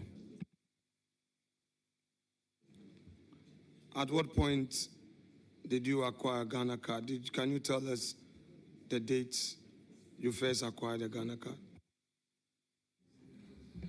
I'll need to refer. I don't have it here. I'm on oath, so I have to be accurate. Do you remember publicly condemning the policy of the Ghana card? Which aspect of the policy? Can you please? Introduction of the Ghana card. I don't recall. I don't recall. You don't recall? Okay. That's fine. The Ghana card that you have acquired, do you find it useful, and will you recommend to all Ghanaians who have not acquired Ghana card to acquire one? I said earlier in response to a question on passport reforms that I'm even seeking to collaborate with the Ministry of Communication so that those who have Ghana card who already have their biometrics in the system should not have to go back to the passport office to take their biometrics, that we need to have our systems synchronized. They have to integrate, talk to each other, and instead of these silos that we are promoting. So clearly, I believe in having a national ID system, and this has been in the works for many, many years. I recall that Professor Mills, President Mahama, and even before them, all governments have played their role in making sure that we have a national ID for our country. So I don't see how anybody will oppose a national ID system.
Honorable nominee,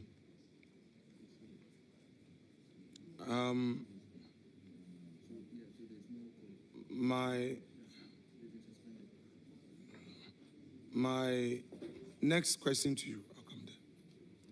My next question to you has to do with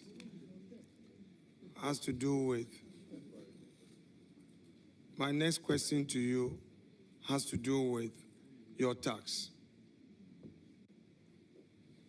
Now,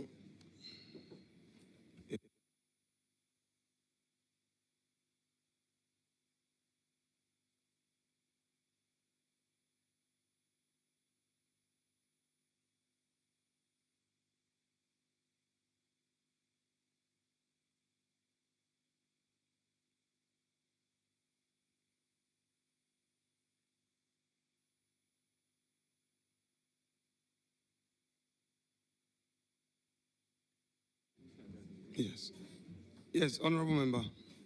Now, pay attention to the details thereon. Your 2023 and 2024 tax clearance certificate. Now, on your CV, you indicate that you haven't had any gainful employment in the private sector since you left school, from the CV you provided. The CV you provided, you've done any private work, you've not been in any employment outside of your political appointment. Do you maintain that? It's not factual. I'm wondering if you have the right CV. Do you have my 10-page CV? Because Just a moment. Let's do step by step, please. So that is not factual. You're Okay, please don't worry. Kindly, since you have perhaps the correct one before you, let's go. Take us to the gainful employment component of your CV.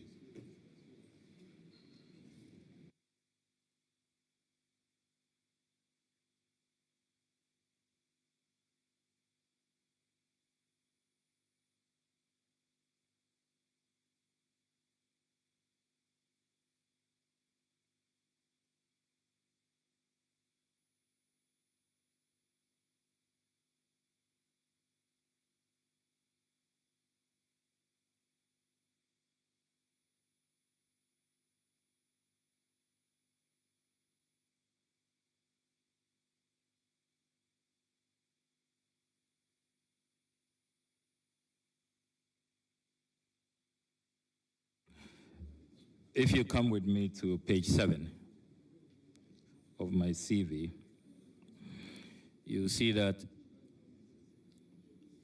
as a student at the University of Ghana, I was the campus manager of Carrera Computers Resource Center at the University of Ghana. It was above Ekwafu Hall, the Ekwafu Hall JCR, and my mates know that I did employ some of them as a campus manager. This was a campus job.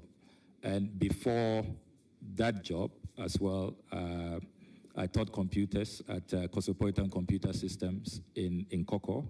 Some of my students are here doing national service. I meet them every day. And then we talked earlier about service solutions. So it is not accurate to say that I've never worked in the private sector. Thank you very much. So the campus job, you were a full-time student at Legon, correct? Yes, I was. This job you were doing on campus was a part-time job, correct? Yes, I mean, I've always loved to work. Yes, I believe in the dignity of work. And let me also add that during vacations, I took on vacation jobs. My mates will tell you that I was part of the work abroad squad on summer holidays. typically in the United States during summer holidays. So I've always believed in the dignity of work. Okay, work abroad squad. So share with us the periods that you went to America.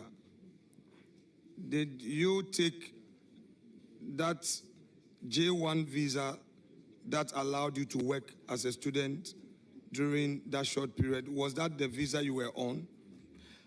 I want to believe so because I was allowed to work and I had no issues. We would want to give you the benefit of sharing that visa with us. We know you don't have it here. Yes, I'm happy to share that. Since you consider you were Very doing happy work to share abroad, that. Yes. you'll be sharing that with us. Absolutely. Okay, can you share with us the various works you did abroad, the work abroad, what specifically you did? Yeah, quite a number of jobs. One in a hotel called Doyle. I also worked in the dollar shop, and then I also worked in CS. Depends on the year and what openings are available. Now, in Nkoko, you say you taught at Nkoko for your national service. National service cannot be described as gainful employment. It's not employment, it's national service. I never said national service.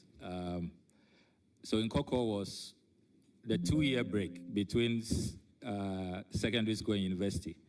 I thought that I made good use of the time. So I joined an uncle who was running a computer firm in Coleman International School. I'm very proud of that job I took as I must have been, 19 or 18. Which year did you take up? This must be between 1999. I left Presec in 99. So between 1999 and 2001. So you mean this was before university?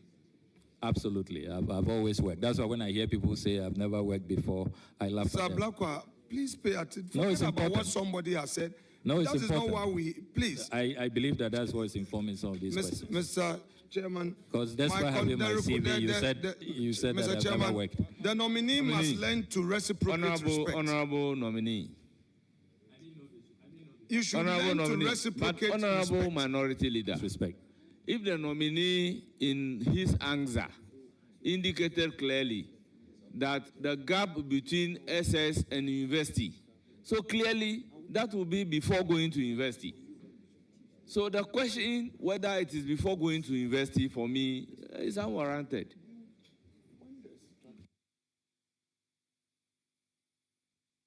And absolute respect to you, can you withdraw the word unwarranted? Please. Chairman. Then let me substitute it to say that it's not needed because the answer has been provided that I did that work between my SS and the university.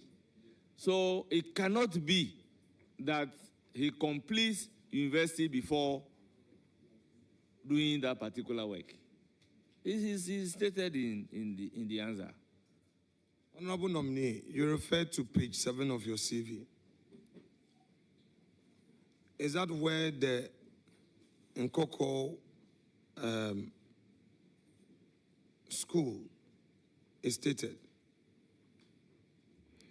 When I referred to page 7, I was talking about Carrera Computers at the University of Ghana. That's what I said. This one that you said you worked between 1999 and 2000, you said the 2 years prior to going to university, you did some work, gainful employment. Do you have it on your CV?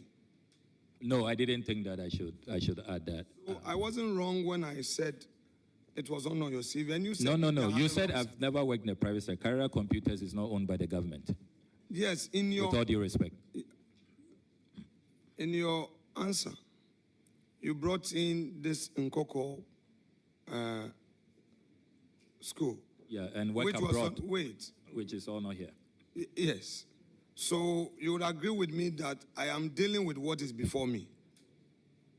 And I can't speculate.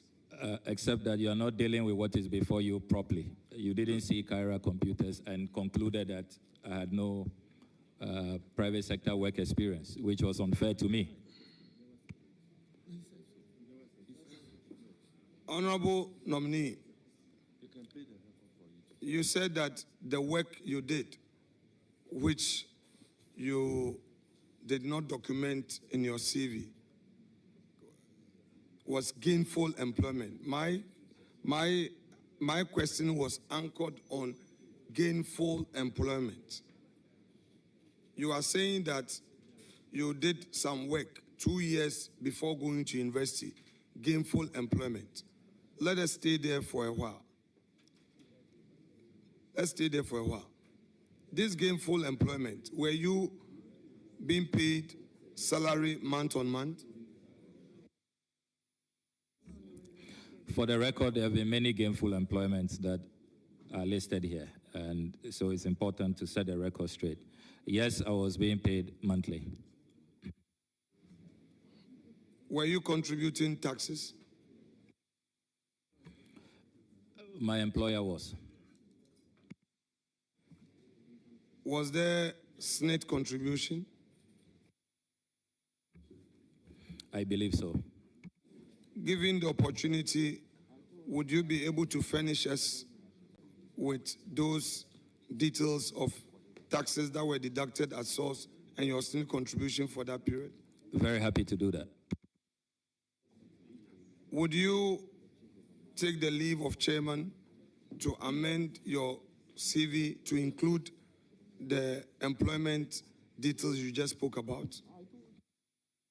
That is if the nominee he decides that he wants to do that. If there is a need, but if there is no need, as a result of which he didn't put it on the CV, so be it.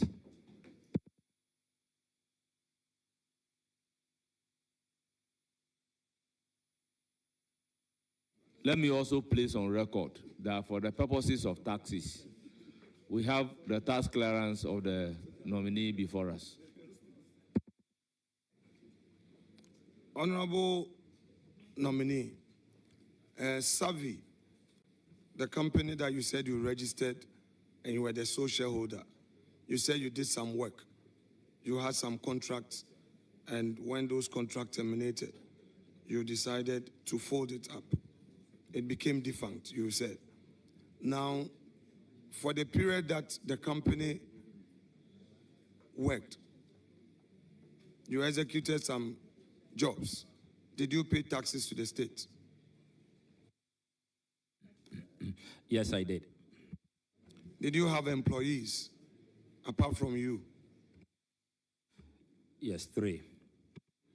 Did you pay their SNIT contributions? Yes, I did. Did you pay their taxes? Absolutely. Given the opportunity, can you furnish this committee with all those details? I'm happy to do that. Thank you. Now, between 2013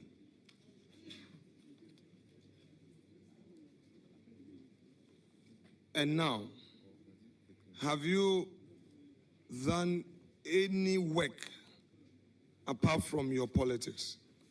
Have you done any work, and I'll break it down, as in consultancy work that has earned you an income, or engage in some other business that you've earned some income apart from the politics? Full-time politician. So you have no other source of income apart from your earnings as a member of parliament? Well, apart from little savings, investments, and the support of my dearest lawyer wife, as I call her. Thank you very much. I recognize Honorable Mama Yarga, a leader, majority leader, for follow-up question. Mr. Nominee, Is there a job such as a politician? Well, it's public service, and we receive little compensation for it. So it's more of public service. So you've been a public servant, serving in specific publicly established offices? Yes, please. Can you name some of those offices? The Deputy Minister for Information, office I occupied. Deputy Minister for Education, office I occupied. Member of Parliament for 4 terms. So these are some of the public offices I have occupied over the period.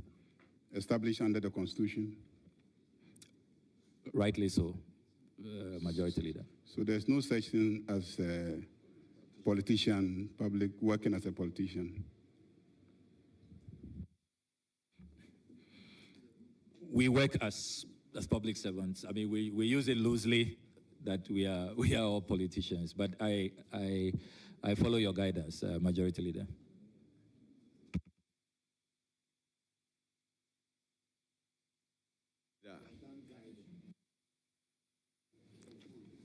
You know, anyway, fair enough. So, Honorable Nominee,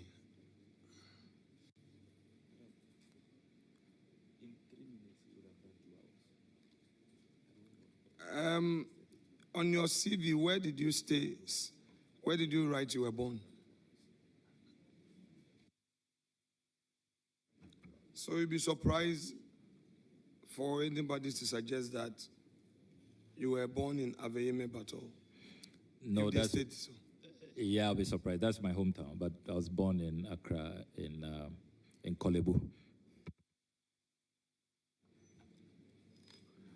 Now, Chairman, let me, with your leave, nominee, please, respectfully, this has nothing to do with you. I just want to bring a matter to the attention of the chair of the committee and to all of us. Mr. Chair, the rules of the House provides in order 2171.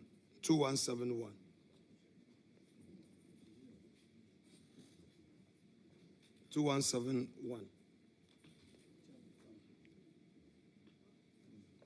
And I read, the appointment committee comprises the first deputy speaker as chairperson, minority leader as ranking member, the deputy majority leader as vice chairperson, and the following other members. A, deputy minority leader. B, majority chief whip. C, minority chief whip.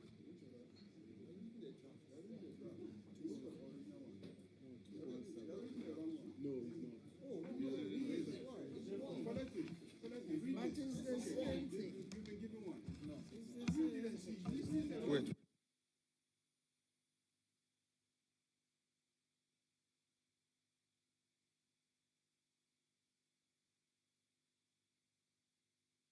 Order. Mr. Chair, we are standing orders, there are 2 prints. So the one you are holding with this color, that's fine. Fortunately, I also have the same thing here. The appointment committee comprises the first deputy speaker as chairperson, the minority leader as ranking member. It's the same, don't mind them. It's the same, don't mind them. Please proceed. If you are not firm, they will confuse you. I've been in this game for long. You can't confuse me on rules. The deputy majority leader as vice chairperson, the deputy minority leader as deputy ranking member, and the following other members. Majority Chief Whip. B, Minority Chief Whip. And 5 other members selected based on the numerical strength of the parties in Parliament.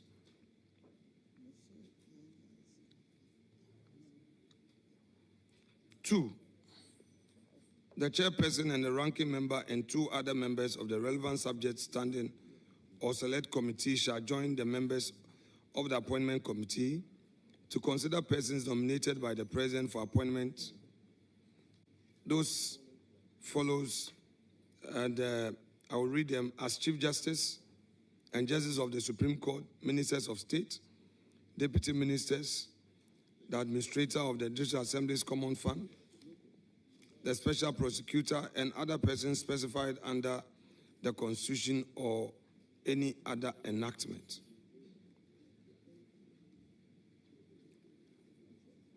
Mr. Chair, I have been informed that a moment ago, Mr. Speaker has made certain orders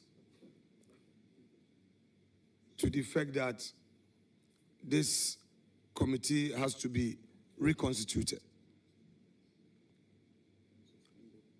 I would want to bring such orders of Mr. Speaker to your attention in view of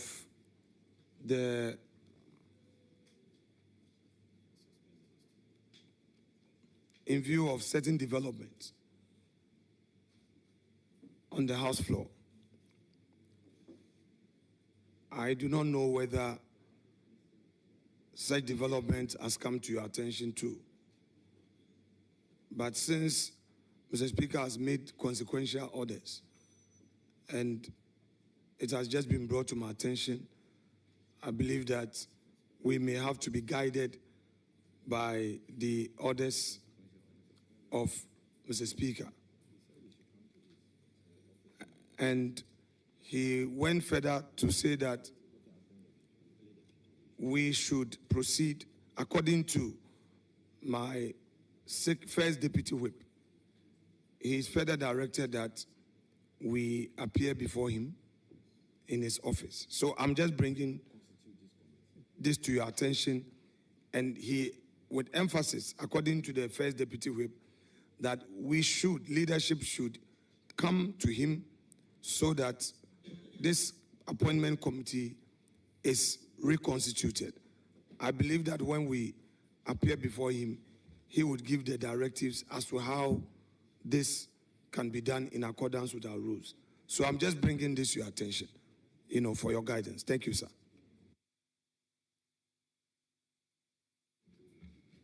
Thank you very much for bringing it to my attention. I will give the floor to Honorable Mahama Ayariga, the Majority Leader.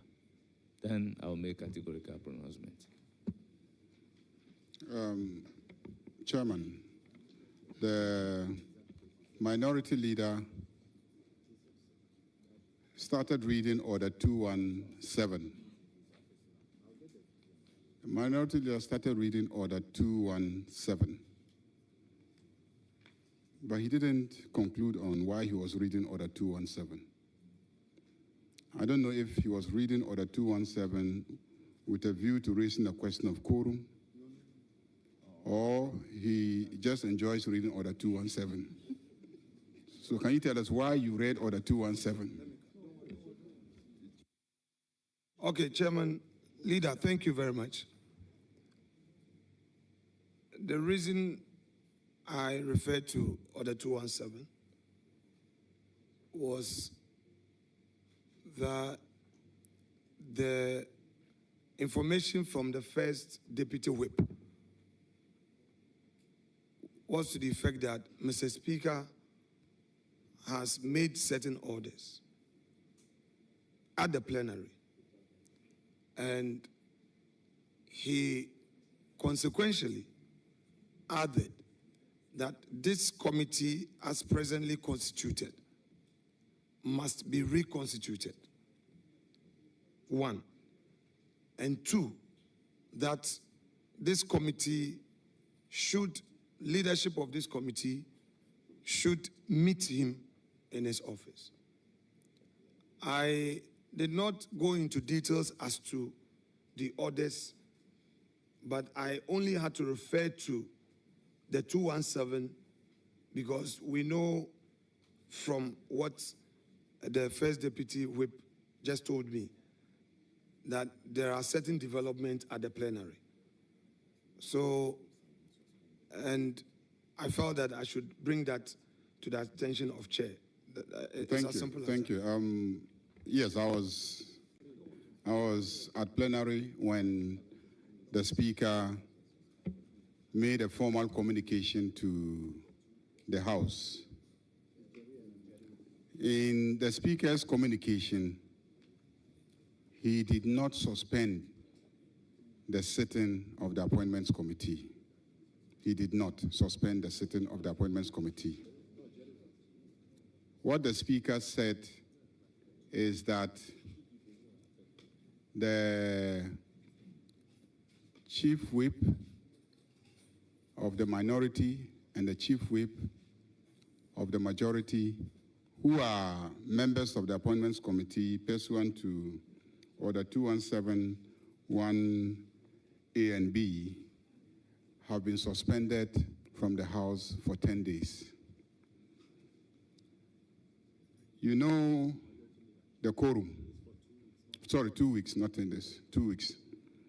You know the provisions relating to quorum. And when you read the composition of the Appointments Committee, I thought that you probably were entertaining a view that if the Majority Chief Whip and the Minority Chief Whip are suspended, then we will not have quorum to do business. But if you look at the numbers involved, clearly, even if you take out the Majority Chief Whip and the Minority Chief Whip, just 2 people, you will still have 9 members, and so you will have quorum. Even if the minority walks out, you need just 4 to form a quorum. And I'm assuring you that you will get the 4 to constitute the quorum, to transact business. If you break the microphone, you will also be suspended for 2 weeks. So that's the first thing. That's the first thing. Then the second thing that the Speaker said is that the Committee on Selection, he didn't say the leadership of this Appointments Committee. He said the Committee on Selection should meet him immediately after adjournment for us to reconsider the constitution of the Appointments Committee, including the rules of the Appointments Committee. When he was leaving the chamber, headed to his office, I followed him and said, it will be difficult to meet now. So he rescheduled the meeting to Monday, 11 a.m. So the Speaker is not expecting you in his office because he's not even in the building. He has gone to send his wife to the airport. She's traveling. And he actually told us his wife is traveling, and the Speaker loves his wife. So he went to send his wife to the airport. So there's no problem. The Speaker is not requesting for your presence at any meeting now. And the Speaker has not suspended the proceedings of this committee. He's spoken about the reconstitution of the committee, and he's spoken about the consideration of the rules of the committee. So this committee is properly constituted, and this committee should continue working.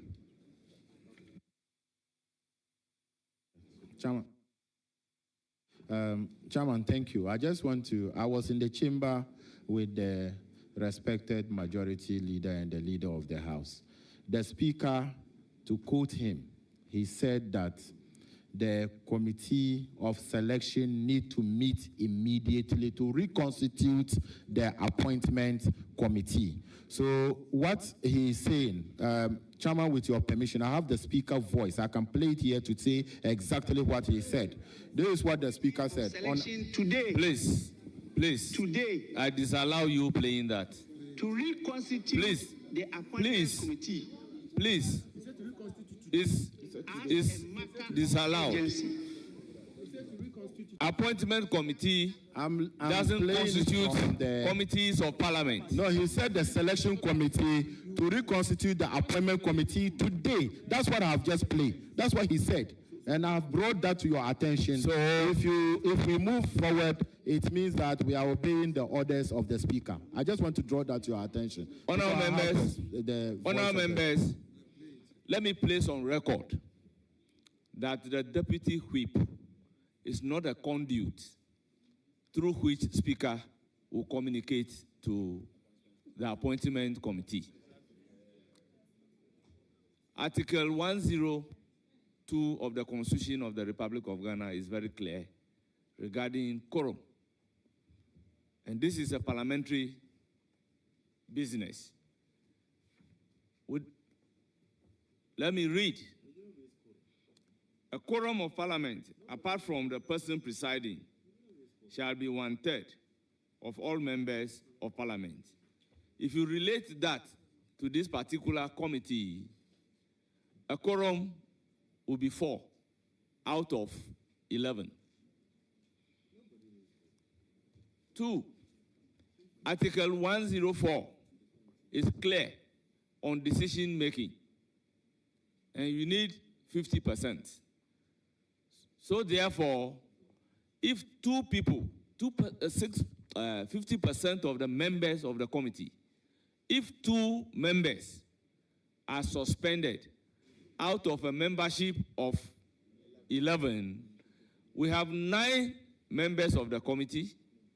We form quorum, we can do business, and can as well take decision. So, honorable members, we are not going to countenance any attempt to delay the proceedings of this House. With due difference to the deputy whip,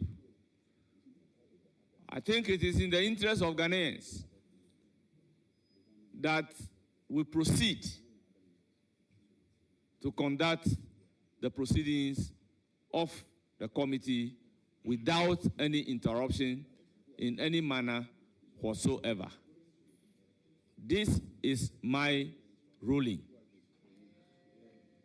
I will proceed to give the floor to the minority leader to ask his questions.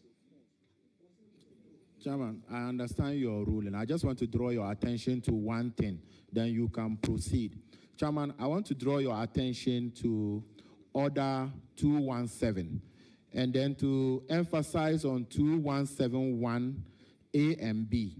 They said the appointment committee comprises, and I'm emphasizing on A and B, that says the majority chief whip, the minority chief whip, and C says 5 other members.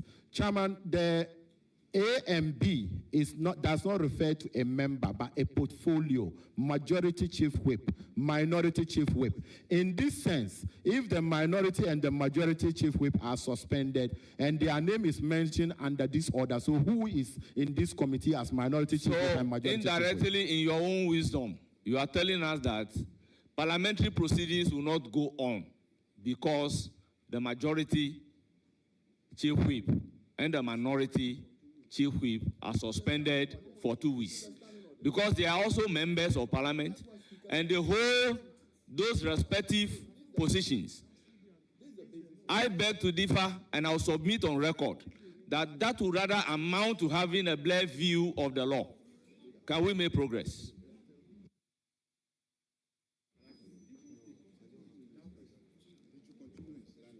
Honourable members, I won't recognize any non-member of the committee.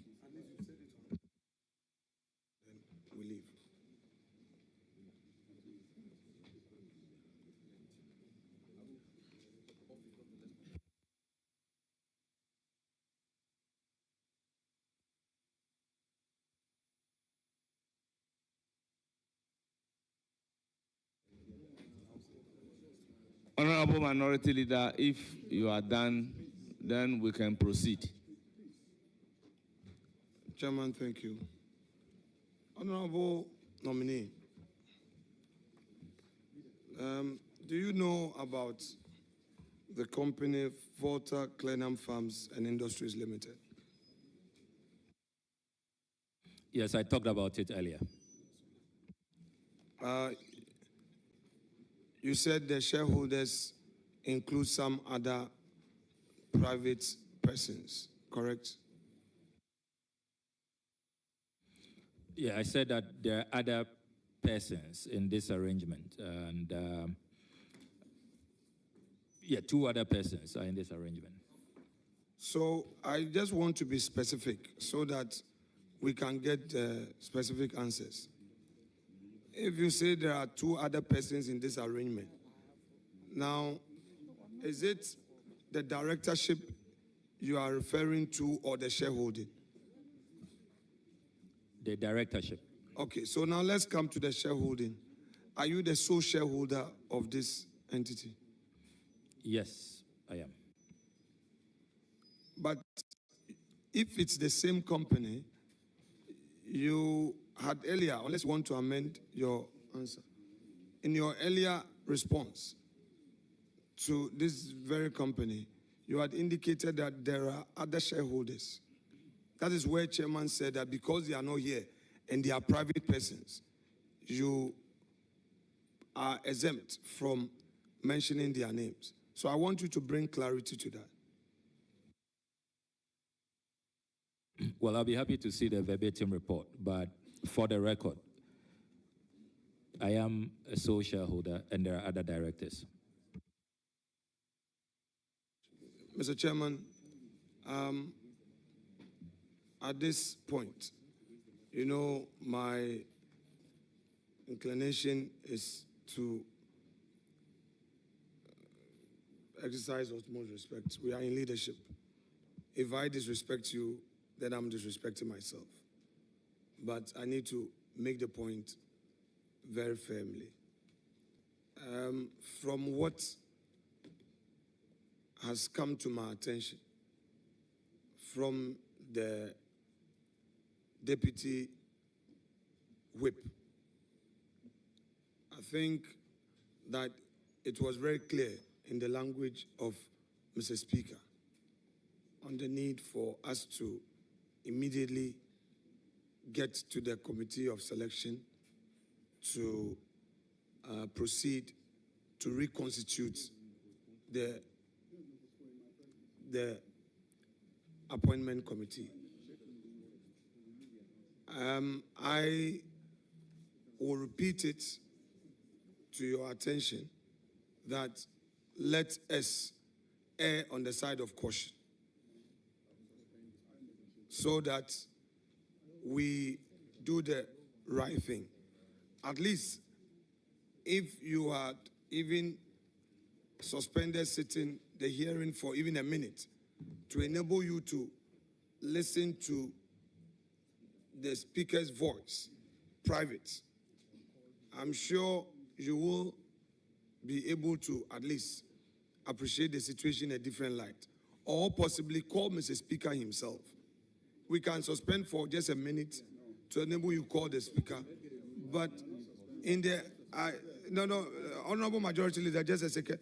Honorable Alassane Umar, please, the call is on all of us to show deference. If I talk, you talk, it doesn't help. So I would want to respectfully say that with what I know now, I would want to recuse myself in order not to be in breach of Mr. Speaker's orders. I can't force speak, Chairman. Chairman has his discretion, and I need to respect that. So I leave it at that to you, and then I'm sure we can take up other matters. Thank you so much, sir. Honorable members, the information is clear from the Majority Leader that owing to the circumstances, the Speaker has rescheduled a meeting to Monday, at 11. We are proceeding with the vetting. Any member who wants to recuse himself is free